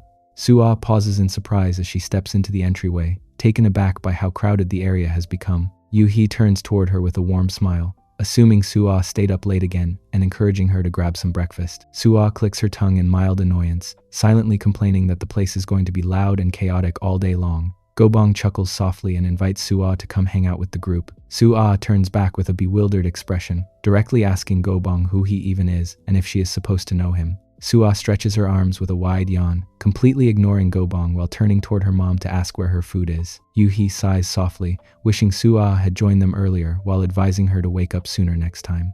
Daeho grins enthusiastically at everyone, excitedly suggesting they all head upstairs to hang out together. Meanwhile, at a quiet local spot, older men share drinks and laugh while a server listens patiently to their conversation. A man sits cross-legged across the table, asking if everything is going well. Younggu wipes his brow with a towel while sighing, admitting he has plenty of work to handle in Seoul but only one client meeting remaining for tomorrow. His companion smirks slyly, pointing out that in that case, Younggu can enjoy 2 full nights in a row. The man leans in, double-checking if Younggu's wife genuinely believes he is away on a 4-day business trip. Younggu confirms it with a chuckle, explaining that he could not make time for himself last time because his kids were around, so he planned a much looser schedule this time. The companion grins knowingly, suggesting they have dinner with his wife tonight and use Younggu as his cover. Younggu seems surprised by the idea, wondering how his friend's wife is doing since it has been a long time. His friend laughs heartily, mentioning that she really wants to see Younggu and must have gotten a great impression of him. Back at the house, a sudden clatter catches Une's attention, bringing a warm flush to her face. Une touches her blushing cheek while letting out a soft sigh, silently planning to send the girls to bed early tonight so she can spend time with our boy. Su-ah rests her head down with a soft groan, finding it impossible to focus on her writing during the middle of the day. She slumps over her desk inside her quiet room, listening to the commotion outside and comparing the group to a bunch of rowdy little kids. Upstairs in the bedroom, the group sits in a circle playing a card game, where someone jokingly warns Gobong that his cards are completely visible. A quiet sigh escapes as fingers tap a playing card against the floor in defeat. Yuhi sighs in frustration and announces her fold, complaining about her terrible luck today. Ju-ri turns over her shoulder to call out to our boy, asking if he can show her that birch tree he brought up the other day. Our boy leans forward with a bright smile, suddenly remembering that she hasn't seen it yet. He offers to take her outside right now, cheerfully mentioning that he promised to show her. Mia peeks over her playing cards with a smirk, teasingly asking if the two of them are dropping out of the game. Ju-ri shrugs it off with a faint blush, coolly remarking that 3 players are still plenty to keep the game going. Gobong grins proudly while showing his ace card, claiming he has to stay in the game or they won't be able to keep playing. Ju-ri pats Gobong on the head with a flushed smile, playfully calling him the key player and finding his confidence adorable. Our boy smiles back over his shoulder, promising the rest of the group that he and Yuhi will return shortly. Mia slumps back onto the bed with a heavy sigh, wondering aloud if looking at some birch tree is even worth all the fuss. Our boy leads the way outside with a cheerful blush, turning back to guide Yuhi along. Yuhi gasps in awe as she steps into the backyard, admiring the beautiful trees lining the garden. Our boy mentions that he was equally surprised the first time he saw them, noting how much bigger the trees have grown. Yuhi gazes at the greenery with a soft blush, calling Younggu a lucky man for building such a happy family in this wonderful house. She suddenly steps and grabs our boy, asking with a flustered look if he thinks she could have a home like this someday. Our boy blushes and chuckles nervously, reassuring her that of course she can, given how beautiful she is. Yuhi tightens her grip on his hand, interlocking her fingers. A hand firmly slaps a single 4 of diamonds card down onto the floor, boldly declaring a 1-card call. Mia clutches her remaining hand of cards close to her flushed face with an embarrassed frown, cursing under her breath while acknowledging just how skilled her opponent is at the game. Laughter echoes from the house into the bright blue sky as Gobong cheers enthusiastically, declaring Ju-ri to be the best. Birds chirp peacefully against a clear blue sky filled with soft white clouds, echoing across the quiet neighborhood. Yuhi adjusts her dark dress with a quiet sigh, announcing to the room that she needs to step out to use the bathroom. Ju-ri glanced back over her shoulder with a sly smirk, casually assuring the remaining players that they can go ahead and keep playing without her. Gobong rubs the back of his neck with a bright grin, cheerfully telling Ju-ri to take as much time as she needs. Turning toward Mia, Gobong flashes a wide smile as he points out that Ju-ri gave them the green light to play on their own. Mia buries her face into the bed with an irritated groan, complaining to herself about being stuck alone in the room with Gobong. Outside in the yard, Yuhi lets out a sudden gasp while our boy watches on with flustered, wide eyes. Yuhi turns around with a flushed face and suggests to Daeho that they head back inside. Our boy blushes deeply and chuckles, agreeing that they should head back. Daeho opens the door and announces their return to the rest of the room. Mia looks up in annoyance, demanding to know why seeing a single tree took them so long. Yuhi giggles self-consciously, playfully pointing out that properly admiring a tree requires plenty of time. Yuhi leans in with a smirk, teasingly adding that it takes extra time to touch, rub, and feel it properly.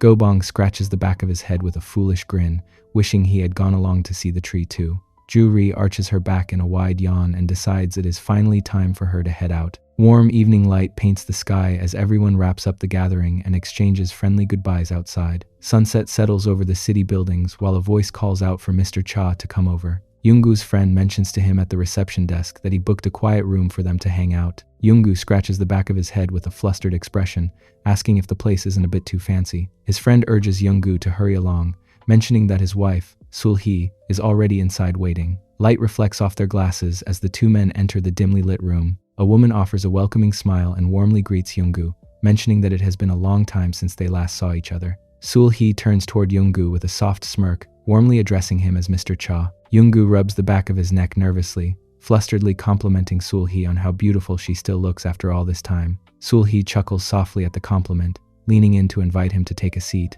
Younggu insists he is completely serious, flatteringly stating that the passing years have only made her look even more stunning. Sul-hee smiles warmly in response, thanking him while mentioning that Une remains remarkably gorgeous as well. Yoongu laughs off the compliment, playfully claiming that Sul-hee has just turned into a typical married woman now. Evening arrives at the house as Un-ae calls out to let everyone know dinner is finally served. Un-ae turns toward Mia in the kitchen, pointing out how late she stayed up and advising her to head to bed early tonight. Mia pops a bite of food into her mouth and agrees, admitting she is so exhausted from lack of sleep that she plans to pass out right after eating. Un-ae gently places a hand on Sua's back, asking if she also stayed up all night and urging her to fix her sleep routine before her father gets home. Sua grumbles that she is the real victim here, but promises to go to sleep early anyway. Un-ae leans over the table with a flustered chuckle, pleased to hear that everyone plans to turn in early tonight. Resting her cheek on her hand, Un-ae sweetly encourages Daeho to eat more, giggling that she made plenty of food. Our boy blushes with a wide smile, thanking Mrs. Cha while enjoying his delicious meal. Mia rests her chin in her hand and questions her mother, asking why Daeho got special eel while the rest of them were served plain rice. Un-ae explains that she made eel specifically for Daeho because the girls dislike its fishy taste, telling everyone to dig in. Outside on the night street, Young-gu thanks his friend and Sul-hee for treating him to dinner as they share a laugh. Young-gu warmly invites them to visit his home near the beach sometime soon. Sul-hee chuckles softly and asks if that counts as an official invitation, playfully promising to drop by. Young-gu blushes and assures Sul-hee that she is always welcome, adding that his wife would be thrilled to see her. Sul-hee lowers her head politely and thanks Young-gu, promising to talk it over with her husband. Young-gu's friend tells Sul-hee she can go ahead home first, explaining that he still has some matters to discuss with Young-gu. Holding up her phone in the bright night lights, Sul-hee decides she will simply catch a cab back. Late at night inside his dimly lit bedroom, Daeho sits up on his bed in total confusion. Our boy stares down at his body in disbelief, wondering what is wrong with him since he hasn't even done anything. Daeho hugs a pillow tightly with flushed cheeks, nervously worrying that his gym urges won't calm down. Laughter echoes outside the neon sign of the Zeus Room Club later that night. Inside the club, a host greets the men as Young-gu and his friend react in wide-eyed surprise. Young-gu marvels internally at the hostesses entering, recognizing them as top-tier talent in Seoul. His friend opens his arms wide with an excited blush, enthusiastically inviting the ladies over. Our boy peeks out through a crack in the doorway, softly calling for Mrs. Cha. Yoon-ae responds with flushed cheeks, her eyes half-lidded as she looks over. She gazes back warmly, gently asking if it is really him. Daeho lets out a heavy sigh with a deep blush, confirming that it is indeed him.